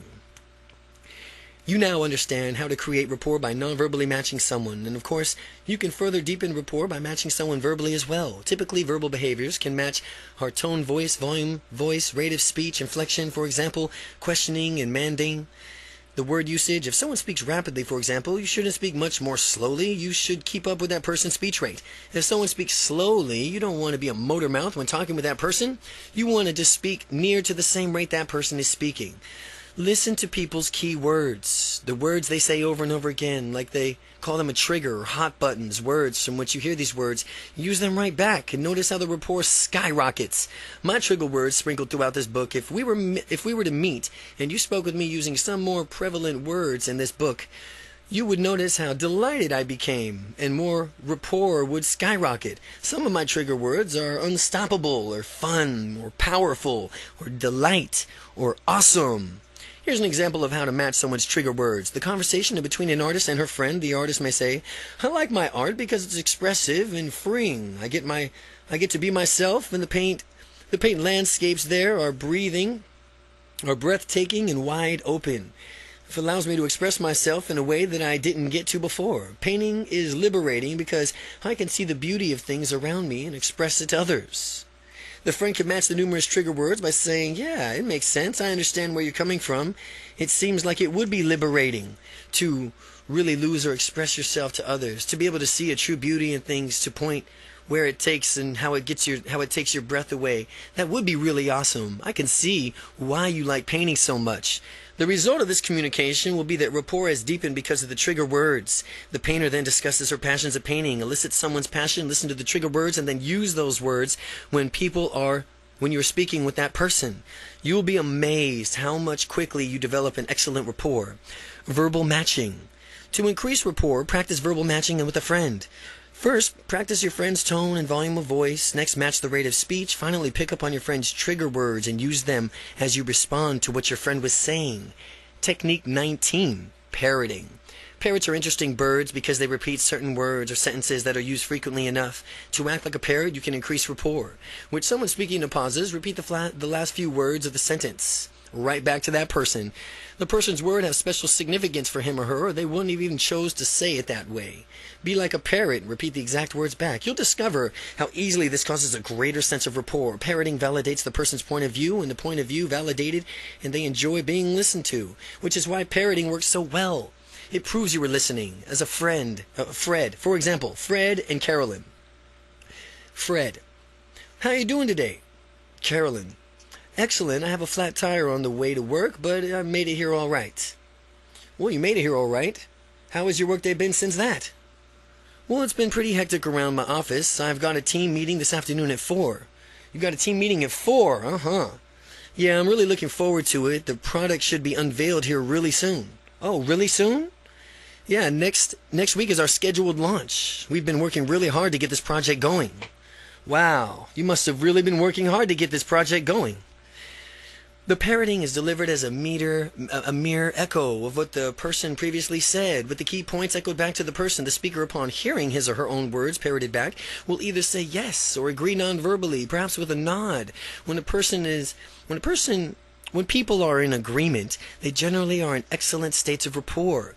Avoid active listening, which is when you change around what someone said by putting it into your own words and then spewing it back to that person by changing the words. You change the meaning and distort the true message that the person wanted to convey.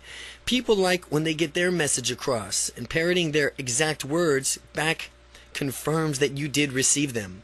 So in parroting with a friend, begin conversations and practice repeating the last phrase entirely, word for word, that your friend had said back to him or her. Make sure not to rephrase it in your own words. To rephrase someone's point in your own words is considered rude. They want to hear that their point was given across. Technique 20, nodding, leaning forward, and prodding. People are masterful communicators. Nods are the listening to others. They're doing so, they invite others to relax and share whatever's on their mind. The next time you're talking with someone, continually nod to open the person up for sharing. To practice this, get a partner and have a conversation. Say as little as possible, nod as often as you can, and this will effectively this is what effective communicators do. And by nodding effectively, your communication and your confidence and interpersonal skills will dramatically increase. By nodding often, disinterested communicators lean back and slouch. Excellent communicators lean forward and show that they are hanging on to every word that you said. In this exercise, lean forward, and as you nod along, as you're talking with your partner, prod him or her on by throwing in following phrases at the appropriate pauses. Again, when talking with your partner, prod him or her by throwing in the following phrases at an appropriate pause. Uh-huh. Go on. Oh, go on. I understand. Oh, I understand. I understand. What makes sense? Oh, that makes sense. Oh, that makes sense. Tell me more. Oh, well, tell me more. I see what you're saying. Oh, I see what you're saying. Oh, I hear you. Yeah, I hear you. Well, that feels right to me. Well, that feels right to me. You'll soon discover how effectively this keeps people talking. I've kept people talking for 30 minutes at a time without me saying anything, just by nodding, leaning forward, and interjecting these phrases at the appropriate times. Nodding, leaning forward, and prodding. Ask a friend to begin telling you a story. Practice nodding and prodding at appropriate points in the story and see how long you can keep your friend talking. Technique 21. Ask open-ended questions. When you realize that you can talk to anyone, anywhere, anytime, you will have more confidence in yourself than ever before. The secret to being a great conversationalist is knowing what to ask questions that show genuine interest in the other person. Quite simply, ask open-ended questions whenever possible. Open-ended questions require more than a simple yes or no response. The person answering has to elaborate and describe what he or she is thinking. Closed questions do not further develop conversations since they are usually followed by short answers. If someone repeatedly responds to you with one-word answers, there's not much work with the developing the conversation. An example of closed questions and responses: Brad, how you doing today? Fine. An example of open-ended question response is: if anything were possible, what would you most like to do right now? Well, I have a passion of sailing. I would love to be sailing in my boat around the world with my friends. I've been sailing before and I love it. I can't wait to go again. So you can see how asking an open-ended question and a closed question elicits entirely different responses. Now, as you ask these open-ended questions, be sure to listen intently to what the person is saying. While you are listening to someone, use the other methods taught to you in this book to develop an even greater rapport. You can nod and lean forward, parrot the person's words back to him or her, use nonverbal matching and mirroring and using trigger words. Doing all this at once, you might be cumbersome at first, but therefore practicing each skill individually, and then when you've mastered them all, begin to combine them for an even better rapport with others. Ask open-ended questions. Engage a friend in a conversation. Ask open-ended questions and see how long that you can keep the conversation going. Chapter 14, Your Confident Future. Whatever we expect with confidence becomes our self-fulfilling prophecy. Brian Tracy. This chapter contains a few final pieces of advice to get you on your way, and once you've started, make sure you don't stop. Build your community. As your confidence grows, others will notice the change within you and perhaps behave differently than before, and that's normal. They are used to you acting in a particular way, and then when you behave differently, they may not have a pattern for interacting with you anymore. They will adapt to your newfound confidence and develop an affinity for it. When I first began breaking out of my shell, I was concerned about how others would treat me, and much to my delight, they seemed to enjoy being around me a little bit more thoroughly as a direct result of my increased confidence. Family and friends. Enlist the support of your family and friends to help you on your confidence journey. When they are behaving in a confident manner, they can compliment you and reinforce your behavior. Tell them that you would appreciate their support as you do these confident exercises. Similarly, if they catch you falling into an old shy habit, they can politely point it out for you, which means that you can immediately correct that behavior. Some people may have a negative reflection to your enhanced confidence and zest for life, and they are not genuine friends. Your genuine friends want the best for you, and anything less means that you're not a true friend. And if someone tries to criticize your increased confidence, view this as an opportunity to test your confidence and let that criticism bounce right off you without even making an impact. Learning unstoppable confidence with others is, in addition, I recommend meeting regularly with others, like-minded people, to teach unstoppable confidence to others, to increase your own confidence. Let this book serve as a guide. It will help your group does confident exercises with each other. Getting together with other people can be an incredible, powerful way to ratchet up your confidence. You can support each other on the journey to a greater success. And when you get together with confidence, you can talk about situations that when you were confident and other situations where you need more confidence. Others may have insights that haven't occurred to you yet, and you might be able to help them likewise. Meet with people on a regular basis. Once a month maybe would be great. Harness the power of a synergy. That is the concept of the whole greater than the sum of parts. In the case of this confidence group, the entire group's intelligence exceeds that of each individual's intelligence summed up. The whole group would become each member would become as intelligent as all of the intelligence summed up. Take action now. Your power lies in the present. That means you need not cast off procrastination and do it now, whatever it may be. I cannot emphasize this point strongly enough. Dismiss. It can wait until later mentality right now. The sooner you adopt the do it now attitude, the do it now attitude, the sooner you will create a better relationship, more fun in life, to fulfill your dreams. The reason doing this as soon as you can possibly is easier than procrastinating is because of the psychic weight of the things that are put off. If you typically procrastinate on something, you may not think to yourself, I should be doing that instead of this. Then you might talk to yourself and doing it later. Meanwhile, the leisure activity, which you were supposed to be enjoying, is now consequently ruined because your mind is preoccupied with what you should be doing. That is why we do it now mentality is so powerful. It's really much easier to set up and finish tasks than it is to free from your obligations. Enjoy yourself in your favorite leisure activities. The greater equalizer among us is that in each and every day, we all have the same 24 hours to invest. Everyone, rich or poor, 24 hours, here we go. Most people don't think of their time as an investment. But once you spent today's 24 hours, you can never get them back, ever. People endlessly hang out wasting time without realizing that it is time that is never to be recaptured. I'm all for leisure and spending quality time with friends and loved ones. My main objective is towards people who are acting without purpose, or rather being inactive without purpose. If people consciously choose how they spend their time, that is fine. To maximize your use of time, survey your life. Find out what wastes your time and eliminate it so you can spend more time doing what you thoroughly enjoy. If something is unbearable to you, hire someone else to do it. Or perhaps trade responsibilities with a friend, partner, or a spouse. It all comes down to this simple message. Do more of what you like and less of what you don't. The following is an exercise to discover how to invest your time. When you finish it, the result might surprise you. Go through the results and eliminate your time wasters. Maximize doing what you love, and you'll find yourself being more efficient in the following weeks. Since you will know what tasks consume large chunks of your time, what tasks can be delegated? Number 1. For an entire week, write down what you are doing every half hour. Number 2. After the end of the week, notice how you spend most of your time and what you're doing. Number 3. Ask yourself how easily you can eliminate time-wasting activities. Number 4. Ask yourself what you can invest more time on in your activities that will lead you closer to your goals. And finally, schedule your next week according to what you've discovered.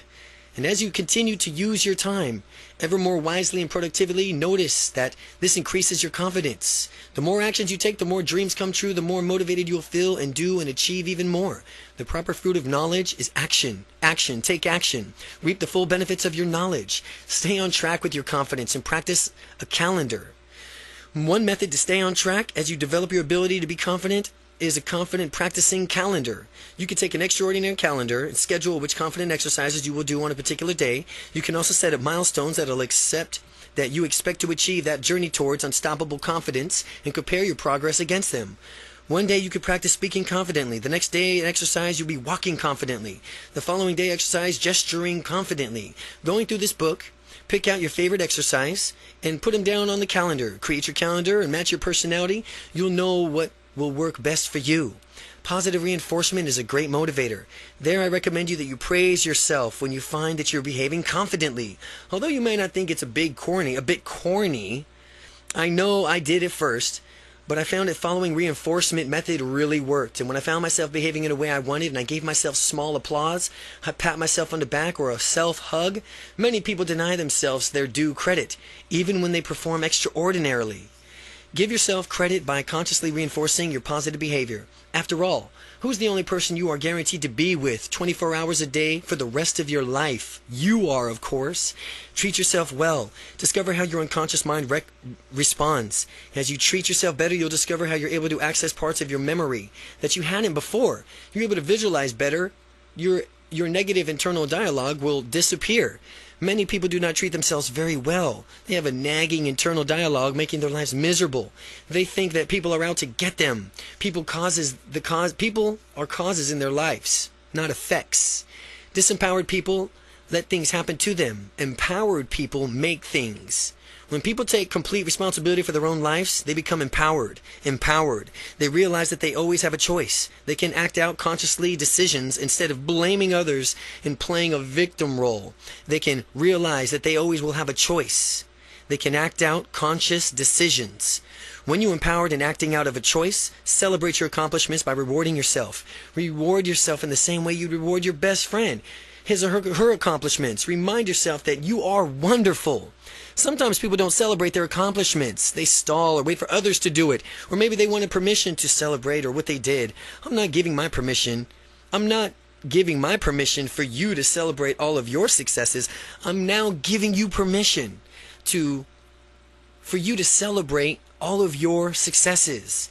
Live a healthy life. Because in order to be unstoppably confident, you must lead a healthy, fulfilling life. There's 3 components that essentially to leading such a flexibility is a sense of humor and an orientation towards the future. Leading such as a life of flexibility and a sense of humor. Flexibility, if you have flexibility in life, you'll have enough choices to be able to do whatever it takes to achieve your outcome. If something does not work, you'll have a wherewithal to realize that it's not working and admit your behavior. In other words, use flexibility until you eventually get your results. The more flexible people are, the more likely they will get what they want. And there was a law of cybernetics, which is the science of effective organization that states the person or component with the most choices in the system wins. Take a negotiation, for example. If someone has many options and the opposition has few, the first party has an upper hand. The fewer options you have, the less empowered you are. Maximize your empowerment by being flexible and having many options and choices as you can imagine. A sense of humor. Having a sense of humor is essential in life. It means that you won't take things too seriously or blow them out of proportion. I'm sure we all know people who take everything too seriously and end up having health problems or smoking or drinking or as an escape from their problems. The more useful way of experiencing life is maybe laughing your way through it. When times are the toughest and you are completely stressed out, the ability to laugh out loud is truly priceless. Laughing out loud will help you center you, which will lead you into a more resourceful, problem-solving state of mind. People are excessively serious and overly formal. And they tend to get ulcers and heart attacks, strokes, and other medical maladies because they choose to allow themselves to get stressed out. People who laugh a lot, they're a lot healthier and live a lot longer. Be sure to keep your sense of humor as you continue on through your life's journey. Future orientation. There are 3 different ways that we can orient ourselves with respect to time: the past, the present, the future. Each can be a useful outlook, having strong orientation for the best path of living our life's dream. The past could be useful for summoning positive resources from earlier periods in your life, for gathering and tapping into experience, for example. Some people who are heavily oriented towards the past virtually live into the bygone glory days, however, continually rehashing them through the storytelling of other reminiscence. Focusing solely on the past makes it easier for you not to take any action towards building the future. People who get overly caught up in the present orientation live entirely in the moment and fail to plan for the future, and flawed outlooks can be in a direct consequence. These people want immediate gratification without having to think about the negative effects of their decisions. A certain amount of present time orientation is to cherishing each moment of your life and allowing the spontaneity to provide that you still plan for the future. The ideal orientation is to balance the future and the present together. The ideal mental orientation from now on is to balance the future and the present together. Knowing what you want for the future, planning for it, and taking action while enjoying yourself along the way is the ultimate ideal and ideal to strive for. You're constantly living and thinking about the future while still living and enjoying yourself on the way. And by delaying instant gratification and having patience and diligence working towards your goals as you thrive in the present moment, you will still have the ideal time orientation combination. When you find the balance that works best for you, you'll know it. Life is short, and we don't know what tomorrow holds. But we can plan for a wonderful future while we make the most of today. Plan for the future while making the most of today. You can achieve your dreams when you take action and work your plan. And life goes by so quickly that we must remind ourselves to cherish each and every moment. Getting going and don't stop. With your unstoppable confidence, you're going to want to tackle the world at once. When you consider all of what you want and you can achieve in your lifetime, you might want to go out and do it all right now. You can tackle the world, of course, but you should do it in a progressive stages. You will have so many dreams and passions awakened that it might seem overwhelming. Sometimes, when people feel overwhelmed, they do nothing because they don't know where to begin. We'll avoid letting this happen to you. Consider your most important immediate goals and pursue those first. Remember to take action each and every day, and no matter how much or how little things brings you closer to fulfilling your goals. A journey of 1,000 miles begins with a single step. Focus on taking the next step every day. Beware, though, that if you focus on the next action as part of a larger goal, you may lose sight of what you're going after in the goal in the first place. The ideal here is to have a balance. Keep the big picture in mind, remembering what's important for you and to you about the goal and why you're even doing it, as you focus on small steps that actually get you there, taking action each and every day. Being unstoppably confident means being proactive. Decide what you want, go after it, and get it. Some people say, someday it'll happen for me. No. Or, I'm waiting for my lucky break. The problem is that those reactive people are waiting forever. Resourceful people make it happen. Luck is where preparation meets opportunity. Be prepared for relentlessly pursuing the opportunities that you'll surprise yourself at how lucky you become. Go out there and make it happen, because you are unstoppable.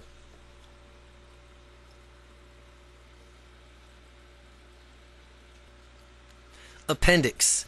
Qualities to alter your experience and your beliefs. You can work on altering your experiences by focusing on the following qualities. Visual qualities is color.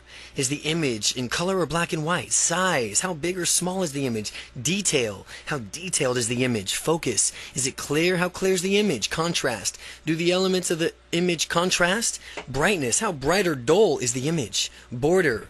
Is there a border around the image? Distance. How near or far away is the image to you? Shape. Which shape is the image? Location. Where is the image located? Perspective. From which vantage point do you view the image? Dimension. Is the image flat or three-dimensional? Movement. Is the image fixed or is it a movie playing? Auditory qualities. Location. Where's the sound coming from? Tonality. What's the tonality like? Depth. Does the sound surround you? Volume. How loud or quiet is the sound? Melody. Is the sound melodic or monotonous? Duration. Is the sound continuous or intermittent? Sensory qualities. Intensity. How intense is the feeling? Location. Where do you feel the feeling? Speed. How fast does the feeling occur? Duration. Is the feeling continuous or intermittent? Quality. How would you describe the feeling? Unstoppable confidence. How to use the power of NLP. NLP to be more dynamic and successful by Kent Sayer. If you're serious about gaining more confidence, you must get this book, Robert G. Allen, The 1 Minute Millionaire. This book will give you a boost towards success that can make all the difference. Brian Tracy, best-selling author of Maximum Achievement. Imagine having the confidence and courage to go after goals, successful careers, rewarding relationships, richer, fuller life. If you could dream it, you could do it. Using the scientific methods of neuro-linguistic programming, NLP. Through NLP, author Kent Sayer transformed himself from a plainly shy introvert into one of the nation's most dynamic NLP trainers. He's taught thousands how to break out of their shells and go after their dreams. Now, with this proven system, you too can harness the power of NLP to blast out of your comfort zone, shatter your limiting beliefs, and boost your confidence instantly. The step-by-step program for a ready-to-use tool, verbal, nonverbal techniques, and practical thinking exercises will redirect your mind towards your goals. You'll be amazed how easy it is to interact with others, embrace opportunities, and enjoy social events, activities, and work functions. Unstoppable confidence.